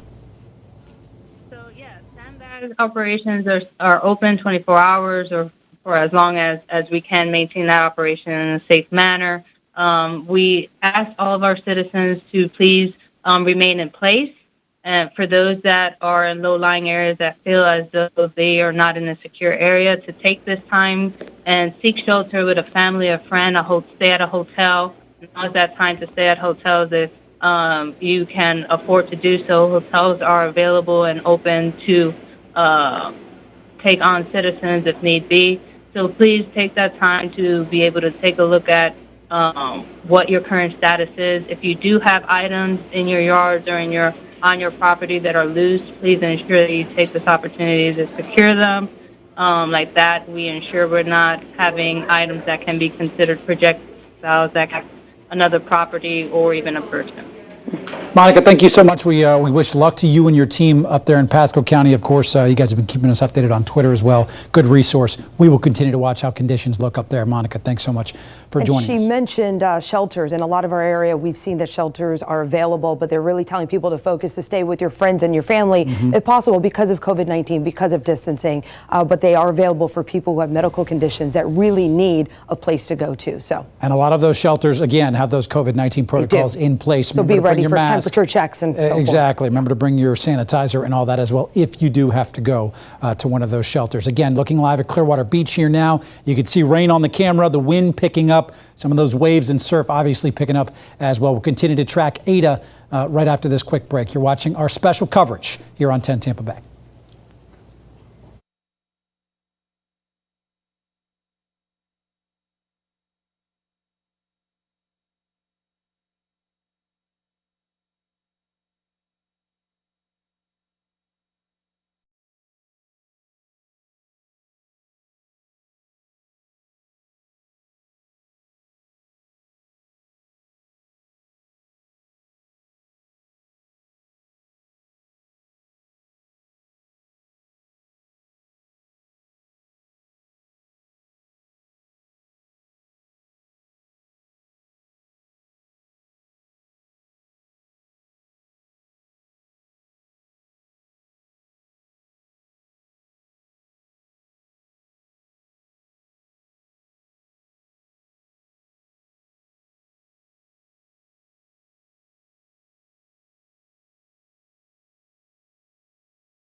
As Carolina Lead here with you. Again, we've seen some of this surf kicking up. Another look here at Clearwater Beach.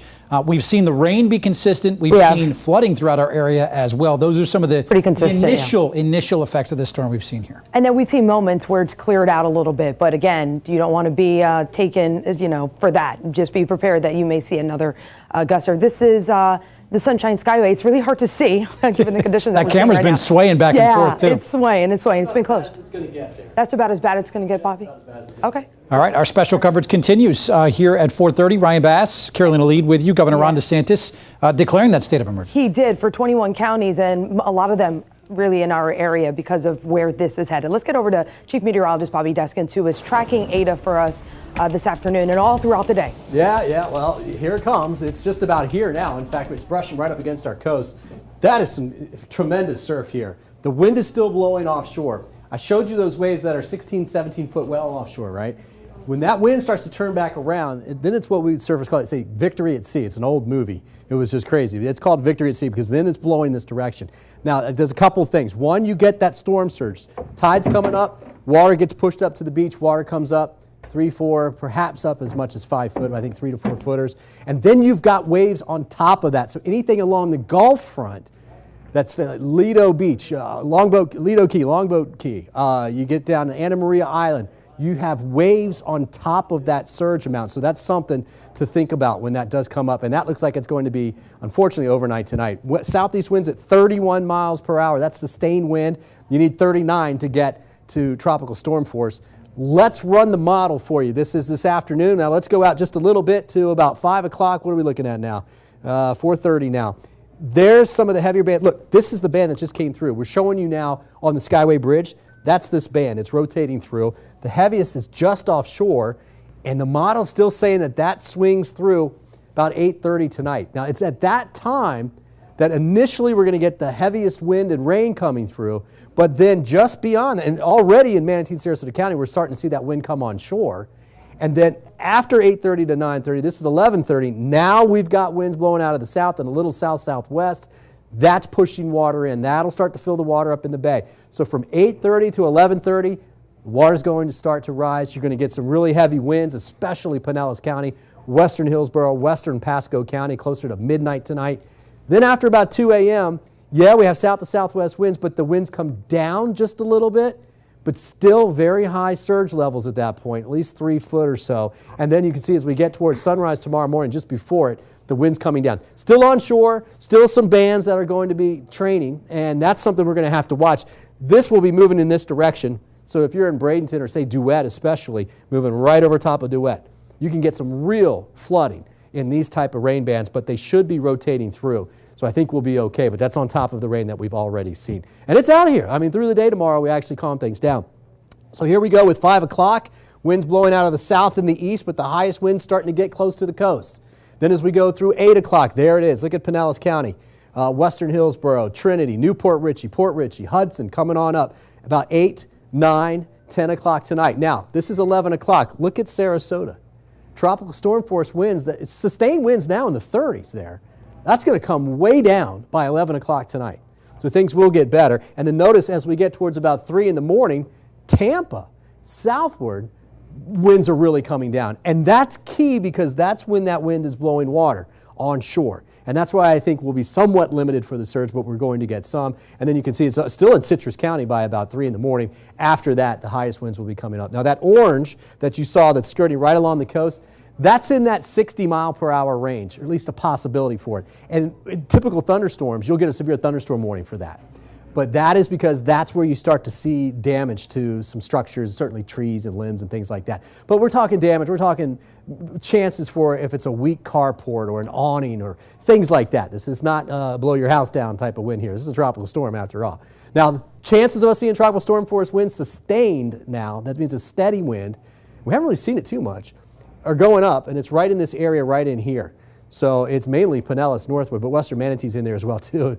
Forecast now saying 100% chance that we see those higher winds. Rainfall, obviously going to be heaviest right around the right side of the storm. That's what's coming through right now. Anywhere from about 2 to 4 inches. That's saying a whole lot. We'll have to watch that because it's going to slow down a little as it turns to the northeast. So we're going to get some very heavy rainfall in portions of Pinellas County. We just talked to Pasco County. You know, if you live in that area, we've had some big time floods for the Anclote River over the years. I don't see anything major like that, but it will be coming up, and it will come up a little bit tonight. Tomorrow morning, the weather's going to be leaving. Tomorrow afternoon is going to be nice, but the water level in the river is coming up. Okay, so if you live along that Anclote River, please, please keep that in mind and keep your weather radio going because we're going to have flood warnings issued well after the rain stops, but those are going for the rain in the rivers, the water flooding, going down into the rivers. All right, so I'm thinking 35 to 45 mile per hour winds, and yes, some gust to 60 miles per hour. Most of what we have seen so far sustained is 30 to 35. So we're good. I'm happy to be a little bit over it. Flash flood watch is in effect for 2 to 4 inches of rainfall. 6 inches is possible. Flash flood means we get a whole lot in a short amount of time. Rainfall rates are now between 3 and 4 inches, generally about 3.5 inches per hour if it was over you for that long of a time. Most of it won't, at least not the heaviest stuff, but for 15, 20 minutes, you're going to get an inch or two out of that. Storm surge warning through tomorrow. But really, again, that timing is 8 o'clock tonight through about 2 to 3 in the morning. That's going to be the peak of it, especially closer to midnight when we get that high tide. So please, please, please, if you know anybody that lives in the area that floods because of storm surge, do what they're doing like in Tarpon Springs right now. Make sure that they are prepared. And if they can't stay there, then offer them a chance to come and stay with you. Bobby, thanks. We'll see you in just a second. If you need to get some sandbags, by the way, Bradenton, Pinellas Park, Hernando County, Pasco, they've got those self-serve sandbag locations. Many of them closing, though, in about a half an hour. So if you need to grab one, just be safe. Run over there real quickly. Locations are listed at 10tampabay.com. I do want to tell you that Mayor Jane Castor of the city of Tampa is speaking right now. That is live on our 10 Tampa Bay Facebook page if you want to watch that. She says the city should be able to withstand any of this storm surge safely. Trash pickup tomorrow, by the way, is canceled because they don't want those bins flying around. There's been no reports as of this moment of flooding or street closures. Yeah. Manatee County emergency officials have issued a voluntary evacuation notice for families in Anna Maria Island and other low-lying flood-prone areas. Now, this morning, county officials said they're bracing for impacts overnight. We'll be making decisions with emergency medical services, EMS, and the fire departments of when we shut off service. Those vehicles cannot run if we get winds over 55 miles an hour sustained. So that is a possibility late evening, early morning that we would suspend fire EMS services because of the high profile of those vehicles, but we will definitely let the public know should we make that decision. And that's a good reminder if that has to happen. 10 Tampa Bay, Jennifer Titus is live for us in Manatee County. Jen, voluntary evacuations have been issued for people living on the islands as well as low-lying areas out there. I think every single time we think the wind kind of stops out here, it all of a sudden picks up right when I have to go out and stand in it. The wind continues out here, guys, and the rain continues to come down. We are again out here on Anna Maria Island, right in the front of Manatee Beach. A few surfers just came up to me, and I can tell you somebody is enjoying this weather. They actually showed me video, and this is really rare. They actually were able to get under a wave, and that does not happen here on the West Coast. So I can tell you they are enjoying it, but right now, guys, a lot of them are heading back inside because that wind and rain is picking up more so than we have seen all afternoon. And earlier today, you can see a lot of water on the road out here. A couple inches high. This is the main drag along Gulf Boulevard. Cars are still out here, but again, on Anna Maria Island, there are voluntary evacuations right now for people in low-lying areas. They're asking you to go stay with family or friends. 2 shelters are open, but I'm told one shelter has nobody at it, so we could see around the 5 o'clock hour one of those shelters closing. We are going to keep you updated. I did reach out to the Manatee County Public Works asking them if they have seen any sort of damage. They tell me right now, good news, guys, it's just minor stuff. A few roads in Bradenton underwater along the Riverview Boulevard area. We have seen some of the residential streets underwater. So again, they're telling people if they do not have to be outside, stay inside as this storm goes through. And again, we'll keep you updated the best we can out here on Anna Maria Island. Jen, thanks so much. I want to take a look down here at Manatee County where you are right now. About 1,000 people, customers without power, according to FP&L right now. So down here in Sarasota County, we get about 2,200. That hasn't really changed over the last hour or so when we've kind of been keeping an eye on this. When we take a look at TECO, the outages right now, 305 total customers. Most of that kind of north of the downtown area. That's actually been improving over the last hour. So a lot of those crews out there restoring power for TECO. The outage map, when we take a look at Duke Energy, you can see a majority of it is here in the St. Pete area, just a bit north in Clearwater, a little bit up here in Spring Hill. But again, the Pinellas County area is where we've seen the majority of these power outages right now. 66 active power outages, it says, in the Pinellas area. So we'll see if we can get some of this updated here. But that's what we're looking at right now. Again, when we see some of these numbers come in and some of the power being restored, we will, of course, let you know. And we made it really easy for you to track the tropics, by the way, from home. All you have to do, text the word tropics to the number right there on your screen. You'll get a link to our hurricane headquarters. It's an easy way, guys, to stay up to date on everything you need to know. And a good reminder, as Ryan was walking us through all those outages, remember, you can do that yourself at home. Okay, we have it on our website, 10tampabay.com. You could walk through. Let me go to Bobby Deskins. We heard an alarm going off. What's going on over there? Yeah, we've got a tornado warning now. This is down in Manatee and Sarasota County. It's right along the immediate coast. I'll go ahead and pull it up here for you. This is in the Sarasota area, but it is moving a little bit further off towards the north. And eventually, that's the one that's going to be pushing through the area. So tornado warning, you can see it down here just south of downtown Sarasota. That goes into effect until 5 o'clock. That's about 15 to 20 minutes. And you'll note that's a little rare. I mean, they normally do these things for half hour, 45 minutes, but they know how fast they're moving. So let's look at it right now. I want to go straight to the velocity product because this is going to show us if there's any rotation. And what they're saying is it's somewhere right down here near Bee Ridge Road. I think it might actually be in this area right in here. We might actually have a water spout. Let's see, Autumn, you got a speed on that, how fast that's moving? 60 miles per hour. 60, wow, thank you. Jeez, that is a quick one. So let's go ahead and track that for you. I'm going to just track it from that particular location. Let's go 60 miles per hour to the north. I'm assuming, guys, right to the north. That's my mic is on. This whole track is actually going. Am I live? That's going to put it right up into the Braden area. So now, tornado warning in this area. It's really tough to see. I think the rotation's sitting right in here. By the time they issue the warning, it's moving 60 miles per hour. The warning was here, it's here, right? So it's moving ahead. But this is going to be towards Ballantine Manors around 4:45. That's just 2 minutes from now. 4:47 for Bayshore Gardens. Bradenton and Palmetto a little bit later than that. It's going to be continuing to move off towards the north. I don't see a whole lot of rotation in here, but there were a couple blips in this line. In fact, if you look at this, this is the actual rain radar itself. This is what you're kind of used to seeing. You can see this is the area that we're looking at right in here. Bee Ridge Road, that going straight up to the north. This whole thing has got heavy rains and wind with it.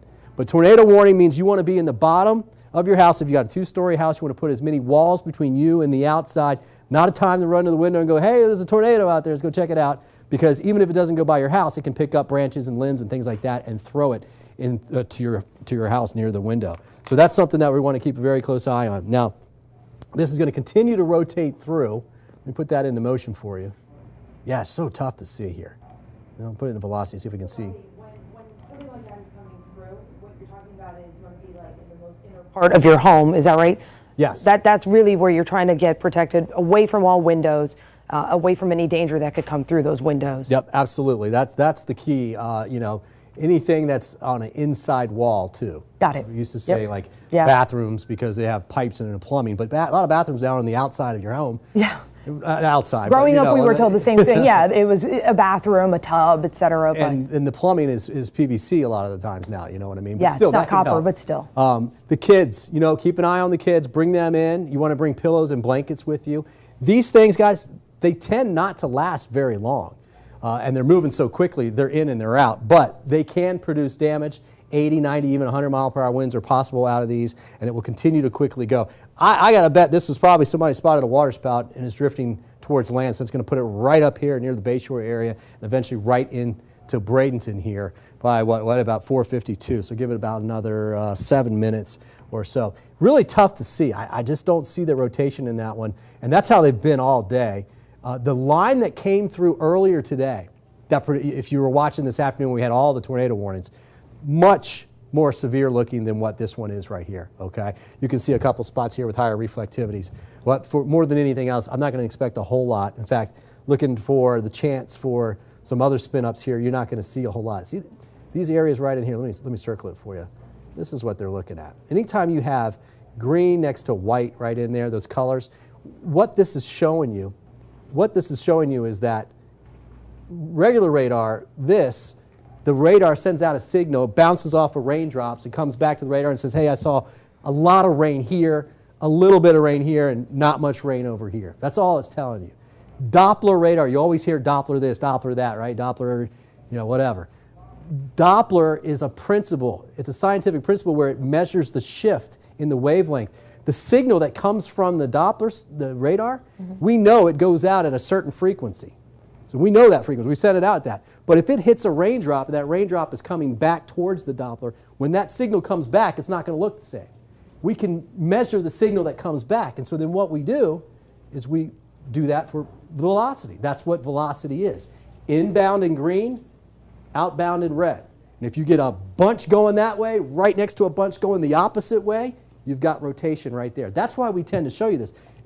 I'll zoom this out. It's just really hard to find where this is. If I zoom it out a little bit bigger here, look at this. I mean, you're clearly going to see the reds and the green. Guess which way the wind's blowing, right? Hey, Bobby, you had mentioned the speed with which this popped up. I mean, you were talking about usually you get maybe a little bit of a warning here. It's just an idea to give the folks that are watching at home. These things can happen quickly, right? These spouts can pop up rather rapidly. Yeah, absolutely. And they're generally in there, and you can see, like I said, we've been watching this area for a while here for some rotation. But whether or not it's enough shear, that means real fast this way, real fast that way, That's what we're watching. And they look at trends. The National Weather Service, the local office, ours, which is based out of Ruskin, they're the one that issues the warnings. The tropical storm stuff comes from the Hurricane Center, but they issue severe thunderstorm warnings, tornado warnings. Okay, and they're looking at that radar, they're watching it. The radar shows us some spins. We actually are not even seeing much on that if we were to look at that right now. We're not seeing a whole lot of that. We're basically just seeing a few rotations down there in this area right here just north of Sarasota. It's actually right in that area right now.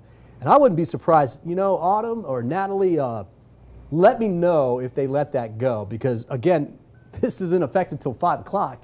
Normally they go a half hour, 45 minutes.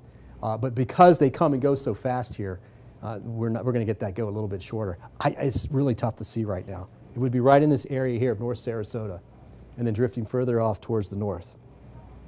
So let's go back. Because Bobby, when they issue a warning like that, it gives you a vicinity, right? It gives you that, like you said, that you mentioned the road. So now you're trying to pinpoint it essentially. Yeah. So what I'm saying is probably ended up being a water spout that's out over in this area here near Sarasota, but it's moving off to the north. Oh, got it. So it's going to be this area here in the middle of this thing, right up towards Bayshore Gardens in Bradenton. And you know, that's what you really need to know, because if I track this, say it was here, 60 miles per hour, it's not going to take long for this thing to be out of there. You're talking 501 up by Palmetto. Oh, yeah. So it's likely in this area right in here now. So keep an eye on it. They come down, they come right back up. They're real quick, but they can cause some damage. And so far, I mean, even with the ones that we had earlier today, we did not have any reports of damage. Doesn't mean there wasn't any, but at this point, we have not heard from anybody that there has been any tornado damage. So we'll keep a close eye on that. This is scheduled until 5 o'clock, correct, Bobby? Yeah. Is what right now the National Weather 5 p.m. Service for that tornado warning. And you notice, I mean, it's still continuing off towards the north. So just because you're not in that particular warning, we're going to have to watch the areas that are further up to the north of this, because the whole cell is coming up in this direction. In fact, that's probably going to end up spinning a little bit more out towards Duet and eastern Hillsborough County. In fact, Fishhawk, this will be your weather here coming up pretty soon. Not a tornado warning, not forecasting that, but you're going to get that cell. What the trend has been over the last several days, as the storms get closer to the I-4 corridor, they start to weaken a little bit. That's happening somewhat now, but the dynamics in the atmosphere are changing, so we're not quite seeing the same weakening. And we shouldn't, because we're getting the center closer to us. But look at this line, very heavy rainfall, because now the angle that it is, going from Sarasota down to Venice, but look at the break that's offshore here. So that's a nice break, just some light rain, still windy, but then again, you're looking at much less rainfall. And obviously no threat for severe weather. Bobby, you mentioned the I-4 corridor. Why is it that you see that sort of change? Is it because of you're more inland, or? We had more dry air up above us Okay. at the time. And this is when things were out, small bands were coming in from the south, when the system was down near South Florida. So now that it's gotten a little bit closer to us, it's kind of moistening up the atmosphere on its own. There's still some dry air wrapped around in there. But it's just not as dry as what it was earlier, and so we're not seeing them fall apart as quickly. But look, I mean, these things go all the way up to Citrus County, and it's caused some really good winds for them. You've been telling us, Bobby, about some of these bands and how they can make their way more north as we get a little later on here into the day. Is that kind of what we're seeing right now? You're seeing some of these stronger bands from Eta that are starting to make their way more north? Yeah, this is the center out here. That's the center of the storm. So we start talking the western eye wall, the eastern eye wall. This right here is the eastern eye wall. All right, that's some of the highest winds right there. Recon just went in there and only found something in the 50s. All right, that's really good news. Although the official forecast or official data coming in now from the Hurricane Center says 70 mile per hour winds, but that'll be coming down. But that's separate than what you get in here. Now you can get those higher sustained winds in here, but again, you can get those tornadoes, and that's the issue that we're going with right now. All right, we're getting a new scan going around right now. Let me take just about a minute more of your time here and get down and see if we can see this area here. Yeah, it looks like that stronger band of rain is actually moving out of the warning area at this point, continuing to move north and more so northeast over the next several minutes. Okay, and so it's getting near the edge of the warned area, the polygon there? Yeah. Okay, so let me go back down and get that for you here. There's the polygon right there. So now we're talking up here towards Bradenton area. Let's look and see if we see any rotation here. Kind of tough to see. And the thing about these tornado warnings that we've gotten all day, these storms have been moving through so quickly that they've kind of been outrunning the warning area. So we will see these warnings go into effect and then they don't expire until a little bit later, but then those storms, the actual cells, get out of the warning area. So we've been just seeing these storms, or at least these warnings, extend pretty much all day just because of how quickly these storms have been racing through. So yeah, there's not really staying in one place for a long period of time. That's what Bobby was mentioning, these quick spin ups here. They come down, they come up, and then they continue to race more so to the north and then northeast. And that's what we're going to continue to see throughout much of the evening. And we're also seeing, you see the little symbol here, that is the radar picking up on some rotation. I don't think there's anything right with that cell, but look further south. Let me pause this. This is an indication. You see these here. You see that? That is actually a little bit of a function, I think, of the radar. But some of these here could be a little bit of rotation out there. And so that's what we'll have to watch. And do they, let me take a look at this real fast here. Do they get stronger? Do they look more pronounced as they come up? But you see that? These are basically little individual cells coming by with some rotation. And so that's what we're going to be watching for, potentially more tornado warnings. So right now, this is Longbow Key, get down to Lido Beach, you're getting right up in there south of Sarasota. So downtown Sarasota, keep an eye on it. Not out of the woods yet as far as the watch, or excuse me, the tornado warning. Yeah, it should expire in a few minutes if it does, or it'll extend. But yeah, they'll extend it a little bit further to the north. Yeah.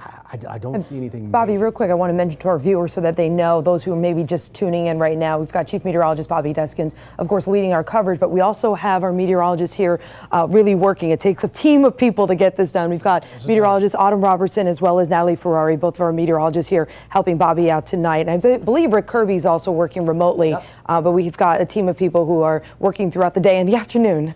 Yeah, Grant was you, right? And tonight. Yeah. And Grant was here too. Grant was in. He'll be here in the morning. Yeah.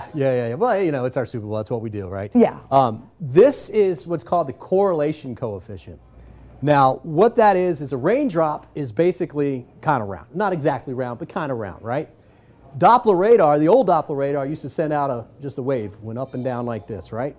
Dual pole Doppler, which is the new Doppler that we use now, that has one that goes up and down, and it has one that goes side to side. So now if you looked at a cross section of that, you can tell, is it this tall to that tall? Yeah, okay. Is it just about as wide? Because if so, then it's pretty much a circle. That would be rain. That would show up as red. You see these things right here? That is not actually debris. But when a tornado is over land and is picking up debris, sticks, trees, branches, that type of thing, that get thrown into the air, the radar picks that up. And it says, you know what? That's not round. That's a stick. It didn't tell you what it is, but it's not round like a raindrop. So when we're under a tornado warning like we are right in this area right here, right in the Bradenton area, we're looking for any kind of signature here that indicates it's touched ground and it's picking up debris. Fortunately, I don't see that right now. So that's really good news at this particular point. Doesn't mean it can't happen, but it does mean that right now we're not seeing a whole lot of that. Still, these cells that are down here are the ones that we're going to have to watch. Remember I showed you there's some rotation building in there? Look at that. Those heavier downpours is what we're going to be looking at. Now let me go over to, I've got a 3D scan here of just this area. And Rick Kirby, by the way, on social media, on Twitter, has been sharing some of the video that we've been seeing out of Little Sarasota Bay, and you can kind of see the waves, the wind kicking up, really starting to pick up down in that area that you're kind of highlighting here, Bobby. Yeah, let's see if this one actually picking up right here. So I can take the radar and look at it in 3D and only kind of focus in on some of those stronger areas, and it'll populate right here. So this is what's coming through right in here, right up Sarasota. You see these lines here, the reds? Yeah. They're actually starting to weaken a little bit, but notice this one up here is actually still holding together. So that means downtown St. Pete, eventually up towards Safety Harbor and Oldsmar. This line extends all the way up. Now, it is actually spreading a little bit more to the northeast, so it's going to get up into Apollo Beach.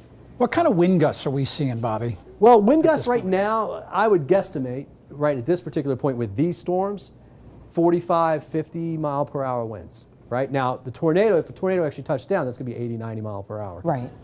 These are not big EF5s you see on the Discovery Channel where they're chasing them across the place. These touch down, they come right back up, and they're just about gone. It's good to make the distinction because you're listening. It's like, what is he talking about? Where are we going here? Florida tornadoes are a little bit different. If you've recently moved to Florida, we can get some big ones, we can get some deadly ones. But in a typical summertime thunderstorm, you tend to get weaker ones here in Florida. In tropical systems like this, you get weak ones. but they're short-lived and they go really fast. I mean, most of the time they're moving 45, 50 miles per hour. This thing's moving 60 miles per hour up through Bradenton, probably just east of downtown. So that means Palmetto, if you're in that area, keep an eye out because that is going to be moving in your direction. Now let's go back out. I'm going to show you the whole area real fast and let you see where this is extending all the way up into Pinellas. Okay, that's one of the bands. There's another band. All of these are radiating out to the north and the east. There's the main eastern eye wall of this. Right now, almost all of that is offshore. Let me put this into motion for you so you get an idea of where it's going. The movement now is north at 12 miles per hour. If that were to stay, most of this would go up to the north. I think this ends up a little north-northeast, but a lot of it's going to be right off the coast. Pinellas, we're really going to, Bel Air Beach, I mean, you stick right out. That's Indian Rocks Beach, Bel Air Beach, the Bluffs. That area is going to get skirted with some higher wind and some rain because this will emanate out to the north and the east as well. All right, got about a minute left, guys. I want to take you right back down to our tornado warning. I'm not seeing that it's been canceled yet, but again, it does look like we're not seeing this extended at least further north past Bradenton. Obviously, it runs right into the bay at this particular point. There's the Skyway. That's the Skyway Bridge right there. So we're going to be watching it. Now, again, it looks like most of it's going to stay just east of the bay. So if you're in Apollo Beach, you are not in a tornado warning.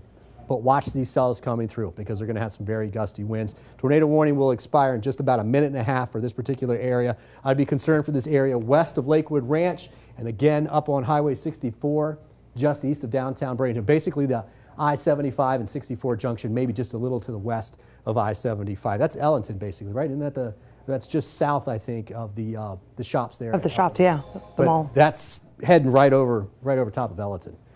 So keep that in mind. Tornado watch in effect through 5 o'clock. That will likely be extended. Oh, here we go. Right. They just extended it. All right. Till 5:30. Okay. So they are going to extend it up. This looks like a separate one. I hear the alarm going off. 5 miles per hour, kind of encompassing the old one and extending out of it.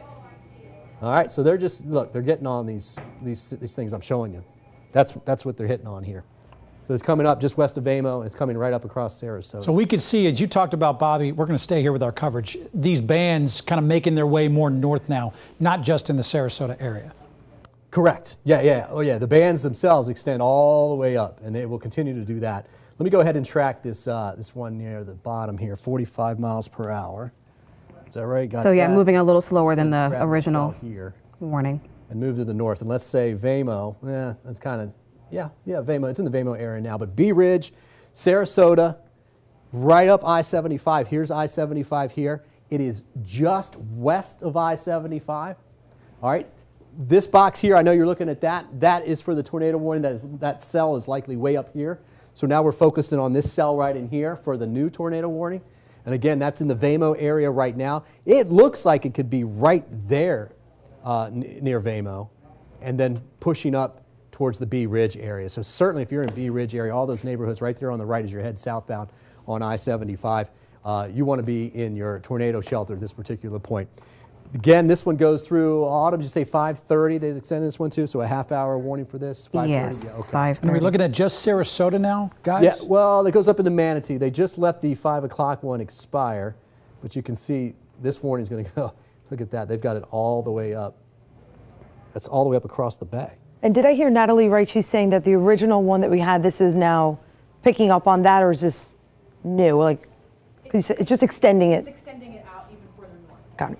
So we're looking up now into Pinellas County, Manatee and Pinellas counties now. Yep. So right here in this particular point, we would see it. It's been showing that rotation that you see right there for a while, so I don't think that's it. But it was coming up right in this Palm View area and maybe a little to the east of that, getting up towards Apollo Beach. Apollo Beach is sitting right up in there. So I don't see a whole lot of rotation at this point. There might be a couple little spots in here.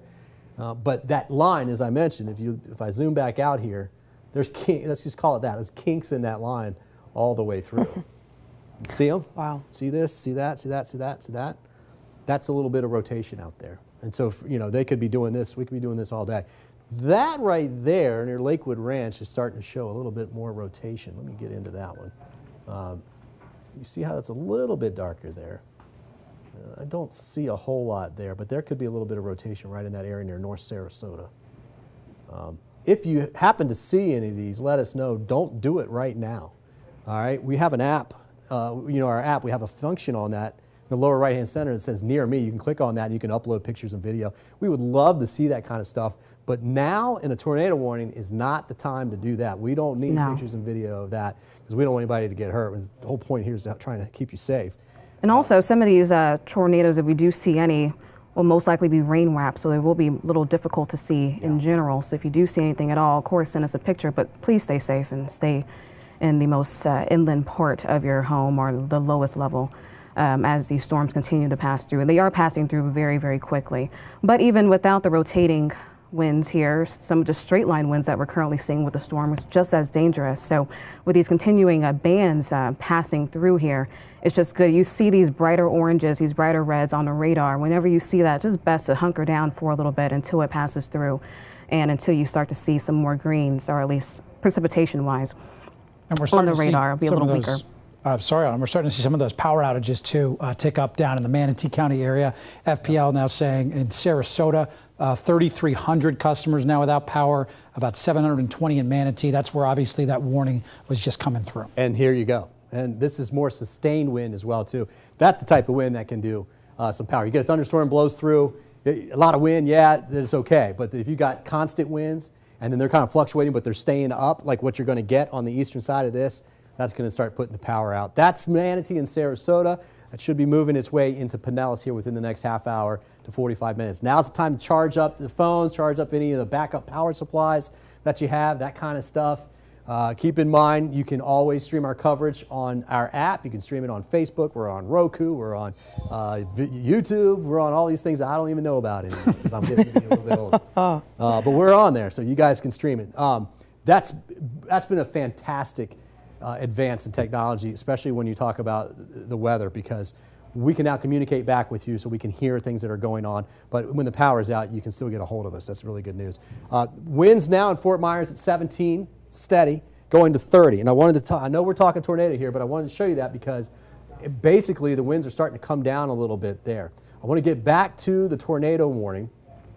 I'm going to show you where the polygon is now. Again, it extends from Sarasota literally all the way up across the bay into South St. Pete, literally on the north side of the Skyway Bridge. Coming up here, let's go here.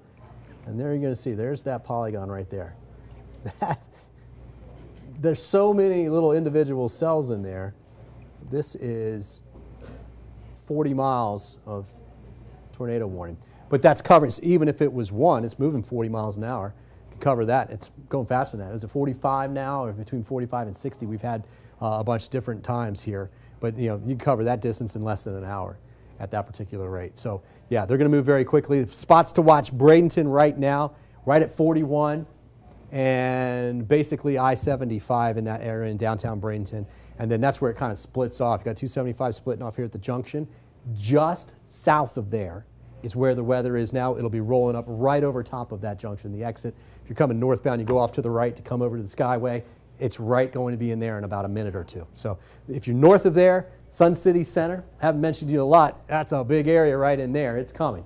It's actually a little bit further up in here, but it's coming. It's going to be rotating this whole line back up through here. Rainfall amounts, I haven't talked about because it's not all that important when you've got a tornado warning, but that's going to put down 1 to 2 inches of rainfall, that alone, as it comes through. Let me put this into motion for you, and you'll see it training over the same areas. All right, this line is here, it's moving that way, but it's still moving 60 miles per hour to the north like that. And that's when you can start adding up the rainfall. That's going to move through Lakewood Ranch where it is now, and then eventually up into Ruskin, which is actually kind of getting to there right now. Guys, one last look here. We've got till 5:30. Really. And Bobby, can you explain what the polygon is for those at home who? Yeah, the polygon is that is the area that we have the tornado warning in, right there. So, if you're a little bit older, they used to do this for the whole county.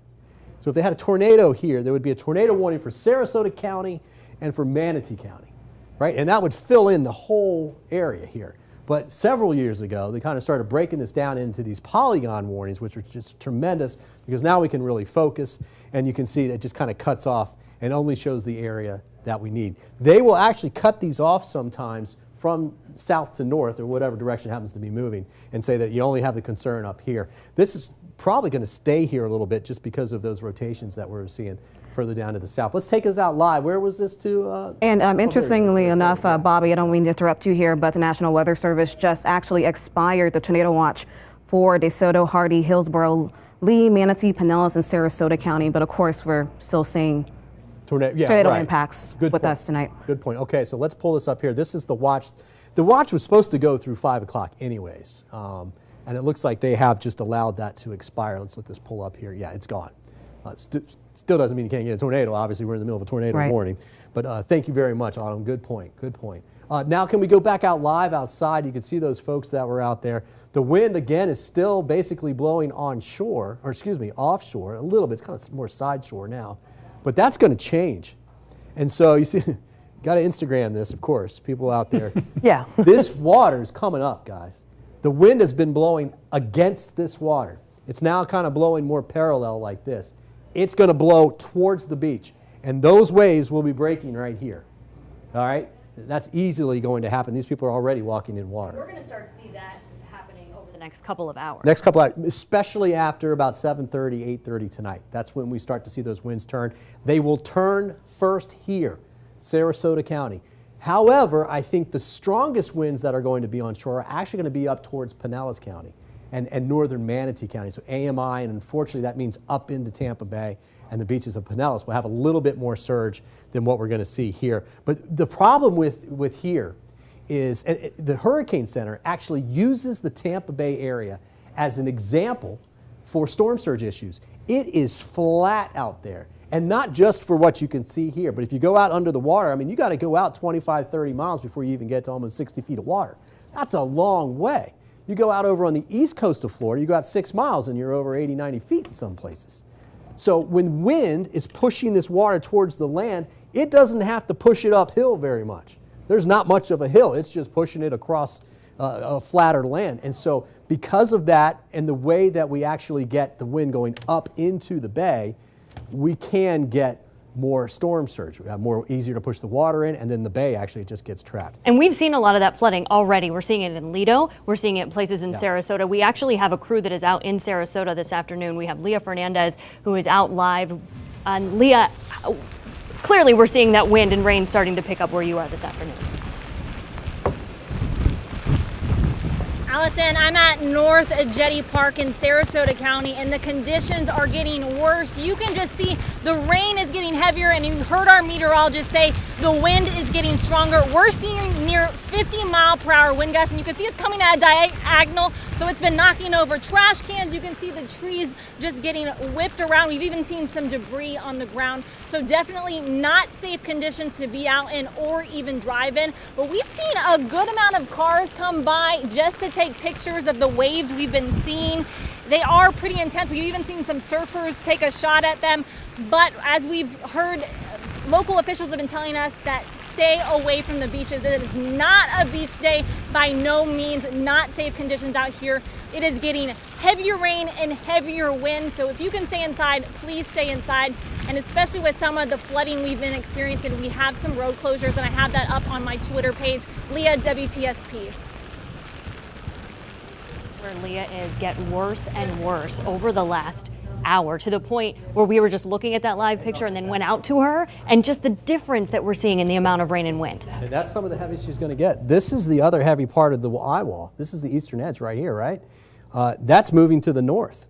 And this is going to move out a little bit more towards the north and the east. So that's basically an avoider, and some of the heaviest rain and wind that you're going to see in Sarasota and Manatee counties you're happening to see right now. This band will flare up a little bit. There's two of them. You got the heavy one here, a little break, another one, a little break, another one. Here we go. We just got another scan in, another break, and then you've got some of the heaviest rain right out here on that eastern eye wall. So we have a tornado warning from almost Venice all the way up to South St. Pete, Gulfport area. Extends all the way up into southern Pinellas County at this particular point. And it's basically for cells that are embedded in this line right here. They're all drifting very, well, they're not even drifting, they're moving 60 miles per hour to the north, 45 to 60 miles per hour. But that's going to go in effect until 5:30. Now, Lakewood Ranch, the tornado warned cell that we're here for right now is in the area right now. That's what we're expecting. That's going to go to West Samoset around 5:15, Bradenton, Ellington, and and those areas are around 520.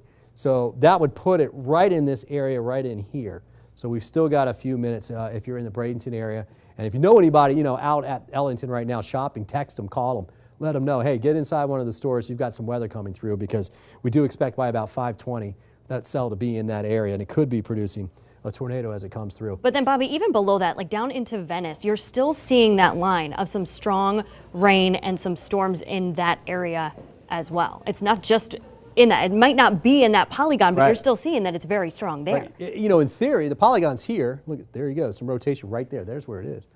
And in theory, you could keep it up and extend it all the way down. I mean, the polygon goes to about right here. Rotation, rotation, rotation, a little bit of rotation, a little bit of rotation. That is, in fact, let me get in on that one, because that looks more now. Finally, we're starting to be able to see this a little bit better. This is the area where we've got some rotation. I'm going to even get out ahead of it, because it's not going to last very long. So Elwood Park, all right? Whitfield Avenue, 45th Street East, Elwood Park area. This is where we've got some sort of rotation in there. It's really tough to see. This is how these types of things are. But that looks to me like there's some rotation. And that's going to move right up 301 and 26th Avenue. So anywhere between basically 41 and 301, or probably closer to the 301 corridor more than anything else, there's I-75. So this is all west of I-75, and just moving quickly off towards the north. Lakewood Ranch, it looks like most of this has gone to your west, but let me go ahead and show you the regular radar here, and you're going to notice that the heaviest is right over top of you. We're watching these sections right in here for rotation, but very, very heavy rainfall up I-75. Man, that is not going to be a fun drive. So if you have anywhere to go tonight, especially on I-75, you're going to have to wait a while. I think actually conditions will get a little bit better for that 75 corridor in Manatee, and especially Sarasota County, the next several hours, but not now. Even after that rain is gone, that's going to put 2-3 inches of rainfall down on the road.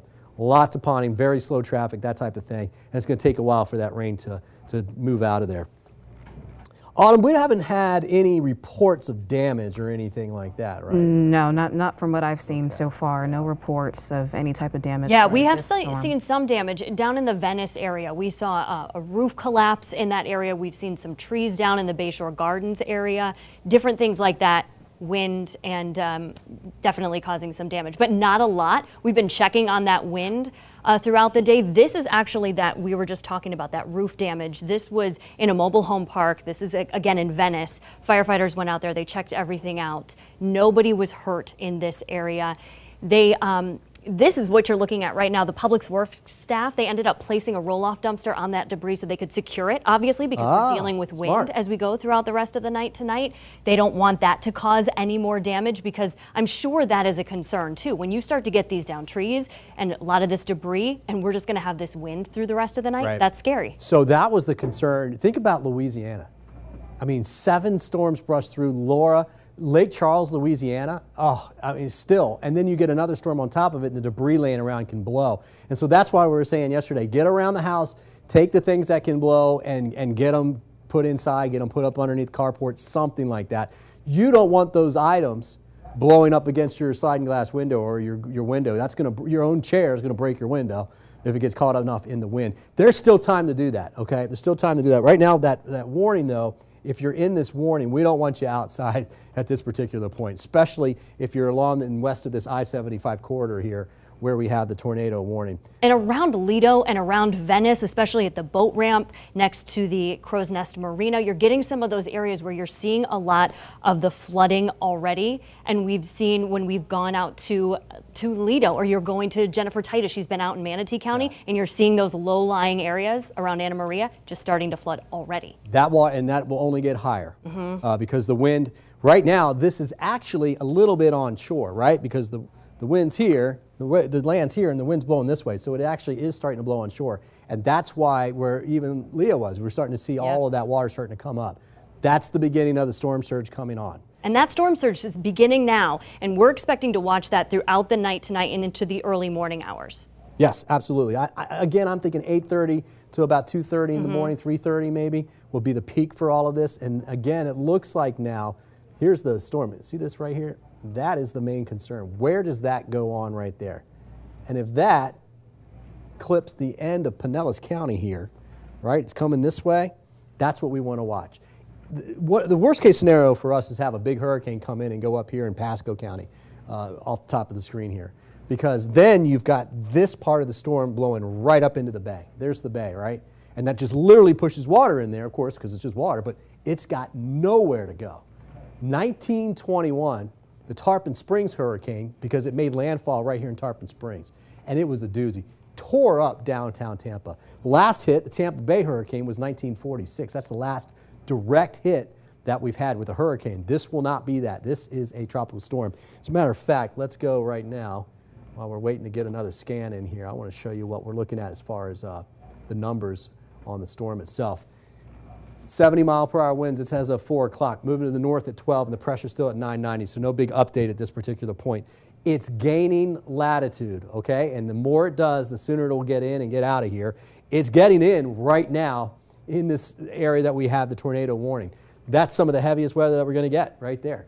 Yeah, after that, you're not seeing any more of the oranges and the yellows that you see on your screen. It's a lot of rain and a lot of wind, but yeah. You're not seeing as much, right? So let's, watching that area right there, where does this go? You would think with this track, it's going to end up somewhere here, just north of Pinellas. Let's take you live out to the Skyway, which has been shut down basically all Well, you can day. see it now. Yeah. The rain stopped. Yeah. Wind didn't stop. The wind gets higher in those bands of rain that come through. But you can see, man, it is. What a difference an hour makes. Yeah. That's how quickly this is all moving through here. But winds are still high. Winds are still up there. And the problem, of course, is this elevation here. That thing's so high. It's windy enough right here, but it gets even windier up at the top. And that's why this thing's kind of finicky. That's why they start to shut it down when it gets up there at 45 miles per hour. It's just a whole lot easier. Sarasota, I think, is what we're looking at right here, right? 60th Avenue East. Yep, that's at 301. Okay, so that's the area that we're watching. This is a great camera. Look off here in the distance. You see that? That is very heavy rainfall off in the distance right there.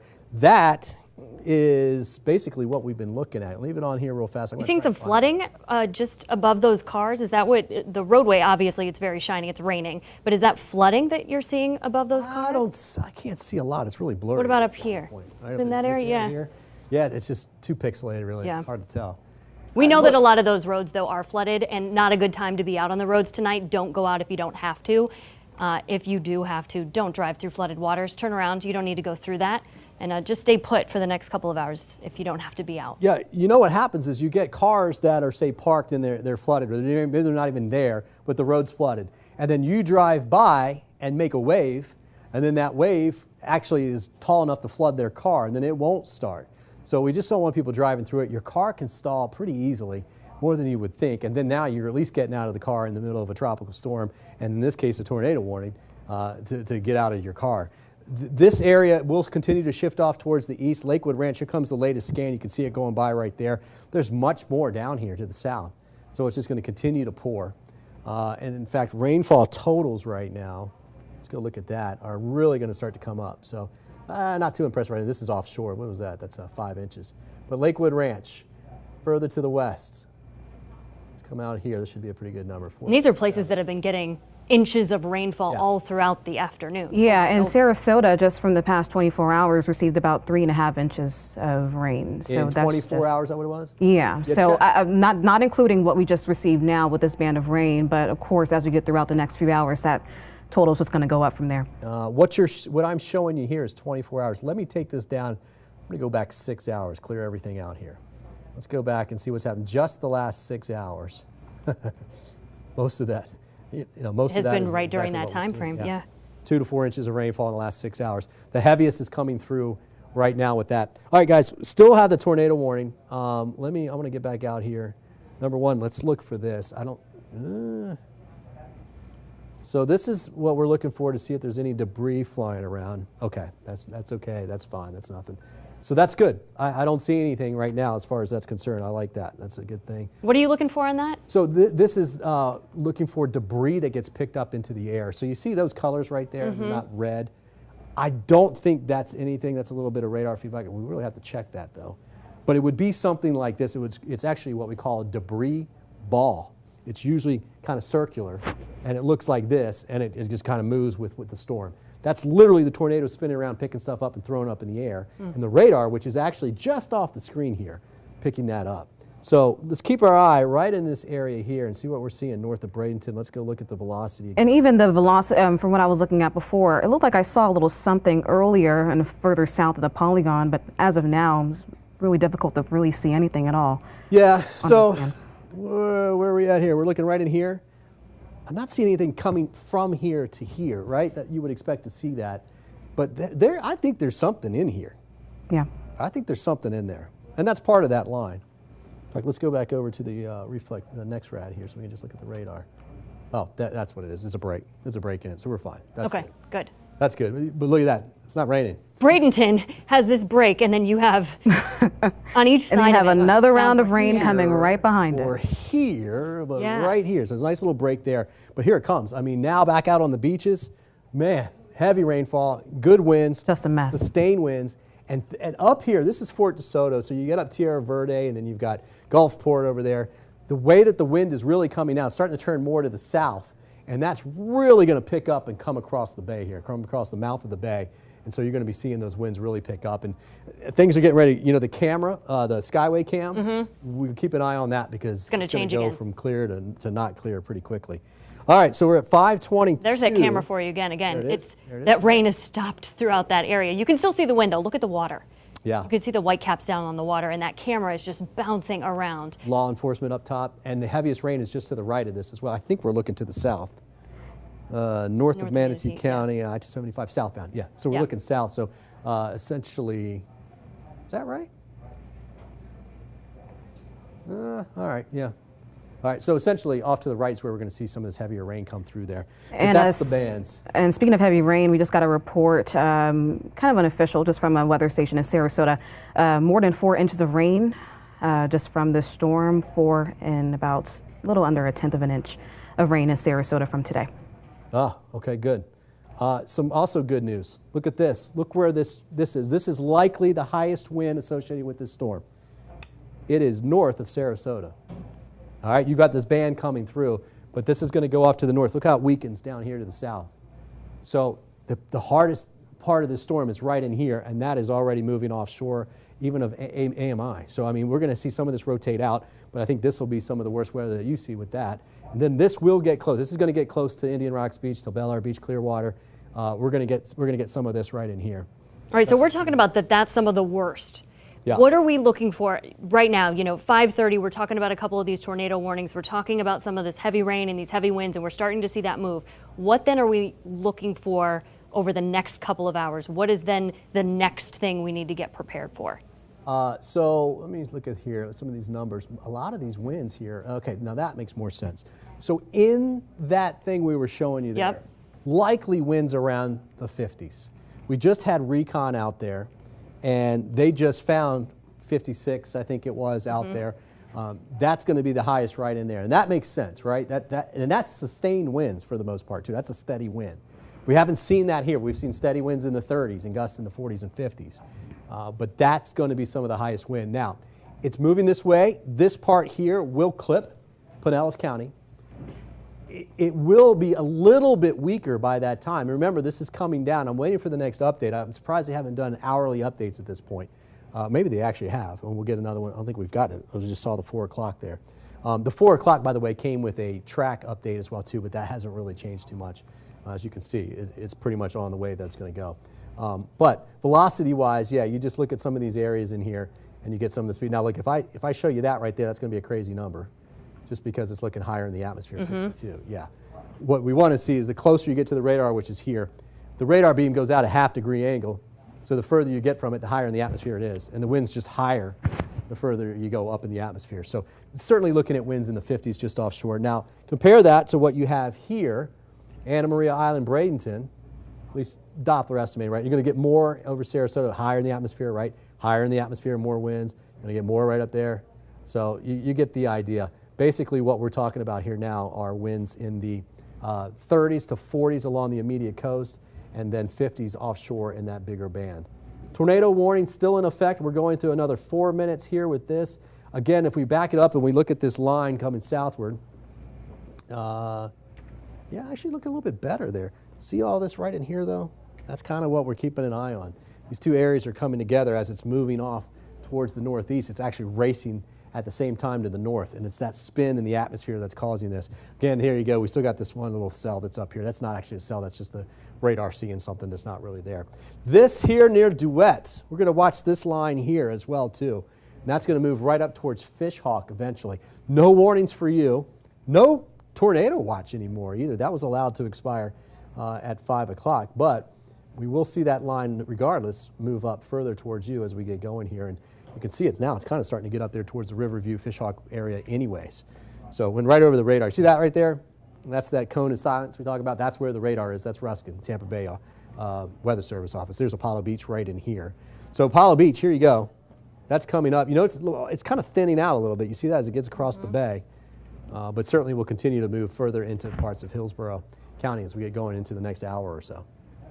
So some of that you were pointing at was just south of Bradenton, in that area, those lines, not the one by Duet, the one over toward Bradenton. That's the one that we've been watching over the last half hour that we saw that was kind of offshore over the Gulf and then moving in. Is that same thing? Yep, We've just continued to watch it? It's moving quick. They've just expired the tornado warning for Hillsborough, Manatee, Pinellas, and Sarasota. So that particular warning, this box right here should go away. So good news there. Now, we'll get you back to the news, but I did want to let you know that we have those further places. Let me kind of circle those for you before I let you go. We want to watch this spot right here near Lakewood Ranch. See all that right in here? Right in there. We want to watch this spot down here south of there near Tatum. So it would be moving towards Lakewood Ranch, be moving towards Tatum, and then further up, it'll eventually get north of Highway 70, but right now it's south of there. No warnings for this particular point, but those are some cells that have a little bit of rotation in it. Certainly something you're going to be watching. We're going to be watching it for you all throughout the evening as well. A great time right now, too, is to download our 10 Tampa Bay app. If you do that, you can track it anytime you want. You also can text us. If you text the word tropics to 727-577-8522, we're going to text you back, and you're going to get a link to our hurricane headquarters. You can go and you can track Eta. You can take a look at these bands. You can take a look at where it's headed, if it's getting close to your neighborhood. Again, you can get all of that by texting us the word tropics. We'll be right back.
around the curve. What we're doing is we're asking citizens, please don't go out tonight unless you really have an emergency. Try to stay at home. We're seeing a lot of wind, a lot of rain. It's going to be high tide around 9 p.m. tonight. So we're going to have police officers stationed all over the city. We've got 2 of our vehicles that are rescue-type vehicles, one on the Key and one here in the city, to be able to help anyone. So if anyone needs any help, all they have to do is call 911 or the non-emergency number. And our Sarasota police officers are out being diligent to make sure everybody's safe. But we're seeing a lot of flooding when you go over the Ringling Bridge. I was over there, and the winds are high, and it's just dangerous to be out, and we really encourage people to stay home. We just showed that roof that got blown off from a mobile home park. Are you seeing a lot of other damage throughout the area right now? Well, we are monitoring that. We've got our public works on standby, anticipating in case there's any issues like that. We have had actually 3 tornado warnings in the area. The latest one was over St. Armand's Key. We're waiting to see if there's any damage as a result of that. So that's why it's really important for people to stay in. You've got tree limbs that fall down, wires could fall down, debris will be in the roadway. We're seeing extra flooding, especially around the high tide. It's, again, don't drive through your vehicles through high water because it's, turn around, don't drown. Everybody remembers that saying. We are seeing severe flooding out on St. Armand's and the Lido Beach area. Stay home. By tomorrow morning, this all should be cleared out. We're going to see a lot of rain and a lot of wind over the next several hours. All right, Chief DePino, thank you so much for calling in and talking with us. Stay safe. We will talk with you throughout the evening tonight. Let's go over some power outages in our area right now. We're keeping a close eye on Duke Energy's outage map. Right now, it's showing about 5,000 without power in the Tampa Bay area. Duke Energy's asking everybody, just be patient during this storm. No crews are out there. They're working as quickly as they can to get your power back on. Tico reporting about 500. We're looking at Florida Power and Light at this point, still seeing some of those areas and some of those outages as well. Again, be patient. Crews were preparing for this, so they're ready to get out there and get your power back on. From Sarasota, as we just talked to the police chief there, we're up into Pasco County. We have crews checking on conditions all across the Bay Area tonight. It is very different for each of them. As you can see right now, throughout the Tampa Bay area, as we just did earlier, we saw Sarasota much different than we're seeing throughout Tampa Bay. All right, we're going to want to get to some of our crews tonight. We want to start with Liz Crawford. She is in Tarpon Springs. She has a look at conditions there. Liz? You know, Allison, you mentioned that we're all seeing something different. Well, I can tell you that if you came to me 5 minutes ago, you would have seen something different. This is the reality of covering tropical weather.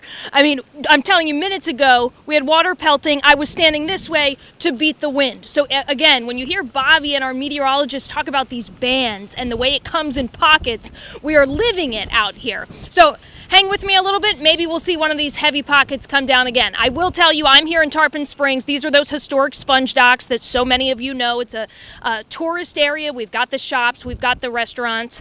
This is the Anclote River. You guys were talking about that. It comes in from Pasco, and this area is very, very flood prone. Now, of course, it's not high tide right now, so all is good, but we're keeping an eye on all of this. I'm going to walk you around over here so that you guys know exactly what I'm talking about. This is that main strip in Tarpon Springs. I always like to show you the palm trees because then you get a good idea of the winds.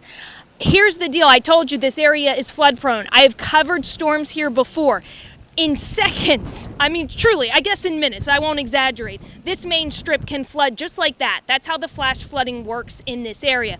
I spoke with 2 police officers earlier. They kind of chuckled and said, this place floods in a sun shower. So we're prepared for it. This entire area prepares for it. They secure the boats. Sometimes when they run out of dock space, they secure the boats to one another so everybody is secure, if you can kind of follow that along. So they're used to this. This is what we see here. We're going to definitely watch it over the next couple of hours. High tide, 9 o'clock. The flood-prone areas need to be prepared. The police officers put the signs out already. High water, beware. So as we follow this the next couple of hours, that is the main thing we're looking for in this part of Pinellas County here in Tarpon Springs.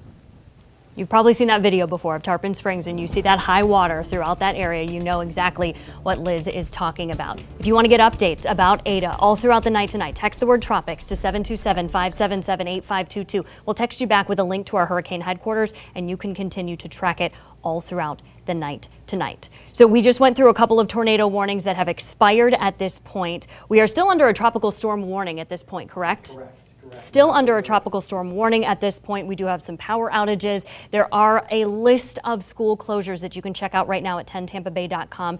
There are school closures for Thursday and into Friday. A lot of schools, especially in Hillsborough County, they use those buildings as storm shelters. Go check out that list so you know what is in store for your child. We're going to be right back tracking Eta after this.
as well too. You see this, well, basically like a little deformation zone, we would call it there. That's where you're starting to see some conversion there, and that'll actually that'll produce the spin in the atmosphere, and so that's what can do this. So we'll have to watch that line. Right now, though, guys, good news: no tornado warnings in effect at this particular point. And I'm just looking here, and I still don't see any damage reports from what we would think would be a tornado. So that's good news. It doesn't mean it hasn't happened, that's for sure. But we haven't seen anything major come out yet, at least as far as that's concerned. It's going to be a wind event, and it's going to be damage from winds, a lot. And then we're going to be looking at some water. We're already looking at it coming on at Anna Maria Island right now. And the winds are kind of onshore there a little bit, especially you get down towards Sarasota. But that's what we would expect. So now the next couple of hours, that's going to be the worst weather as far as water goes for them. And then it gets, again, worse as it works its way further up to the north and the east. Carolina? All right, Bobby, really want to thank you for that. And we, of course, are going to keep you updated on our 10 Tampa Bay app. Bobby Deskins and his team are continuing to, follow this and continuing to give us updates on what we are seeing throughout the area. But I want to get over to Jennifer Titus. I think that she may be ready. Possibly, but she's been on Anna Maria Island, and you can see the conditions there. It's dark, but Jen, what is it that you're seeing there right now? Yeah, guys, the wind really hasn't stopped for the past couple of hours. The rain continues here, and you can see it's also dark, making conditions dangerous, so people just need to stay inside. And the good thing is, guys, I can tell you, we really haven't seen that many cars out here on the road. We've been telling you all day that there have been voluntary evacuations out here on the island. We're just off of Gulf Boulevard. The main street right behind us is the beach, so we're literally a street off of the beach. And I can tell you, water from the beach has gone up across the sands and actually is coming along here on the road down here. Again, that's basically the main drive behind us, Gulf Boulevard, that you see. We're pulled off on a residential street. Again, we're seeing some of that street flooding, but it is dark out here. You really can't see anything, so there's really not a reason to be outside, more of a reason to stay inside and stay dry. I know we had the Manatee County Emergency Director on a few minutes ago. He mentioned there are down power lines. Guys, that is not good. That's why they tell people to stay inside. You do not want to come up against some down power lines. So right now, again, guys, we are on Anna Maria Island. I know Bobby's been talking about the worst of it coming up and being here right now, and I can tell you we have witnessed it. We have witnessed it over the past couple of hours. Just really high wind and really high rain. We'll give you one last look here, guys, before we go, just if you can see, because again, it is just so dark out here. Just the water that is on the road, and this is the water, of course, from the rain that we have seen today. And again, that water coming from the beach, that's literally probably 10 feet back there is where the Gulf is. You can't see it, I know, because it's so dark, but about 20 feet, I would say, where you see the ocean. And then that water has come up on the sand, and now some of it is pouring into the street here. And again, this is also from rain. So we are seeing water on these roadways. Again, why there is a voluntary evacuation here on the island. And we do know that they have asked people to stay with family or friends. And there were 2 shelters open, but only 1 now at this time because people didn't show up at the second shelter. So hopefully people have found themselves in a safe place, because guys, it's really not safe to be out on the roads right now, again, when we have seen those down power lines. All right, Jen, thank you so much. And you can see her photographers trying to protect the camera, the equipment, because of the conditions that we're seeing there, and really excellent advice, to avoid going outside if it is not necessary for you. I want to update you right now. Tampa International Airport, as we've mentioned throughout these newscasts, has suspended all operations. That started at 3 o'clock this afternoon. Sarasota Bradenton Airport has done so as well. Now, earlier today, HART suspended all services as well as PSTA. There are school closures, with many transitioning to online learning for the rest of the week. You can see the list right now on 10tampabay.com. As of right now, Pinellas, Polk, Citrus, Hernando, and Pasco County schools will be closed tomorrow. Sarasota County says it will announce if schools will close. They're going to announce that at 7:30 tonight, in about an hour. Manatee will be closed tomorrow as well as Friday, and Hillsborough will switch to remote learning for the rest of the week so schools can be used as shelters. Quick Ryan. update on power outages here. When you look at our area, Pinellas really getting hit hard right now. Duke Energy saying about 5,500 people without power in Pinellas. Stay calm. Those crews obviously will try to get that power restored as quickly as they can when conditions get a little bit better. We're looking at 3,198 right now as far as TECO outages are concerned in the Tampa area as well. Again, stay calm, stay prepared. We'll keep you informed on 10 Tampa Bay on our app and on our on 10tampabay.com, as well as crews try to get the power restored to all of you out here in the area. The one bit of advice we could say, guys, as Bobby has told you a little bit, it could get worse, especially in some of our areas north of Sarasota and Manatee counties. So please try and stay inside, hang with the family, just be as safe as you can. Stay tuned to the app, of course. If there is any severe weather that develops, we will certainly let you guys know. Yeah, and remember, if you are at home, just make sure that, as Ryan mentioned, not to leave. And remember that our emergency crews are working throughout the night. But once those wind conditions get way too rough, they cannot hit the roads with their vehicles. So keep that in mind. Bobby Deskins and his entire team will be with us throughout the night.